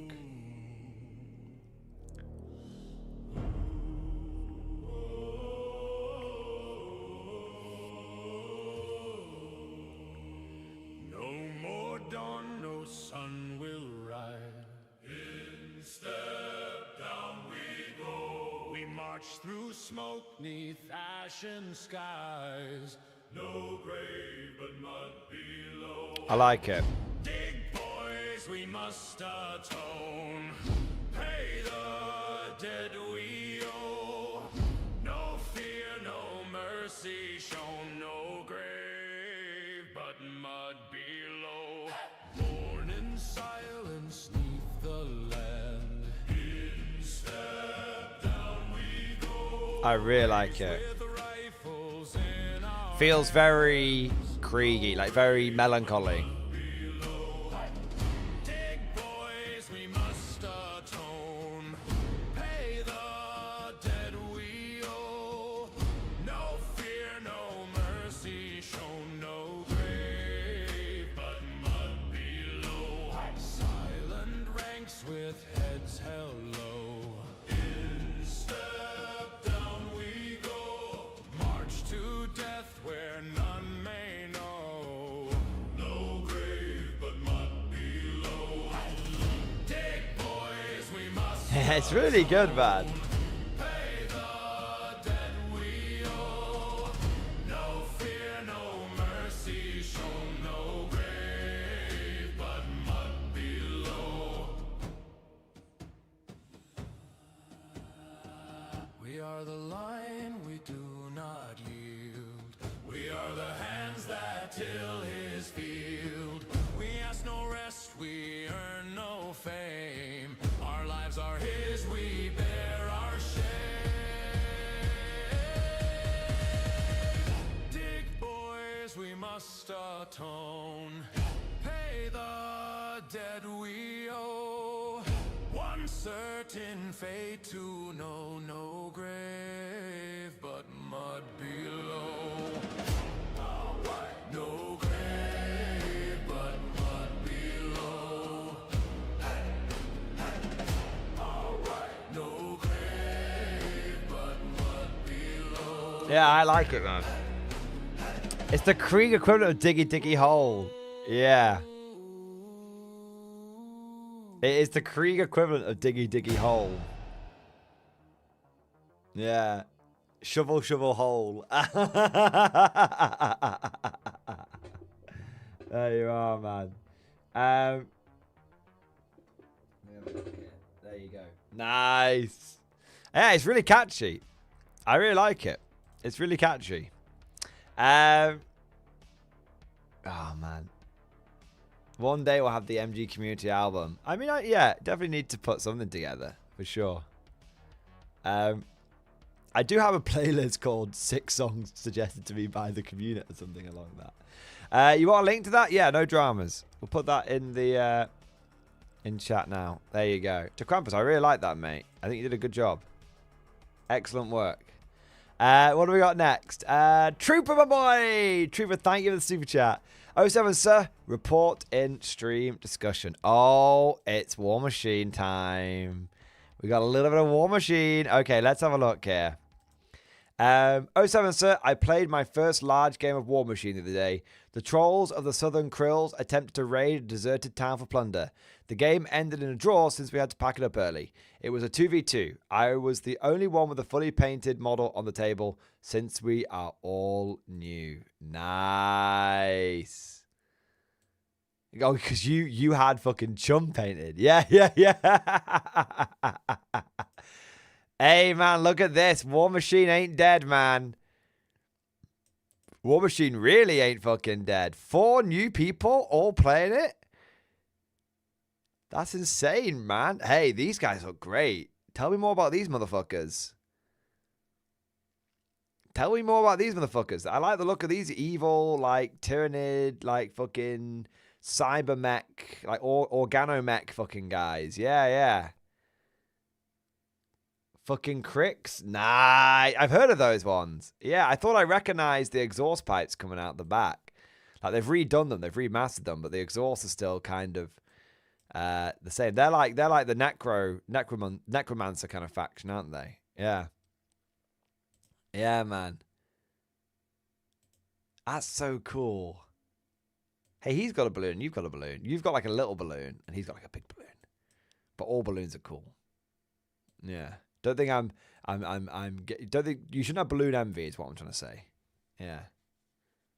Imagine if the Necrons and Nids were hybridized. My God, that would actually be very cool.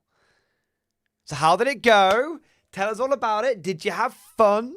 Did you enjoy the game mechanics? Were there any, good things that stood out straight away? Any issues that stood out straight away? Give us the deets, Trooper. You've got our undivided attention. We're all about... I just love that we're all trying new games out. You're trying a bit of War Machine and Battletech out. I'm trying a bit of fucking Konflikt 47 out. Yeah. Everyone's just trying different games out. It's the best bit about what I really do when a 40k edition is like going full steam ahead. It's so much fun. It's great. You can just lose yourself in it. It's awesome. But it's also great when you get to the end of a 40k edition because like, okay, that's great. That's just we're gonna chill with that for a little bit. Still just gonna bring it down to like 50% rather than 130%, 150%. And it's like, oh, look, now I've got some time to try out some other games and stuff. Oh, a bit of War Machine. Oh, yeah. Yeah, it's mad. It's cool to see, man. Look at the board, bro. Hey, that ain't no fucking flat terrain, is it? That ain't no flat terrain. We've got ruined buildings. We've got a fucking river. Look at this mental thing down here. Look at this mental thing over here. Not even sure. This is some sort of like blasted tree thing. Yeah, and I have to say, like the game size is pretty big as well. Like, is that so I know you did like a 2v2, but is that like so like both sides basically had like a one full army, or is it more like no, this is a double-sized game in all regards? Yeah.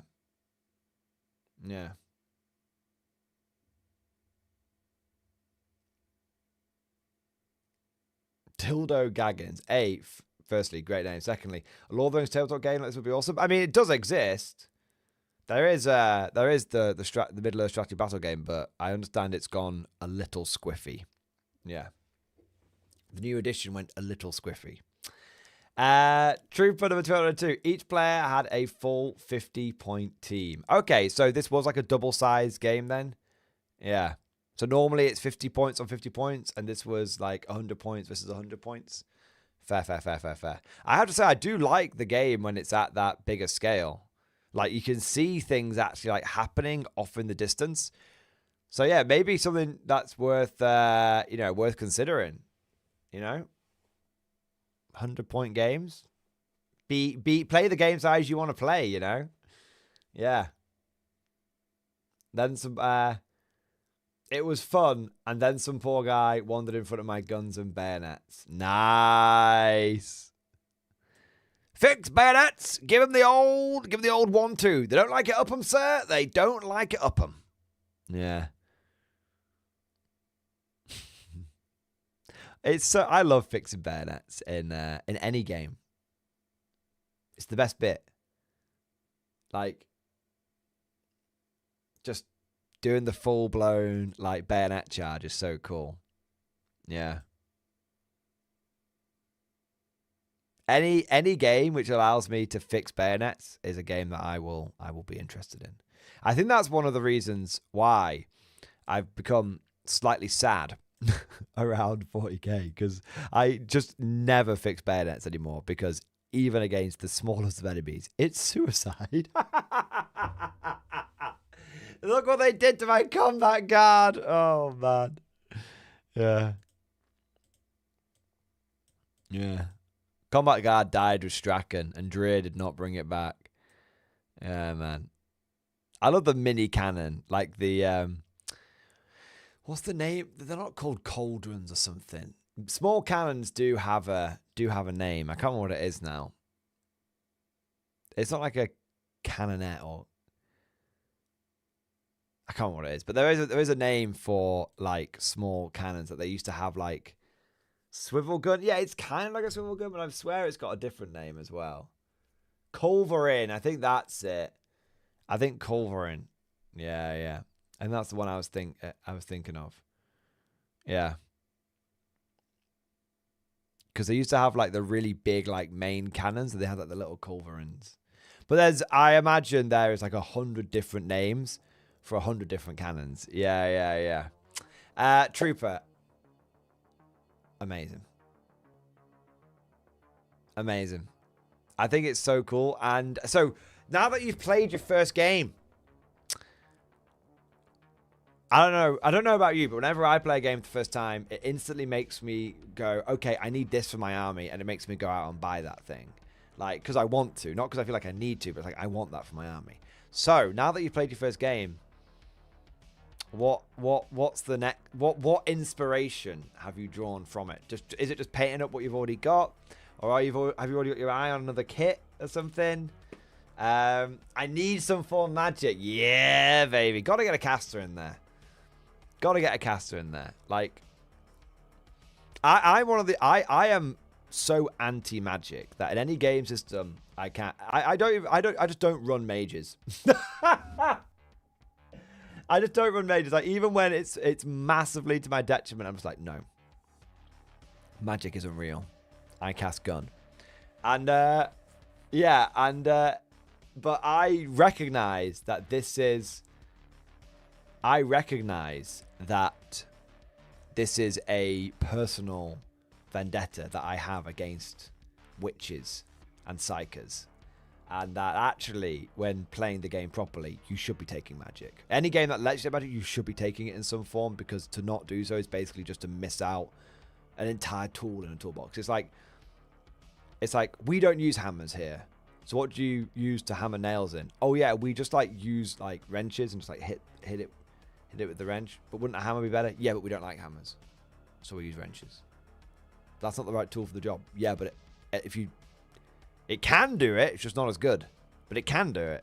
And sometimes we twat our fingers off. My better models that were outrun immune to all forms of non-magic damage when grouped together. Ah, so you need a bit of magic in there. Was that the Cricks, was it? Or was that one of the other? Was it like double Cricks versus double Pirates? Or, yeah, what were the factions involved, actually? That's kind of interesting. Yeah, what were the factions involved? Because some of them I will recognize. Yeah. Just going to close a few bits here. Yeah. It was the Cricks, right? Yeah. I mean, I don't know what it is, but I have never played War Machine, and yet I have heard of the horror that is the Cricks. And it will be quite funny if even after the game basically died, when it comes back, cricks are still like fucking mental. It would be funny. Yeah. It would be funny. Yeah, have a look at some cricks models. I can have a look at some cricks models, man. I can take a second. Steam Forged Games. Yeah, they're definitely they definitely upped the ante, haven't they? 1 minute. They've definitely upped the ante now, look. So what would I get if I was going to start a Crix army? Would it just be this one here? Crix Necro Factorium Command Starter? Or would it be the Crix Necro Factorium Battle Group box? Because that says command, but that says like battle group. Yeah. And these are like some kind of like expansion sets. Get both? Oh, okay. And then what's that like? Is that like 50 points or 100 points? Those are pretty cool.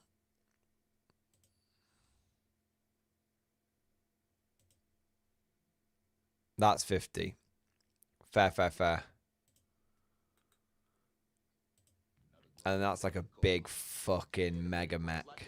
Yeah, and I remember these dog-looking things. Yeah. Yeah. Huh.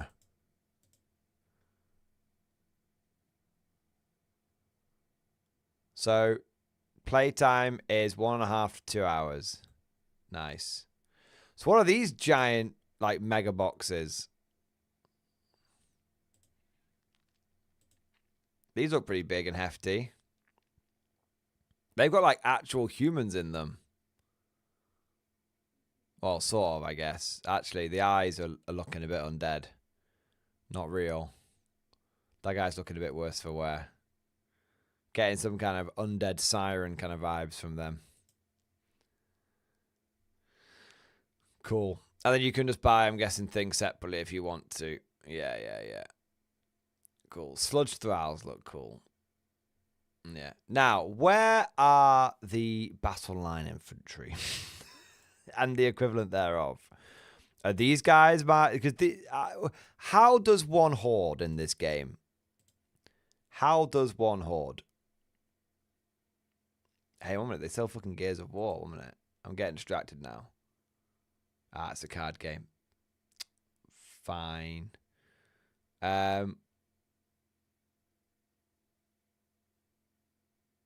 I feel like these guys are going to look like Valhallans. Ah, yes. Now, I don't mean to be very predictable, but these strike me as more my guys. I mean, there's a literal fucking mortar. There's a literal fucking mortar. Like, I'm getting a real, these are more my speed. These are the guard. And, I mean, they've got guns. They've got guns. And they've got mortars. And they've got power armor. So this feels like more me. Kador is shooty. What's Old Umbry? Right. These are less Valhallan looking. Less interested. I want the zombie dudes, or I want the... I'm more interested in the zombie dudes or the Valhallan looking motherfuckers. But I will have a quick look at whilst we're here. These guys.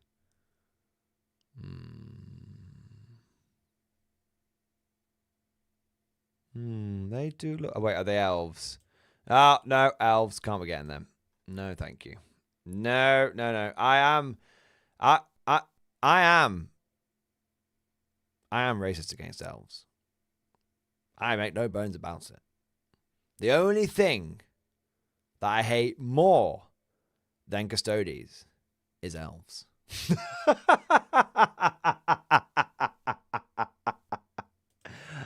There you go. Oh, these are your guys. Hey! The Southern Creoles. Why do you not have this guy? Like, this is cosmic. It's so nice of them to make a model that is a perfect representation of cosmic. Look at that. Cosmic, you should get one of these guys. I bet you could use it. There you go. I'm working on it. Oh, he's a big boy. Okay, yeah, no, he's a big boy. Yeah, you got it. Yeah, understood. Is there anything else cosmic like over here? This guy's actually got a fucking squid in his eyes. In his hand, I should say. Probably in his eyes as well. So this guy's pretty legit-y. There you go. It's the Great Unclear on holiday in Ibiza. Love that. I mean, this is cosmic. This is Cosmic's faction all over. Yeah. These are silly little guys. They're just silly little guys. Yeah. That's cool, man. Well, I have to say, Trooper, that was a nice little segue, that was. A little segue. A little segue. What do we got next? Cool German Dude. Cool German Dude, thank you very much for the super chat, man. Hey, Mordy, if I were to share something with you, don't worry, not my redacted. Oh, now I'm disappointed. Would you prefer email or Discord DM? I do not mind whatever is easier for you. Maybe Discord DM. Discord DM. Yeah. As long as it'll fit. Yeah. Discord DM. Fun Jacob, thank you for the Baneblade. Yes, it is the Baneblade. Consider this my donation for Mad Larkin's mental healthy treatment program. Mordian, King, list of you sent email. I think this is the one. Mad Larkin does not need any mental health help. He is suffering from paranoid delusions because he does believe that #he is in command, and he also believes somehow that Bretonia is better than the Empire. But that's just quirky. He's just a quirky guy. That's just his like. He's there in the corner saying Bretonia better than Empire. You just pat him on the head and go, yeah, sure, no worries, buddy. Don't worry about it. Yeah, of course. Yeah. You shut your door. You shut your dirty whore mouth, Oleski. I don't want to hear another word out of you.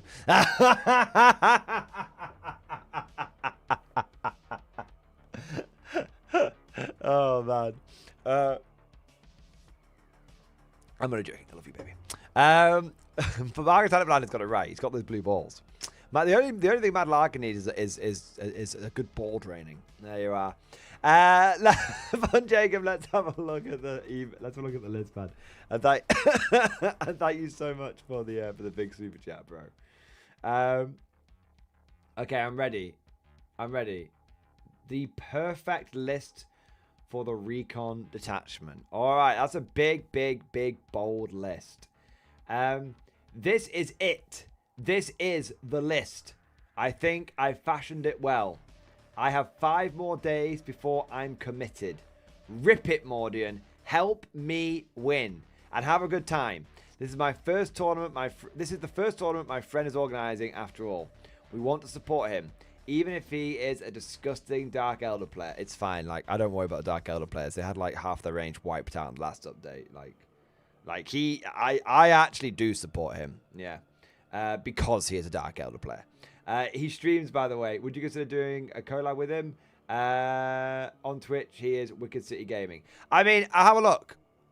I'll check. I always like to do my due diligence and all that. But yeah, we'll have a look. I'll have a look, mate. I'm not saying yeah, not saying no. Unrelated, I wrote my speech for the change of command. I'll drop you a link on Friday or Monday stream. I make no less than 3 MG community reps in it. Amazing. amazing. Didn't you use like homogenize and standardize or something in like in a PowerPoint presentation or something recently? I was like, yes. You gotta. You see, I worked the greasy pole of the corpo world for many a year, so game recognized game. All right, we got Caden Castellan, scare gas grenade. I think you've already gone off on one because I'm pretty certain that's a fairly useless upgrade, but fine. Caden Castellan, survival gear. Cadian command squad. Double plasma gun. No flag. What? This is what Nemo has done to you. He has made you forget the King's colours. Another Cadian command squad. Is there a flag in there? No.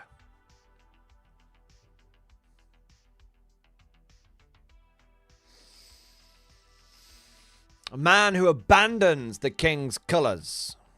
Abandons the King's friendship. No. How dare you? Alright. Lehman Russ Commander. Execution Plasma Cannon. Last cannon. 2 plasma cannons. 20 shock troops. 20 shock troops. 20 shock troops. 20 shock troops. 20 shock troops. 1, 2, 3, 4, 5. So 100 shock troops. 1 Taurox. 2 Armored Sentinels. Kazakin. Exterminator. Vanquisher.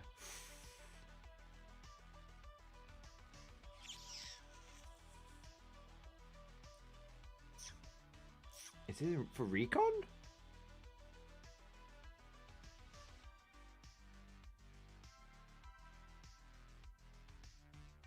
What terrain are you playing on?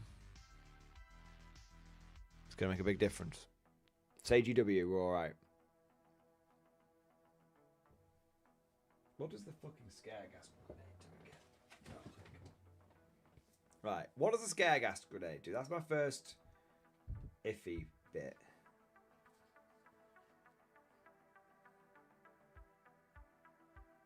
No, okay. I mean, it's only 5 points, but yeah, fuck that off. Make someone take a battle shock test. Make sure take a battle shock test. My God, no, no. Right. Anyway, but it's only 5 points, but that's all right. We might do something with that 5 points. No, you know what? I'm gonna give you. I'm gonna be less picky. Okay. Overall, I only see one flaw with the list. You don't have enough tank orders. So, if I go through this, I can see you've got what? You've got 6 infantry orders. I mean, I don't think you've got enough orders at all. You got 6 infantry orders, 4 from the Cadian Stallions, 2 from the Cadian Command Squads, and you've got 5 bricks of Cadians and 2 Armored Sentinel squadrons. So you're actually one set of orders. You're 1 order short there, in my opinion.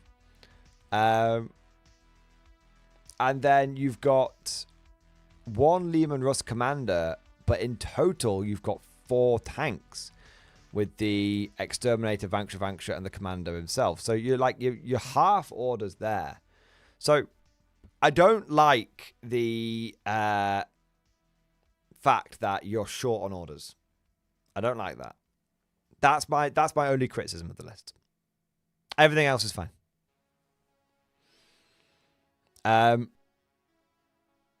How do we get you the orders that you want, I suppose, is probably the $1 million question, right?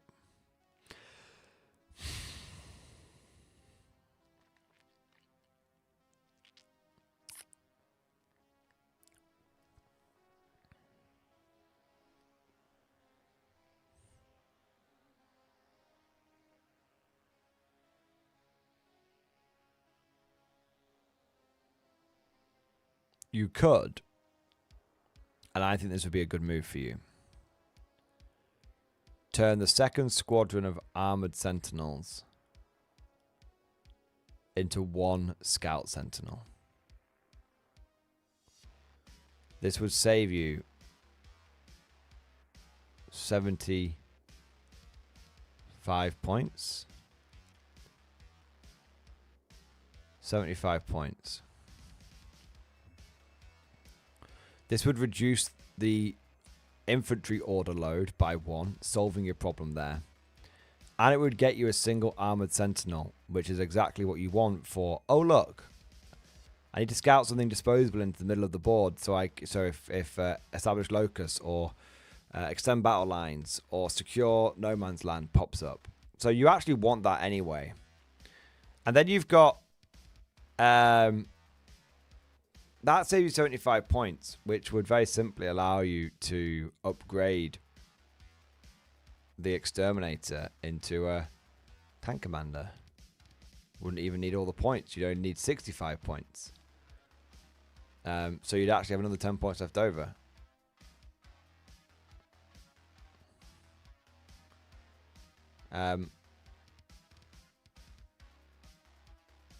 No, 55 points. 55 points? Yeah, because you want 80.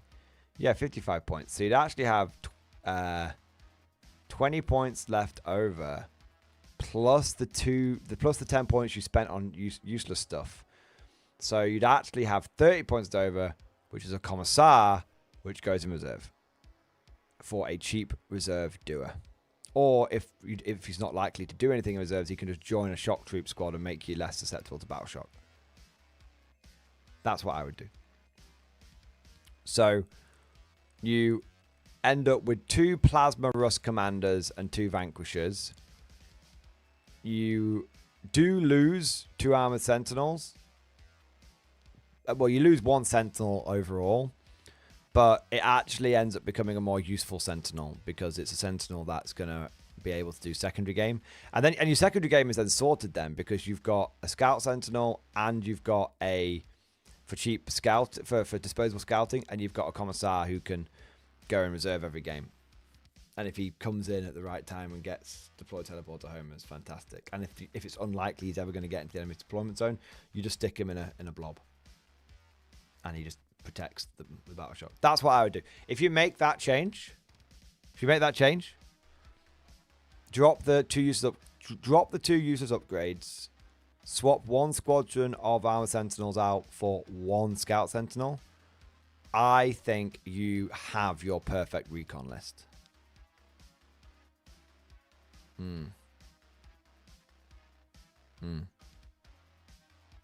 All right.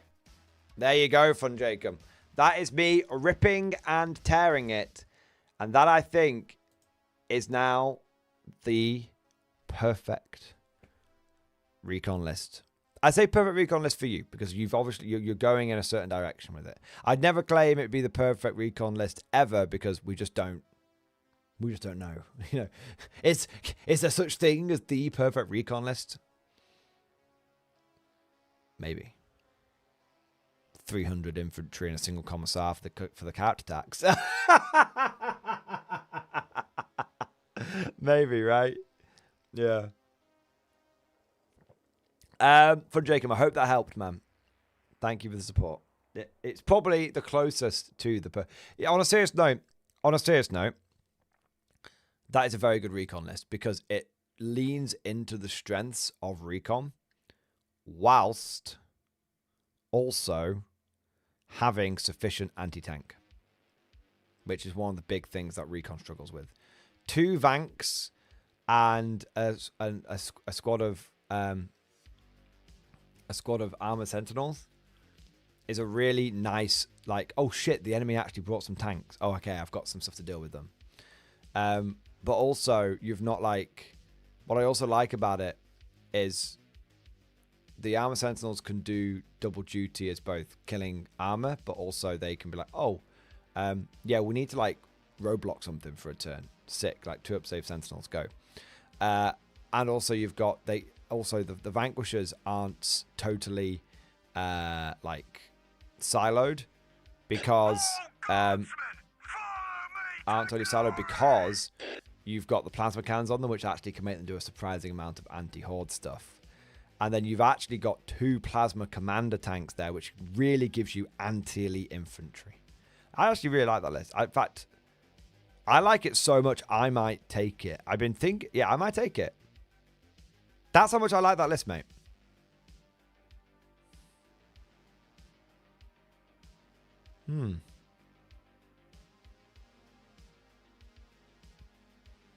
wants a nice balanced recon list. When you make the changes, if you could make those changes for me, mate, and then just send it to me on... Do me a favor. Make the changes. Send it to me on email and on Discord. That way I've got it in 2 places. And I very well may take that list to the next... to my next serious tournament. The only thing I might change is I do love a bit of indirect fire. So I might tweak a little bit, but at least I might leave it. It depends what the terrain is. Yeah. But no, I appreciate it, man. And good luck. Good luck and support your mate, and good luck to him for his first event. I'm sure it'll go fine. 40k tournaments almost run themselves these days, so he's probably worrying over nothing. But yeah, hopefully he has a good one. Yeah. Hope you all have a good one. Someone was asking, but Mountain, yeah, what was the Warlord surprise? Warlord sent me. It's not even out yet. It's not. I had a digital version that was sent to me. It was actually shared with me by Woodimp earlier. We both got the same NDA. Warlord sent it to him, but didn't send it to me. But now Warlord have sent me the paper copy, which is awesome. So they sent me that, and they sent me the limited edition model. And I have spoken to... I'm going to a bolt action tournament. It's very interesting that this turned up, because I'm going to a bolt action tournament this weekend, and I've messaged the TO and said, hey, here's the list. I said, hey, I want to use the new Soviet book. Here's my list. Please feel free to say no. But as you can see, I've not taken a broken list in any way, shape, or form. Can I use it at your event, even though it's not out yet? And the TO went, yes, I can see you've not taken a broken list. That's really cool that you've got that early. I'm sure that we would all... It's a very close-knit local bolt action group. I'm sure we'd all... he was like, I'd love to see it. Bring it along for the day so we can all have a look at it. And I was like, yeah, of course, no problem. So, yeah, I'm going to let a few people take a peruse through it. And I'm going to give it a spin this weekend. And I'll first person to use this at a tournament. I might try and put a rush on the after-action report as well for it. Yeah. So that was the surprise. I just need to get this model painted up because the flag actually does something. Yeah. All right. What have we got next? Ozroth, my boy. It is the Mammoth Chat. Yes, it is the Mammoth Chat. Ozroth, thank you for the big super chat, man. Holy shit. Konflikt 47. Industry discussion. Driving home, so may not respond in chat. No worries, man. Let's take a look. Oh my god. Oh my god. Yes, let's have a look. He's so fucking hyped. Look at the happy Konflikt 47 player in the wild. Look at it. He's just happy. He's just a happy boy. Nice. It warms your heart. It's like I said, Ozroth, he was a diehard 40k player. And he's like one of those, I keep saying, he's like one of those battery chickens, which is come out the cage now. He's in it, running around, learning to fly for the first time stage. It's amazing.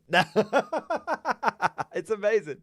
All right, let's have a look. He's not even left the parking lot yet, and he has to share this. This is exactly how I feel after every K47 game myself, man. Oh my god, I haven't even left the parking lot of the local game store, but I had to share.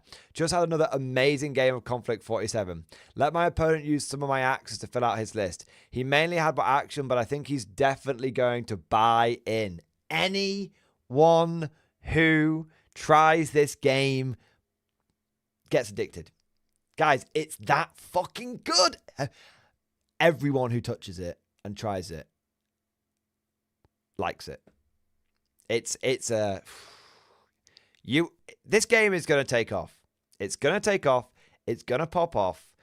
It's one of the best games that I've ever... It's one of the best... You know what? I'm not... Scratch that. I'm going to say it.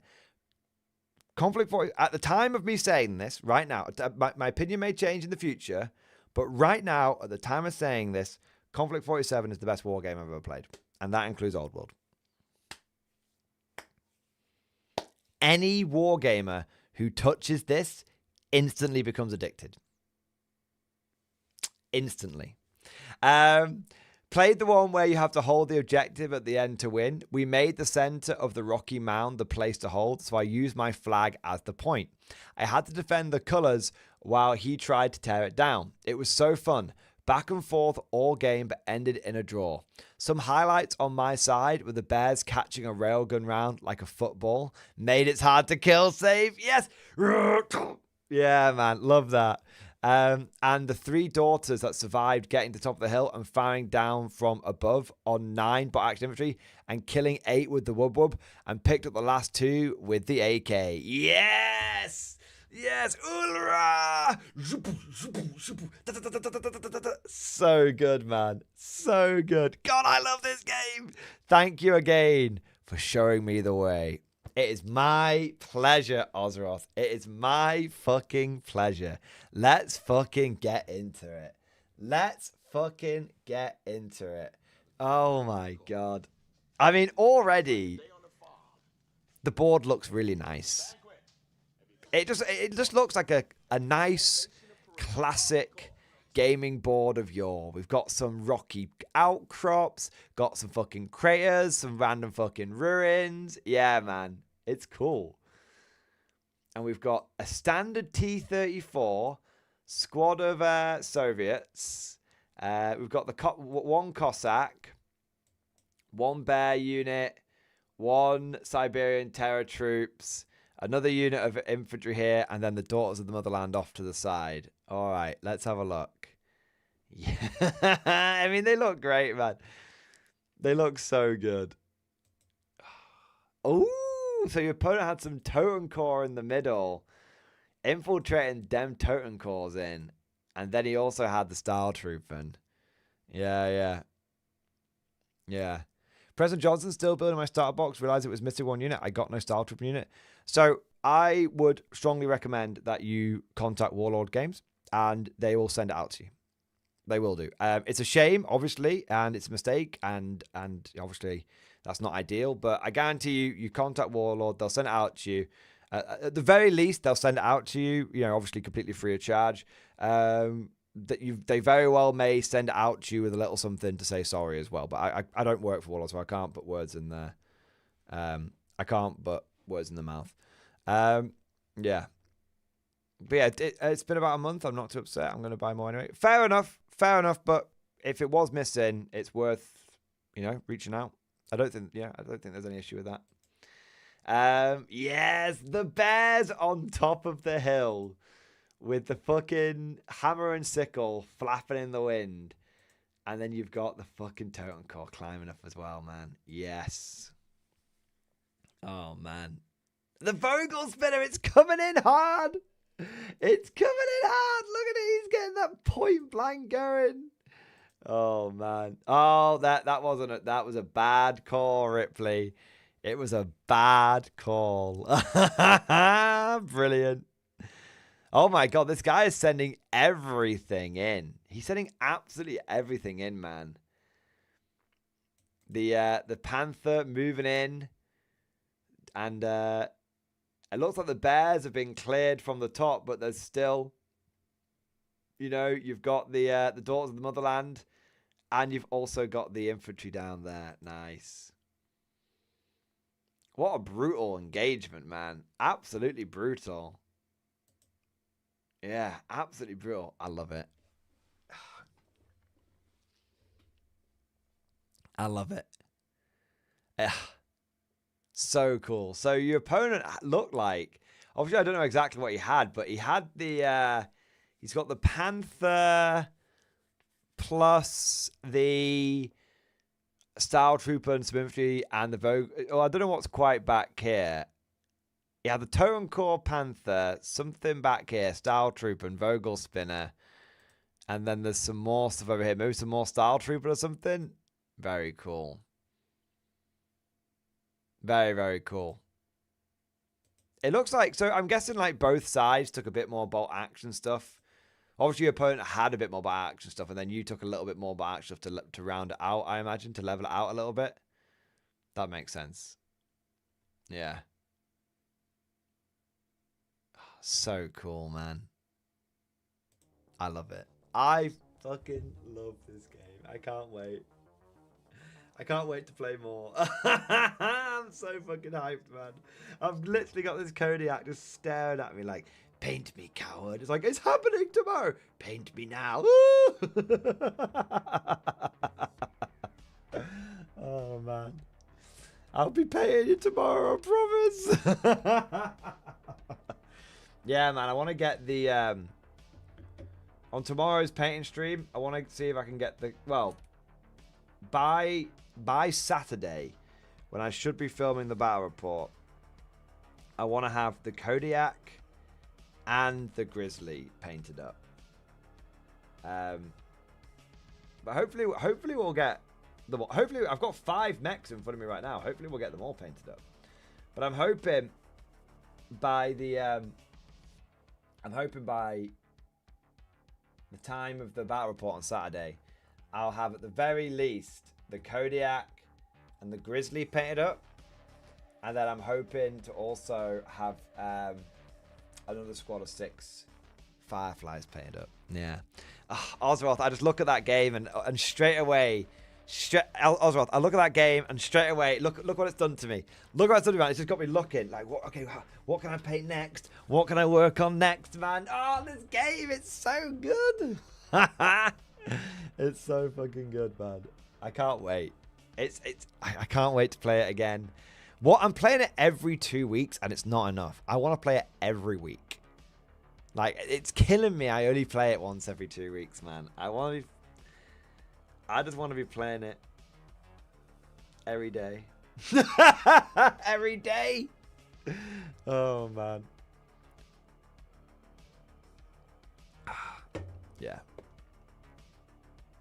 It's a good game. It's a good game. Yeah. Osroth, thank you so much for the big super chat, man. Thank you for the after action report. And I just want to say thank you for more fuel for the K47 hype train. Yeah. That's what it's all about. More fuel for the K47 hype train, baby. There we are. There we are. Oh, man. Mad Larkin, Kodiak, baby. Dude, it's right here, man. It's right here. Should we, I could build a list for the, for my Americans. Should we do a quick K47 list building sesh? What do we think, boys? Let's have a look.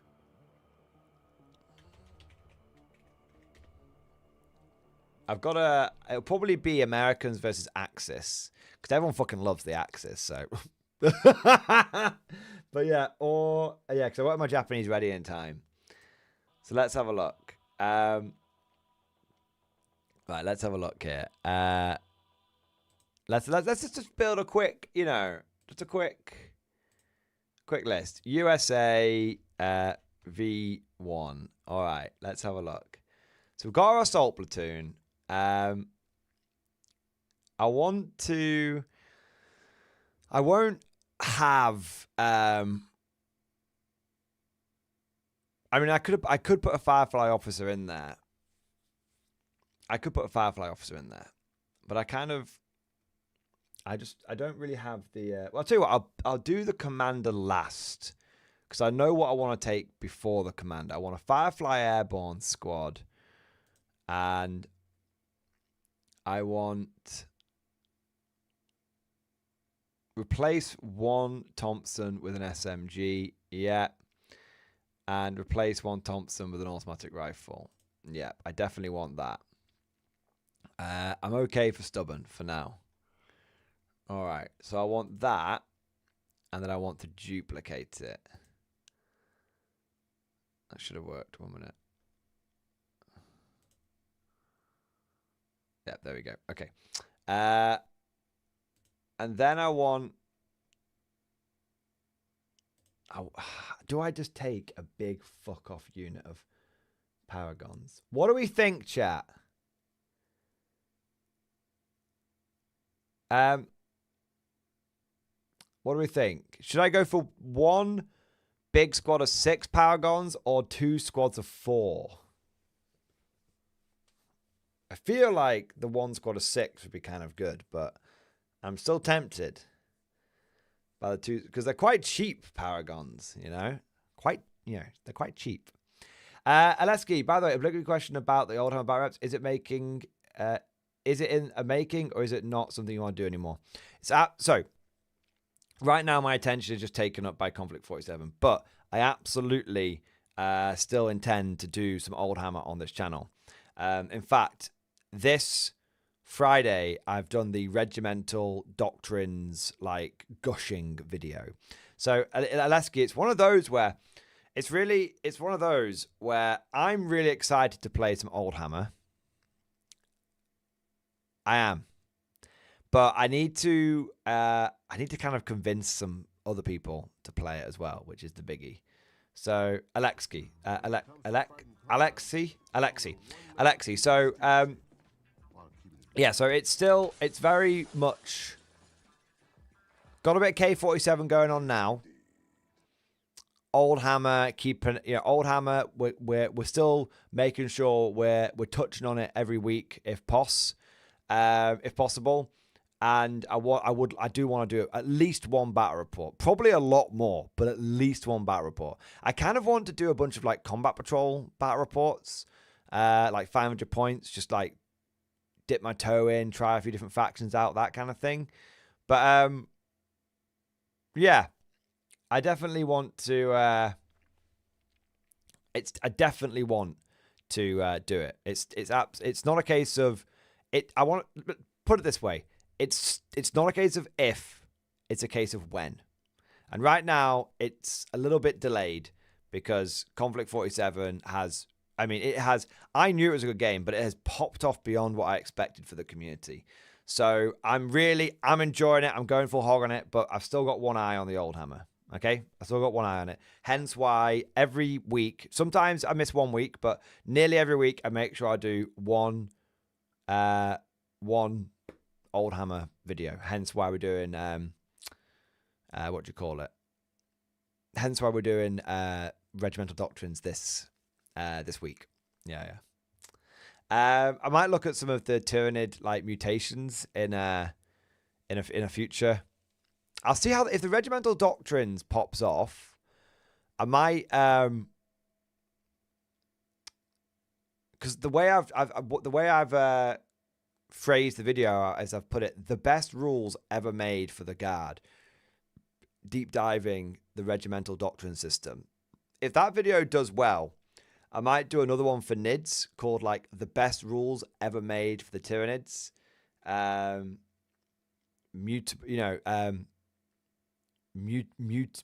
Mutable bugs or whatever. Yeah, I'll come up with a cool tagline for it and just sort of, touch upon those, on those old school Oldhammer rules that really let you customize things. Same with like the 3.5 Chaos Codex and stuff like that. Yeah. So the battle report is a little bit further away than I originally expected, but we're still very much keeping our feet in. We're keeping our feet wet with Oldhammer. Yeah. All right, Daddy Chill says 1 big block of the Paragons. Right, let's have a look. Paragon squad. Big squad. 2 heavy Tesla rifles. Just because I have 2 in the squad. Yeah, and then Paragon close combat weapon. Yeah, thank you. And then I do want to make them fanatics for sure. That's going to be that's only 200 points for 6 Paragons. It's actually, wow, they're like eminently affordable. Love those boys. Okay, right. So I definitely want that shit in there. How many points? 512. Okay, right. I'm gonna go back to an armored platoon now. Armored walker platoon. Add platoon. Okay. I really, really, really want the Kodiak. 335 points. The big boy. I don't think I've got any. I don't think it has any options. Nope, that's cool, and I'm okay with that. Okay. And then I want to have a Grizzly as my next one. Yeah, 225 points. Grizzlies are so cheap. So cheap. Yeah, big fan of that. Okay. Now that actually... I still got 500 points to play with. I still need a platoon commander. I really need a lighter mech for my Americans. Like, I really, really need a fucking, like, 100-point mech. Do you know what I mean? Just the one. Just the one. So my instinct is I need another brick of fireflies. I think that would be cool. Do I go for another walker?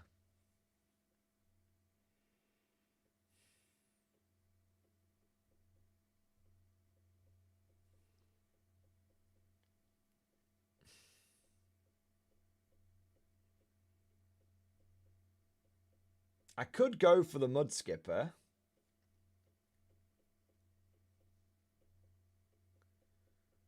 If I get it painted up in time, I could go for the mud skipper over the linebacker. It's not got a rift dice. Thing is, I haven't got...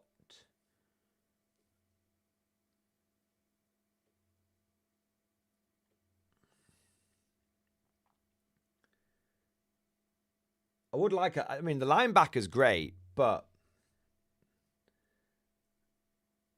I feel like I want another grizzly. I mean, I don't have it, so I can't put it in, but... The mud skipper plus... I could go mud skipper plus fireflies. Mud skipper plus fireflies plus a platoon commander. That would probably be... That would definitely be... I think that would fit. Okay. 1 minute. Do I need to... Oh, wait. Do I need to select... I don't need to select one more, do I? And if any options, platoon command walker. Did I not upgrade you to platoon command walker? Oh, no. Okay, there you go. You can be platoon command walker. Let's go for a mud skipper. Any upgrades on it? No. I like the HMGs as they are. Thank you very much. Oh, no, I haven't got enough points for what I wanted to do. Well, I can still take a basic rifleman squad. Yeah, I desperately need... This is what I need. So this is what I need. Okay, I'll show you what I need to do with this army, right? I need a Firefly officer, which I don't currently have, but I need a Firefly officer, right? And then I need to add a... Someone asked why would I take the regular SMG? You're not being rude, Taylor Adams. Oh, it's a great question. Because it saves me points and I need someone to catch bullets. And it gets me an extra reroll for Arsenal of Democracy. So if I... So Firefly squads are very expensive, right? 162 points for like 6 guys is quite expensive. So anywhere that I can trim points is really good. So what I do is I take one guy with an SMG. So now that's a separate multi-shot weapon. So that's an extra reroll for Arsenal of Democracy. Yeah, just on that SMG, but still. And then I take the automatic rifle, and that's also saves me 2 points and also gets me an extra reroll. It also gives me 2 guys, because these aren't upgrades, they're downgrades. It gives me 2 guys that can die before, who I can easily pick to die before having the my other Thompsons that I care about actually going. So it's just a little way of saving points and anticipating casualties, essentially. Yeah. So if I was to build my perfect list here, I would, which I can't quite yet do, I would go for, I've still got what, 210 points there. So what I would probably do is then, I think I'd go for, which ones, what does the Jackal come with? The Jackal Jump Walker. That comes with just the arm-mounted MMG. So I don't want that. What I want is the Coyote Lightwalker. Yeah. Yeah. And that gets the HMG and... Wait, I'm looking at the wrong one now, aren't I? Yeah, I'm looking at the wrong one. Does that have anything I need to buy for it? No, so that comes with the HMG and the MMG, but mostly it comes with the ability to run in there and punt people. And that actually, I could get 2 of those. If I really wanted to, I could get 2 of those. Which is interesting.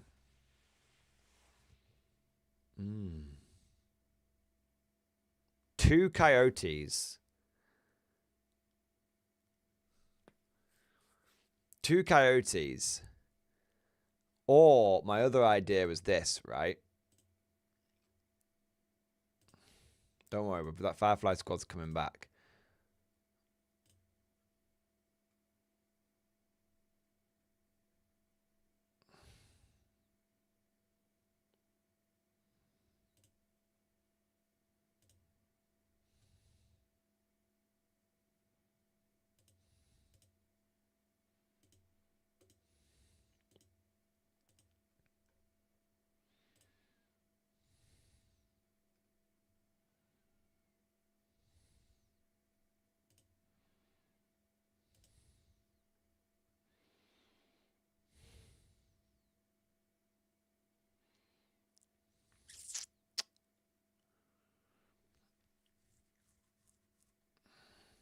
How many guys in the squad?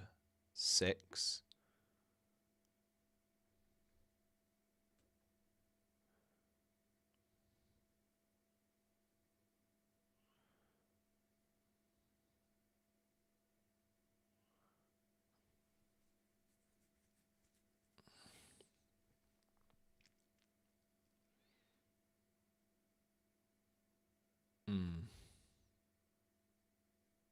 Reporting for duty, sir. Do you go for a big brick of basic bozos? Just like, yeah, I'll just take like 100. Or do you go like 9? You got 105 points to play with, I think. How many points do I have to play with? I got 15 left.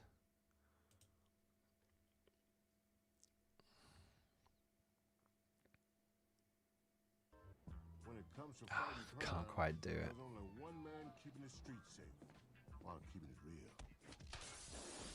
8-man squad. Indeed.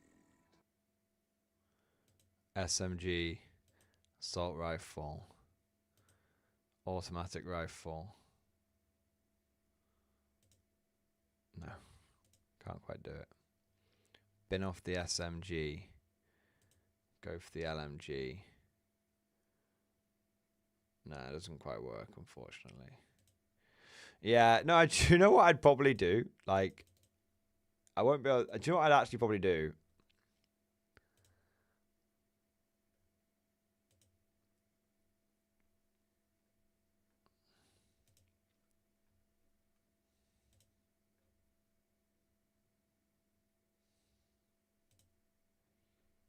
There you go.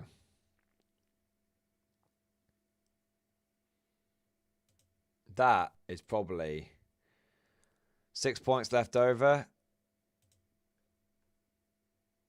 Give the officer an ATRD. You can fire it every turn.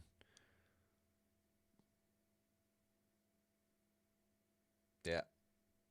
And yeah, that's it. So that would probably be my American army.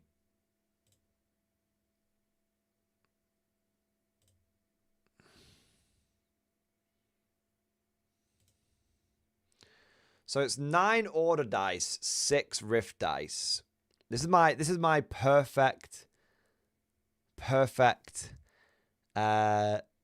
list, which I can't quite do. I can't quite do yet. I don't quite have all the models for yet.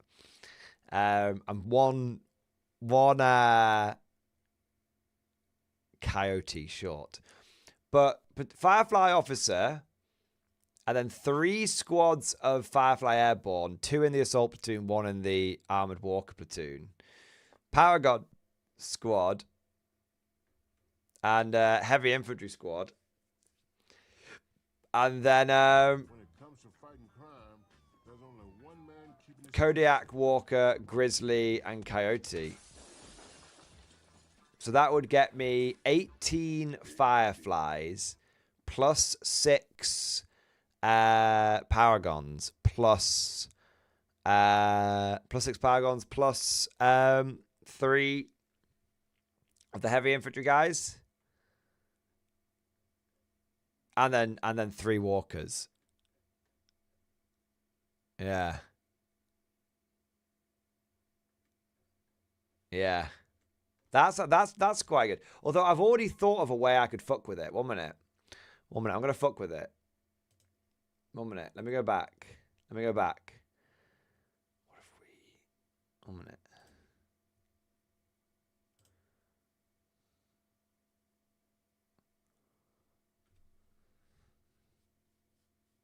Hang on. Hang the fuck on. Hang the fuck on here. Hang the fuck on. This is this might go places. It might not, but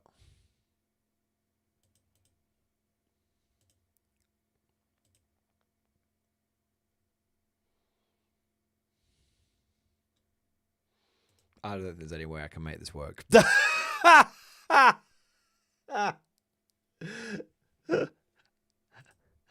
I'm already backing out of this idea. It's already fucked. Nah, it's already fucked. Yeah, I was like, can I get 2 squads of infantry in here? The answer is no. The answer is a big no. So yeah, we need the platoon commander to just be a lone Firefly officer. Yeah. And I got 5 points left over. I wonder, can I make I mean, I could make 1 squad stubborn, but then I'd have to remember which squad was stubborn and can't really be bothered. So yeah. No, I think I had it right the first time. 3 squads of Fireflies, big old squad of Paragons, 3 of the heavy. I'm just not sure if 3 heavy infantry is enough. I want a big, meaty squad. You know, I want a big old meat squad.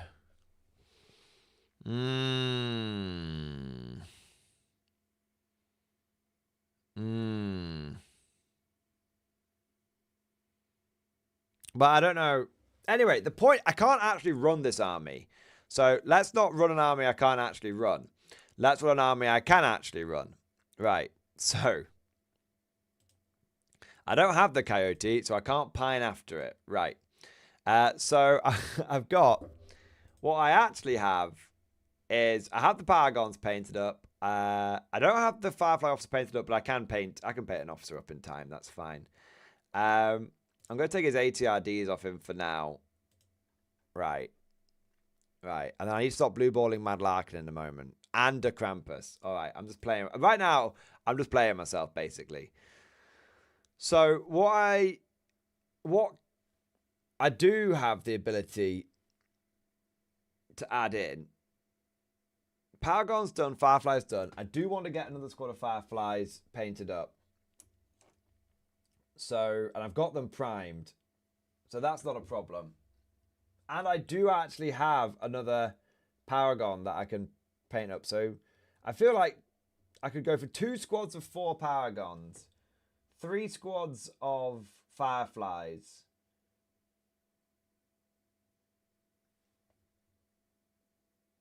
If I add the Mud Skipper in. How much is the Bruin?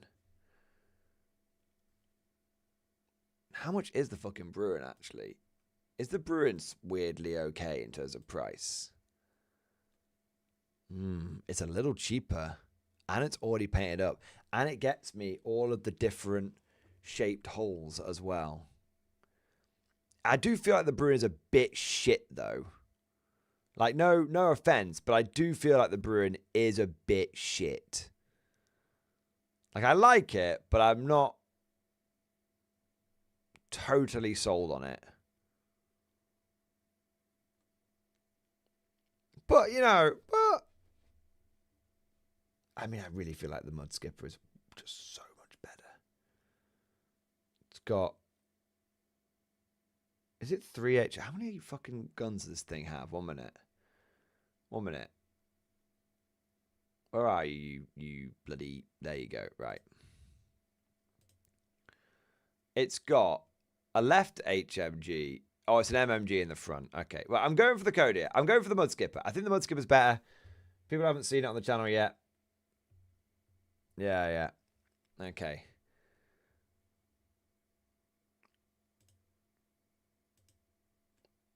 No, I can't. I can't do it. It's nowhere near. And wait, unless is the Firefly squad still in here? No, it is not. No, it is not. Right? No, we can't take the Kodiak and the Mud Skipper. Can't be done. It can't be done. I want to take more Fireflies. I'm gonna take more Fireflies, and then I'll see how many points I've got left over after that. Firefly Airborne Squad. Take the standard MG loadout. Boom, boom. Done. And that leaves me with 210 points left over. Right.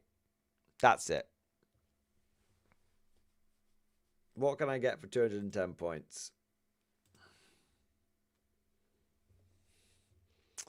Well, it'd be 2 of those fucking jackals, wouldn't it? No. I could probably get a Sherman. A standard, boring ass Sherman I could probably get. I don't like it. Not a fan.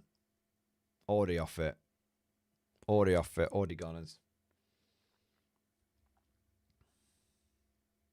I could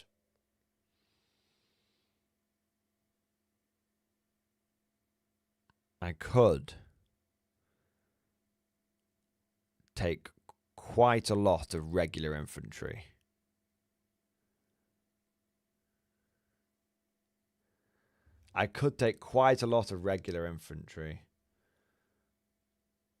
Just really bulk up on them fucking numbers, you know. Have the Kodiak and the Grizzly.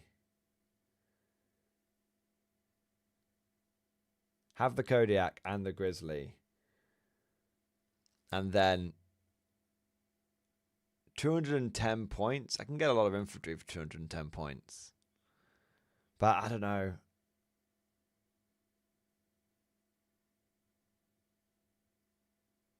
I really need some light walkers for my US.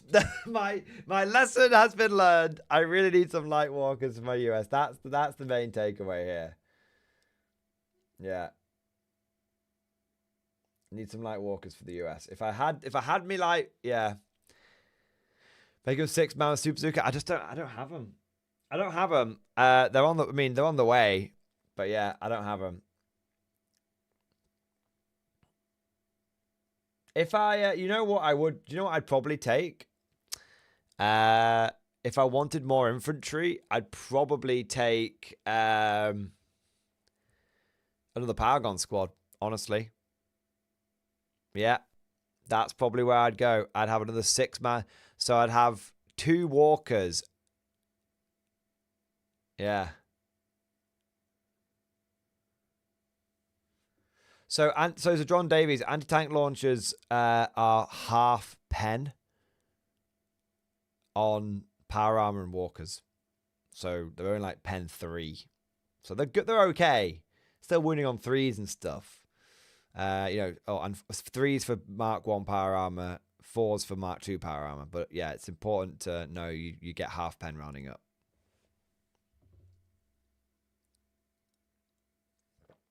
Go pure. Yeah, with the 12 guys. Yeah, but you only fire one shot a turn. You don't fire 12 shots. You fire one shot.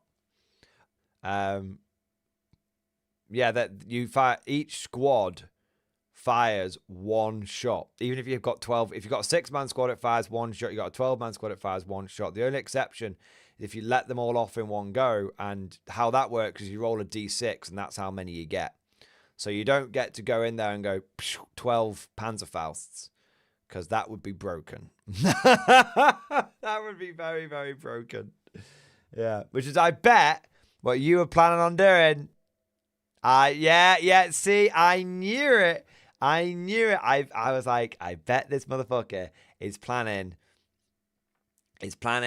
on taking Japanese ghost infantry with anti-tank launchers, deep strike, teleporting behind the enemy and being like, yoo-hoo, I've got your ass. Thank you for super chat, by the way, but I've got your ass.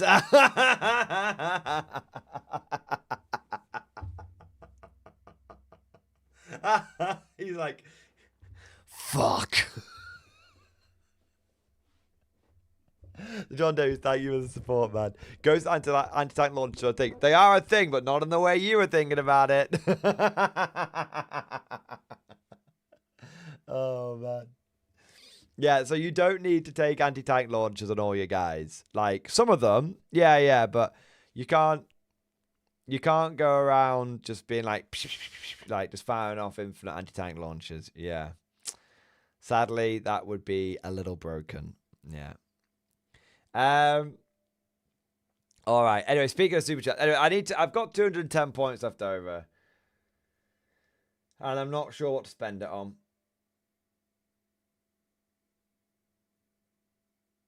I could take less Paragons, but oh wait, no.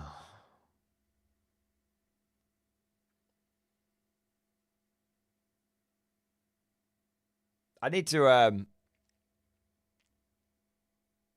it's quite good how much I've got. How many is this? 2 plus 5. Yeah. I mean, I'm pretty happy with my 7 order dice, and I've still got quite a few points left over. Yeah. I'm just not sure. If I had the 2 walkers, I'd probably chuck them in. But I'm pretty happy with the fact that I've been able to get all of this into almost 1250 points, I wish I could just get one more I wish I could get one more like walkie thing in here. I could get a Tesla cannon emplacement. I don't own one. I'd have to fucking scratch build one. It would look awful. Hey, the Stuart Tesla tank. That actually wouldn't be a bad thing. Or the scout car. Oh yeah, no, there's options. There's options. Yeah. I don't have the scout car. I do technically have a Stuart. I just have to... Yeah. Anyway, I'll come back to it. I'm taking the piss now. Like I said, I'm just playing myself. Let's see what we've got here. De Krampus, thank you for the super chat, man. Finished editing up the rest of what I worked on today. The Wrath of the Lehman Russ and Make Way for the Rogal Dawn have been added to stream discussion. Let's take a fucking look, man. I'm all for it. Let's have a look. Wrath of the Lehman Russ. And... Oh, we march through fire and we roll through. Let me get the next one ready as well. Steel and a cannon's flash from the forge of Mars to the field of war. The Russ rolls on with a mighty roar. Heave ho, boys, let the engines sing. Let the stubber and I love it. ring. And I like the artwork you use as well. OG as fuck. I love it, mate. The wrath of the Lamb and Russ.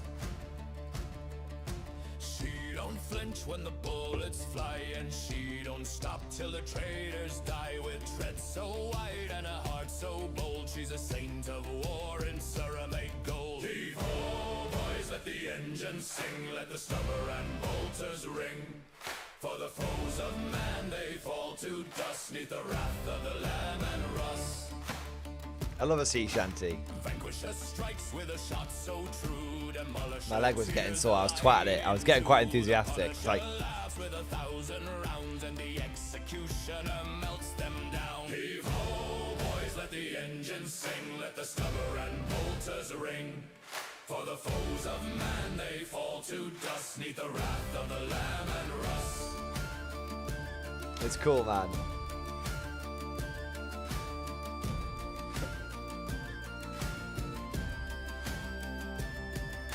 Raise a flask to the tank we trust, through the mud, the fire, the smoke, the dust. If we die today, let the stories say that we rolled with the Russ and we made them pay. Heave ho, lads, to the end we fight, through darkest void and blinding light. Steel and faith in him we trust, when we ride with the Lamb and Russ.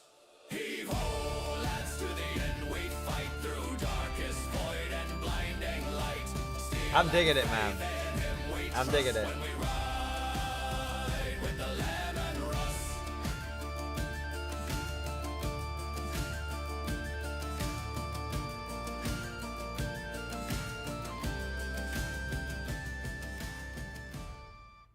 I like that, man. That was cool. And then we got the other one. Yeah, let's go. Heave-ho, grinding on, steel and wrath from dusk to dawn.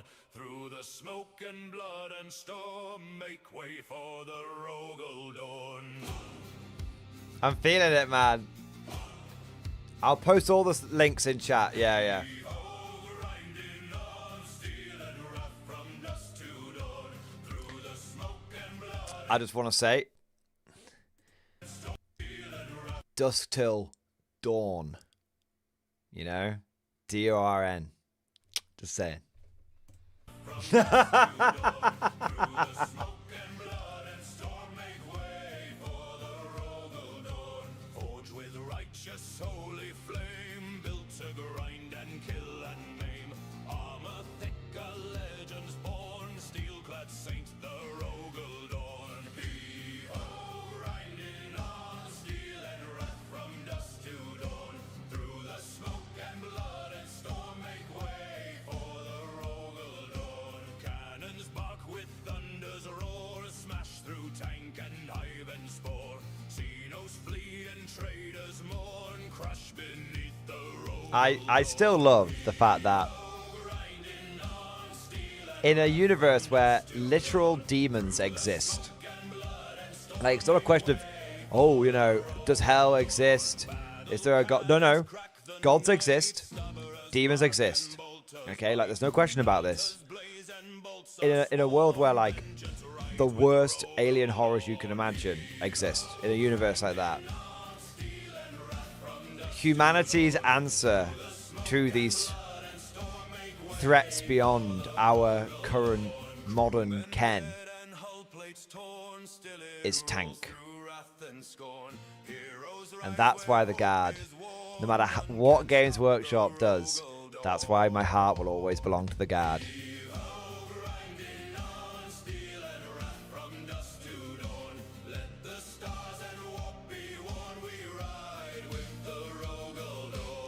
So, like, here's the thing. Other factions just don't get it. Other factions just don't get it. They're like, oh, why would you pick the basic humans in, like, when you could pick robots and aliens and demons? And it's like, why would you pick the basic humans? It's like, if you have to ask, then you'll never get it. And every single person that plays Guard shares that instinctive. It's an instinctive bond of brotherhood, you know? Like, we all know why we collect these guys. It's the fucking Guard, man. It's the fucking Guard, man. Like Guard players are a distinctive kind of person, distinctive breed, and I think it is, yeah. I think out of so many of the Warhammer 40k communities, I've said this before, I'll say it again, I think the Guard has one of the most unified online communities. Yeah. With like, not all Space Marine chapters are unified. Not all Orc players are unified. Definitely not all Chaos players are unified. Less unified than ever with all the different breaking off of different factions and making them their own thing. But I think out of all of the factions, I feel like Guard players are the most unified. Yeah. Just as an online community, we're the most unified. Yeah. To Krampus, those songs are cool, man, and they got me hyped up for some Guard. I'm really excited. I painted up all my new Mordian tanks. I haven't used them on the battlefield yet, so I'm excited to. All these tank songs are making me want to bust them out. Yeah. What have we got next? Mad Larkin! Fine. Konflikt 47 list and stream discussion. Oh my god. Like, this is going to make me cry, isn't it? You're going to ruin the game for me, aren't you? Right. Platoon commander, officer in heavy armor. And you've taken him as veteran. He doesn't need stubborn because he's only a one-man team, so you can sack off the stubborn there. But the extra point of guts is good. US heavy infantry veteran with stubborn, that's fine. US heavy infantry veteran with stubborn, that's fine. Coyote Light Walker, Coyote Light Walker, Coyote Light Walker, Coyote Light Walker, Coyote Light Walker. Ah, well, your list is illegal, so fuck you. You haven't ruined my game because you made an illegal list. There you go. Ha! Yes, it is. Yes, it is. You have to take one assault platoon per other. Oh, fuck, no, it's not.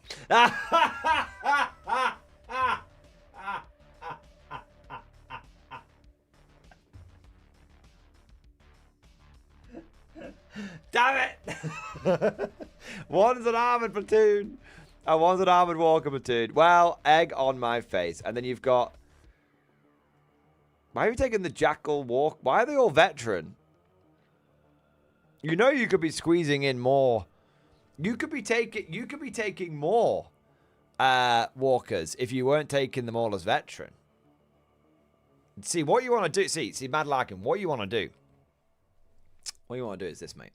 You want to take an inexperienced platoon commander. And then you want to take, just in no armor whatsoever, just no upgrades. And then you want to take 2 of the US heavy infantry squads. Then you want to take 2 Paragon squads. They are the cheapest way of getting, they're the cheapest way. And then basically that, and then if you do that and then take everything as regular, if you do that twice, you could get 2 armored walker platoons, 2, and 2, yeah. So you could save, you could definitely get more in. I mean, easy fucking peasy, man. Let's have a look at this. So if we go inexperienced platoon commander plus Paragon times by 2 minus 1500, 1122 points. And then we go 105, 105, 105, 105, 105, 105, 105, 105, 105. 1, 2, 3, 4, 5, 6, 7, 8, 9, 10. Yeah, you could get 10 walkers. You could get 10 walkers. And have 72 points left over. If you want to do something with that. So you get an extra 1. You could get an extra 1 in. Yeah. No, wait. Could you get... Wait. Mad Larkin. No, wait. There's more here. Because what about the pond skaters? See, you're forgetting about the pond skaters, man. Think about how many pond skaters you could get in here. They're only 100. They get an HMG and they get an MMG. And they still got a pair of legs. And they're only 80 points each. Think about how many pond skaters you could get in here.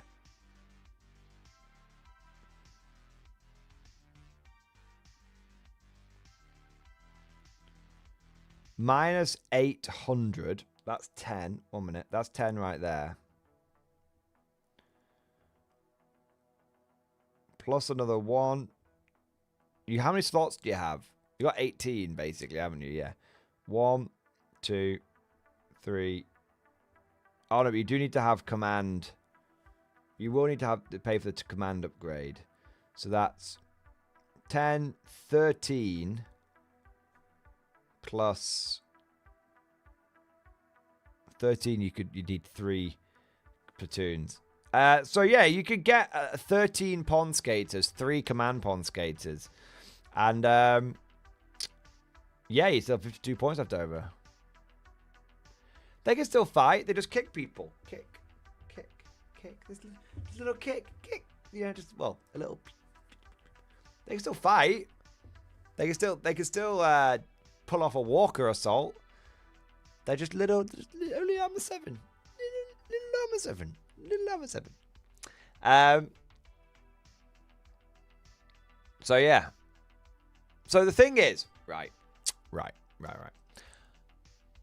Going back to your original list, I don't actually think it's broken. With your, let's say you got 9, right? Or 9 or 10, whatever it may be. I don't actually think it's broken. And the reason I don't think it's broken is because, firstly, your damage value on these walkers is only 8+, which I think means in melee you can only do like superficial damage to enemy vehicles, which means you'd be fishing for 6s to try and set them on fire. So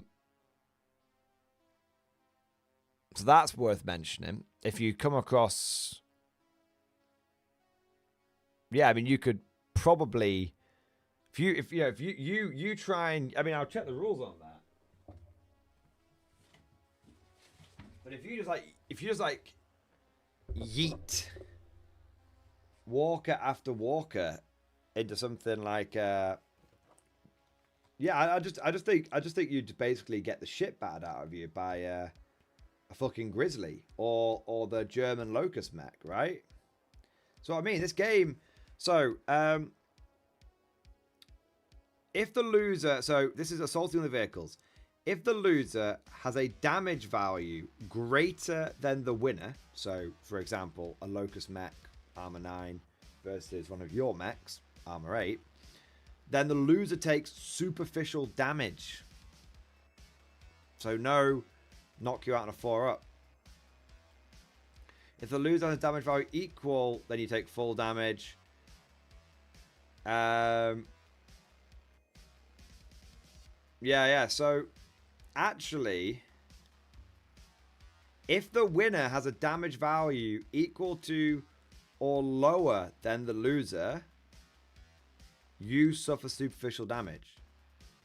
So you would do superficial damage to me, but you'd also be doing superficial damage to yourself. So it's not broken. It's not broken even if you win. It's not broken. So you've basically got like a grizzly. You've got all the, can you imagine that? Like, can you imagine? It's actually really, really, really cool. So it's like, can you imagine like the jackal swarm coming in, and there's like German locust mech just being like, just throwing hands, like, because your power fist comes swinging in, and the locust goes. And what you do, mate, is you roll 3d6, picking the highest, and I roll 3d6, picking the highest, except for you get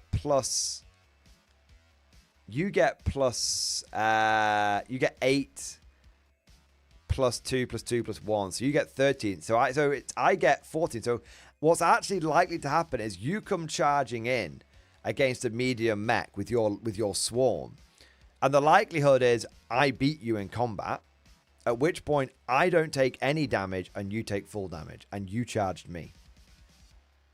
So this is what I fucking love, Ashley Madlarkin, I love you, and I love you for sending this list in, okay? I love you for sending this list in, because this is what I fucking love about Konflikt 47, right?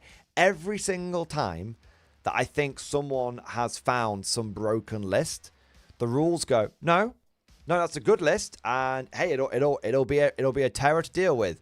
But those light walkers are really going to struggle punching up against those bigger mechs. It's like, fuck, man. Like, that's actually, it's a really big deal. This is why I think.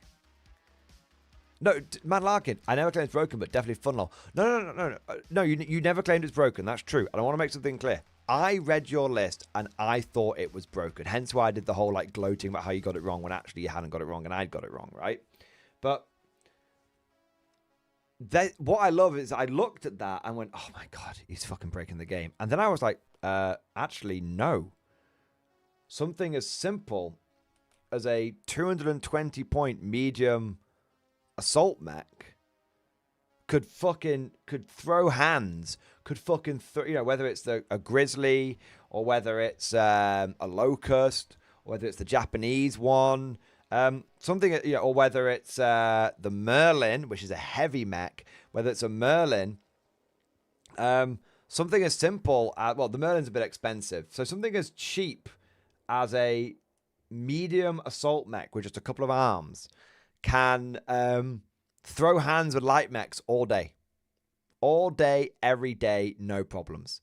And that's a good thing. That's a balancing thing, because obviously, I mean, Warlord Games did say they had play tested the shit out of this. They fully said we play tested it loads and loads and loads, although we do know the moment we hand it out to the public, they're going to start finding things that we didn't anticipate. So that shows a good level of self-awareness. But yeah, the fact that they were like, the fact that at some point, someone tried your idea, Mad Larkin. At some point, someone went, I'm going to take fucking 9 light mechs. And they were like, okay, this is really good. How do we deal with this? And it's like, well, the light mech should run around bullying infantry. Yes, agreed. But they shouldn't be able to, they shouldn't be reliably punching out heavy mechs. Like, they should have a go. Who knows? They might set it on fire and that knock it out. Yeah.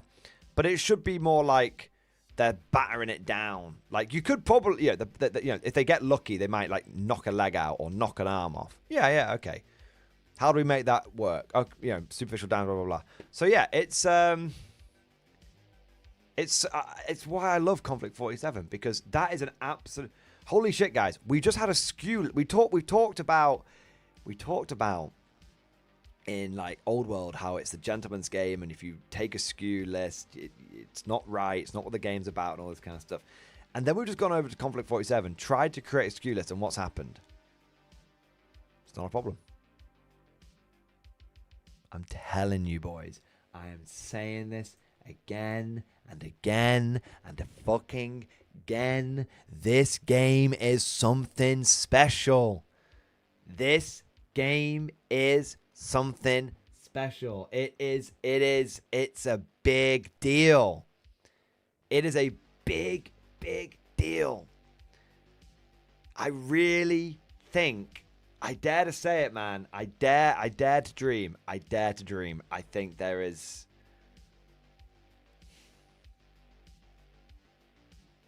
balance and flavor. I'm sure there'll be some extreme examples where that isn't true. But I think this is balance and flavor, boys.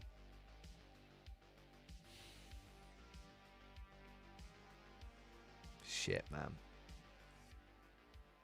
Yeah. Shit.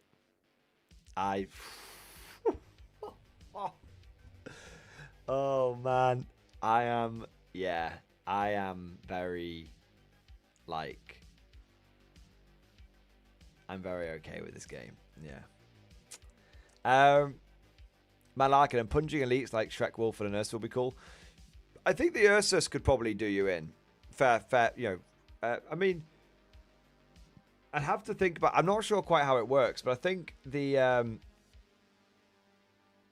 for the way Deadly works, and I would love it, I think this is going to get covered in FAQ. I think it does need to be covered. But I think you each Shrek Wolfen would roll to hit, and every hit that you got would add 1 to the pen. So if you've got like 6 Shrek Wolfen, they roll their attacks, and every hit they get adds 1 pen. So if they hit on 4s, and you've got like 5 or 6, you're gonna get like, yeah, I think Deadly tears vehicles apart, but you would run through. How you do it is you run through punching them out, but you've got to be careful, like, 'cause obviously you could run through, punch them out, and then they might assault you and rip you apart. So yeah, you doing football runs through them would be awesome, but yeah. I think the Merlin, it's 400 fucking points. But as far as I can tell, it's the only heavy assault mech in the game right now. More will come, I'm sure. But the fact that in melee against other mechs, I don't think anything can do. Well, to be fair, there are super heavy mechs out there, like there are super heavy mechs out there, like the Zeus or the Odin, as it's called now.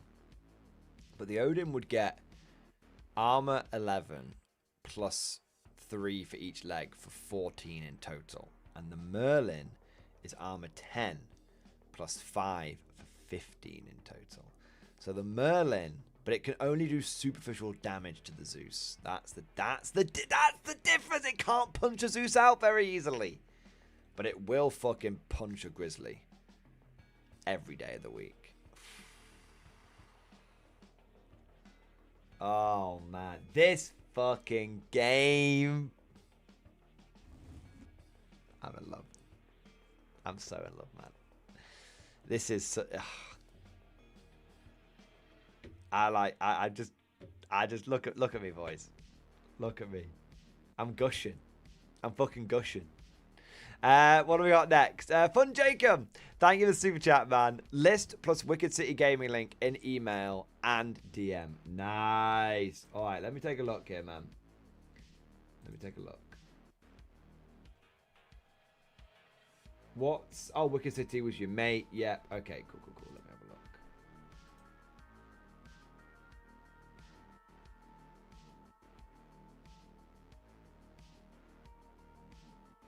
Okay.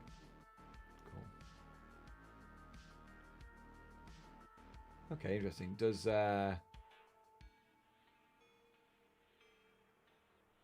He does, like, TTS stuff. Okay, interesting.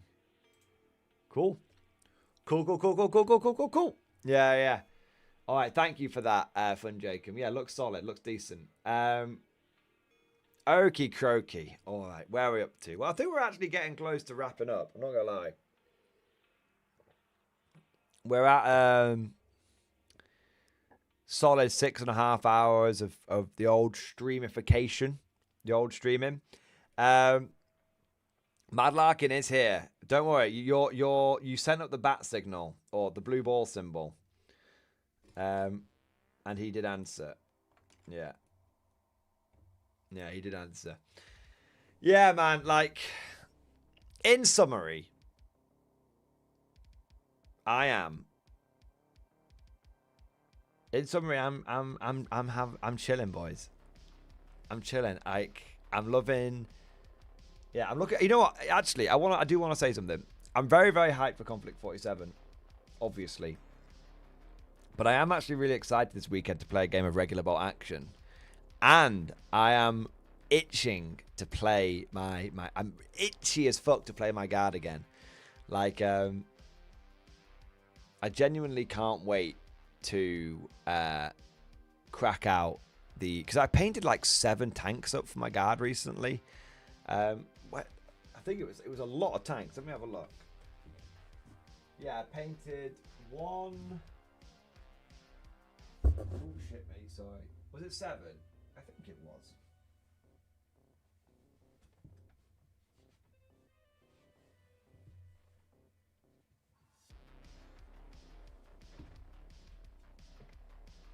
If I have bolt action models, can I play Konflikt 47? Yes, of course you can. Everything in bolt action is compatible with Konflikt. There's a few caveats around it, but nothing that you need to really worry about. 1, 2, 3, 4, 5, 6. I swear I painted another one. Oh, and then I painted an extra Vanquisher. Yes. Yeah. So I painted 2 more Executioners, 4 more, and then 5 Vanquishers, basically. Yeah. Does that mean I could do the mythical 6 Vanquisher list? Probably does.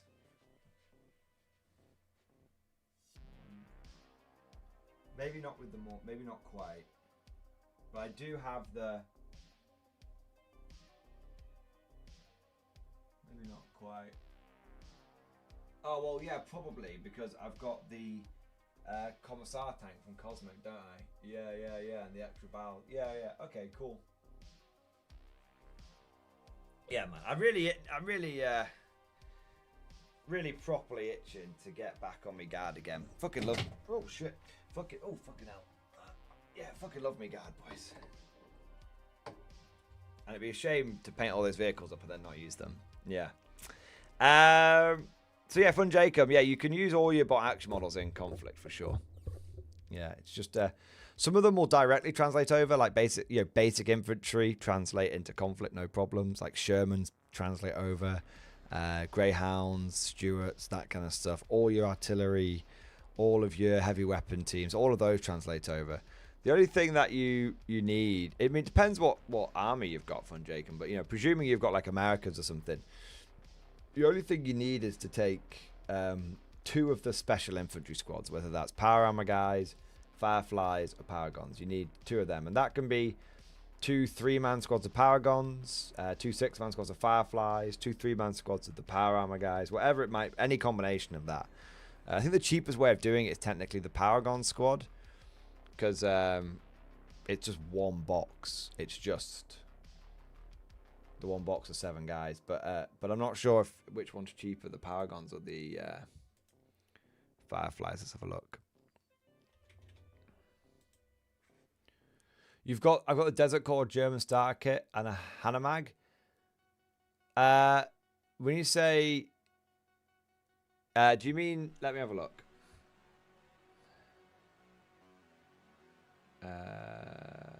1 minute. Do you mean this box set? So it's the starter army, and it comes with like this stuff in it, and then a Hanomag on top of that. Cool. Right. So yeah, you mean you're most of the way there to a Konflikt 47 army, mate. So everything you see here can be used in Konflikt 47. You might want to make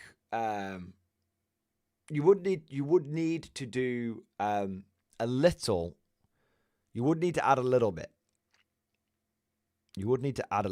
But by and large, what you have here is very, very, very compatible. So the first thing that you would need to add would be some of those advanced or specialist infantry that we spoke about. And the simplest way, and I think overall the cheapest way of doing that, really simply, is just 1 box of these Style Trooper. 1 box, you'll be able to run. You'll be able to run a like a 5-man squad and a 4-man squad, or 2 4-man squads, and have one of them as like an officer if you want to. But you can have a normal officer, by the way. It's just the squad. So yeah, one box of these would have you sorted. And then the only other thing you would need is to bear in mind that for an armored platoon you need 2 vehicles. So you would need, and the Hanomag unfortunately doesn't count. So yeah, what you would need to do is basically get 1 extra vehicle, And that, what I would probably do is get one extra vehicle, and that could be a Konflikt 47 one. So you could get something like the I think they sell the Vogel spinner separately now. It's like 20 quid or something. Let me find it, mate. 20, 28 to be fair. So yeah, one of those and the Style Trooper, and you're probably there, mate. Yeah. Yeah, you're almost certainly there. Yeah. So that's one thing to bear in mind. You're you're a couple of boxes away, and then you're fully conflicted up. Yeah. But it is. Yeah, I mean, it depends on if you want. You could go for the Konflikt 47 starter set here, and it would do the same thing for you. It would do exactly the same thing for you. Get you the extra, and that would get you the rule book and the rift dice and stuff as well. So that would be good. But those are things that you can. The rift dice stuff you can use normal D6 as reps and those if you needed to. But the point is that it's a very low. It's a very low entry. Yeah, very low entry. Just basically either one starter set or one Style Trooper box and a Vogel spinner. Yeah. So yeah, that's that. You would be very easy for you to come over if you so desired. The Flak 88 can still be used, to be clear. Yeah. So there you go. I am curious about something now, actually. I just want to check something. It's not a bad thing, don't worry.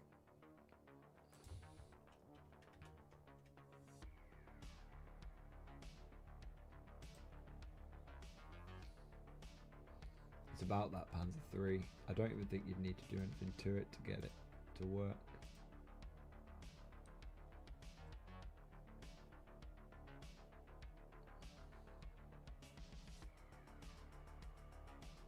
Okay, no, okay. Oh, no. Yeah. So the Panzer III, you wouldn't even need to do anything to it. This is what was going through my mind. Do you need to, conflict up the Panzer? But you don't. So, yes, technically this is for the Panzer IV, but to be very clear, the Panzer III and the Panzer IV are both medium tanks. So it would be more than acceptable for you to use this to help your Panzer III, okay? If you built your Panzer III and you gave it the light howitzer, that would actually, which you can do via this. You can think it's even the one it's on the picture with. Yeah, you see that? Yeah. So if you built the Panzer III with the light howitzer, and by the way, the weapons are pretty interchangeable, to be clear. I can show you that.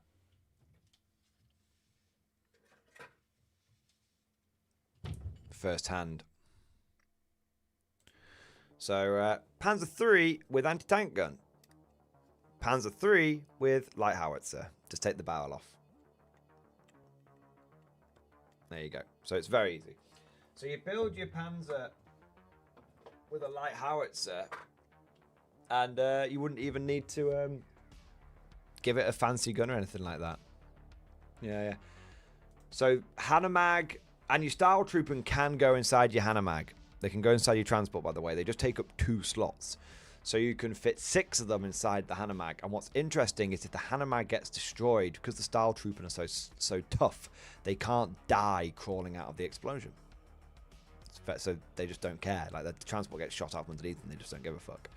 So how I would do it if I was you is I would put 6 Style Trooper inside a Hanomag and give them all assault weapons and give them the assault STG.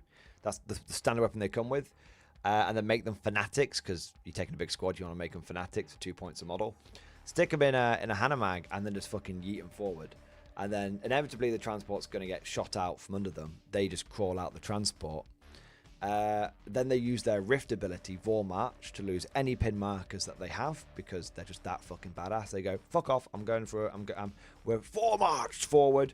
And then they just march forward, just fucking blast him with 3 shots each. Just...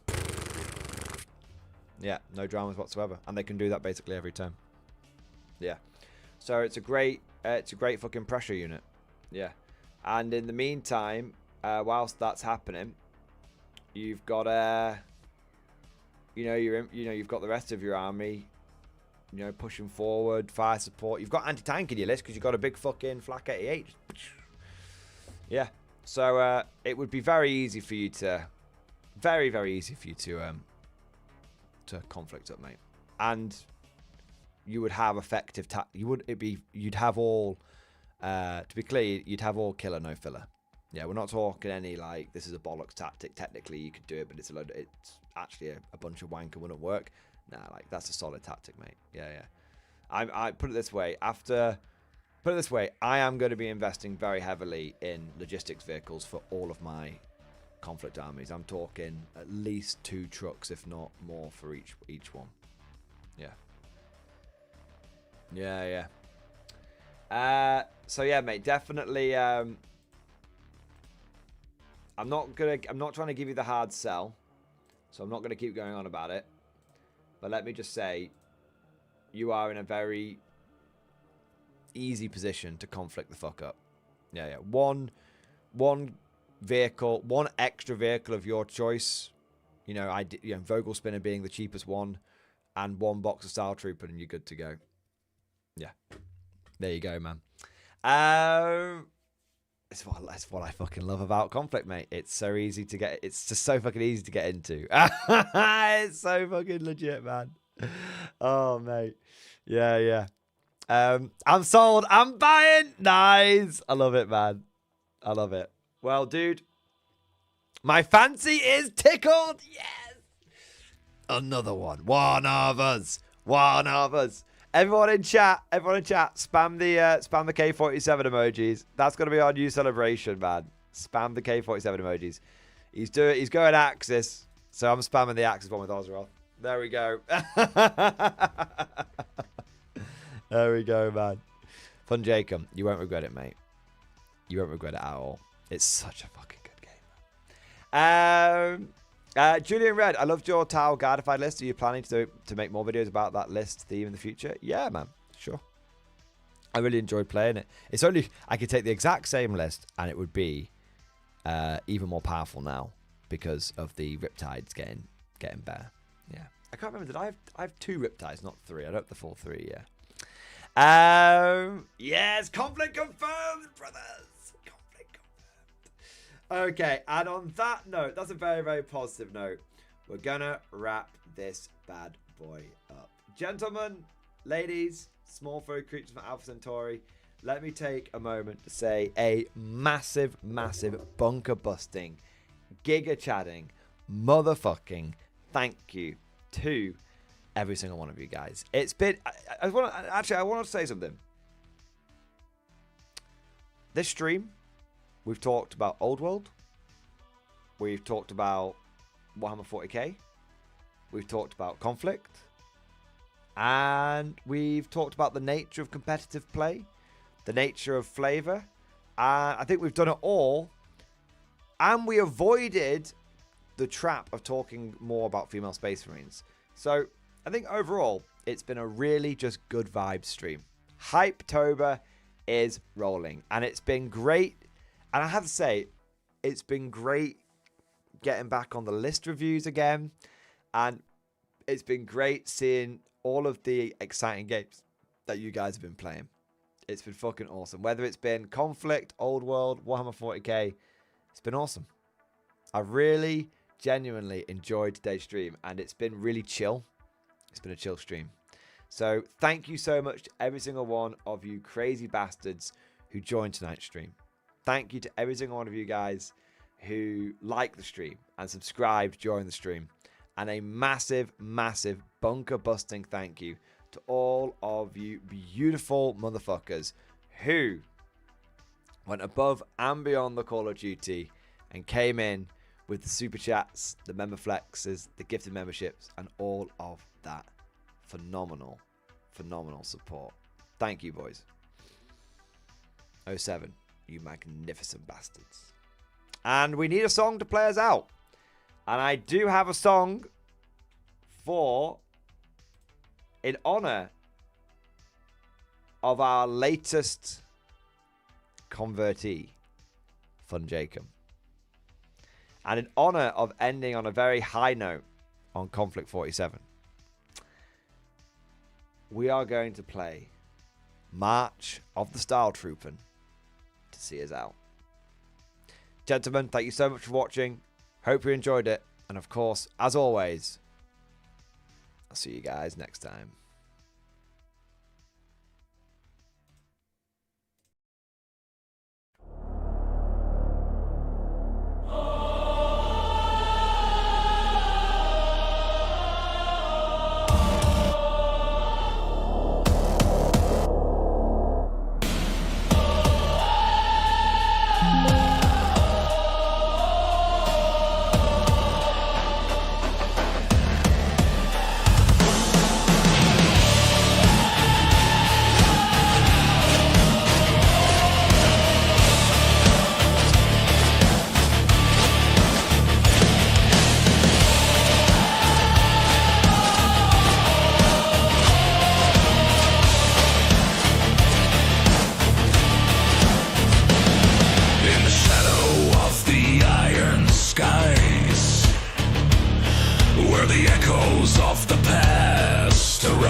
With resolute pride in the Führer we trust, there's nowhere to hide. The roar of vengeance, the thunderous blast, we forge the future, reigniting the past. March of the Style Troopen.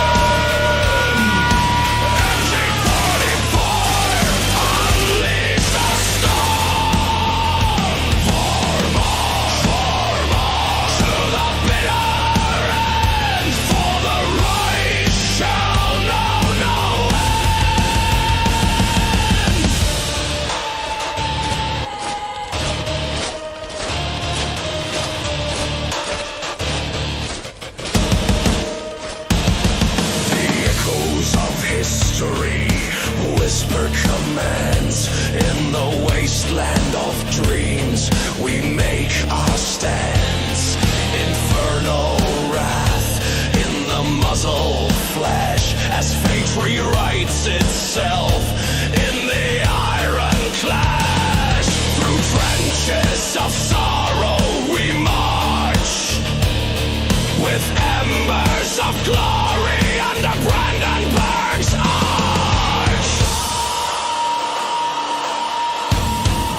March of the Style Troopen. MG44, unleash the storm. For Mars, to the bitter end. For the Reich shall know no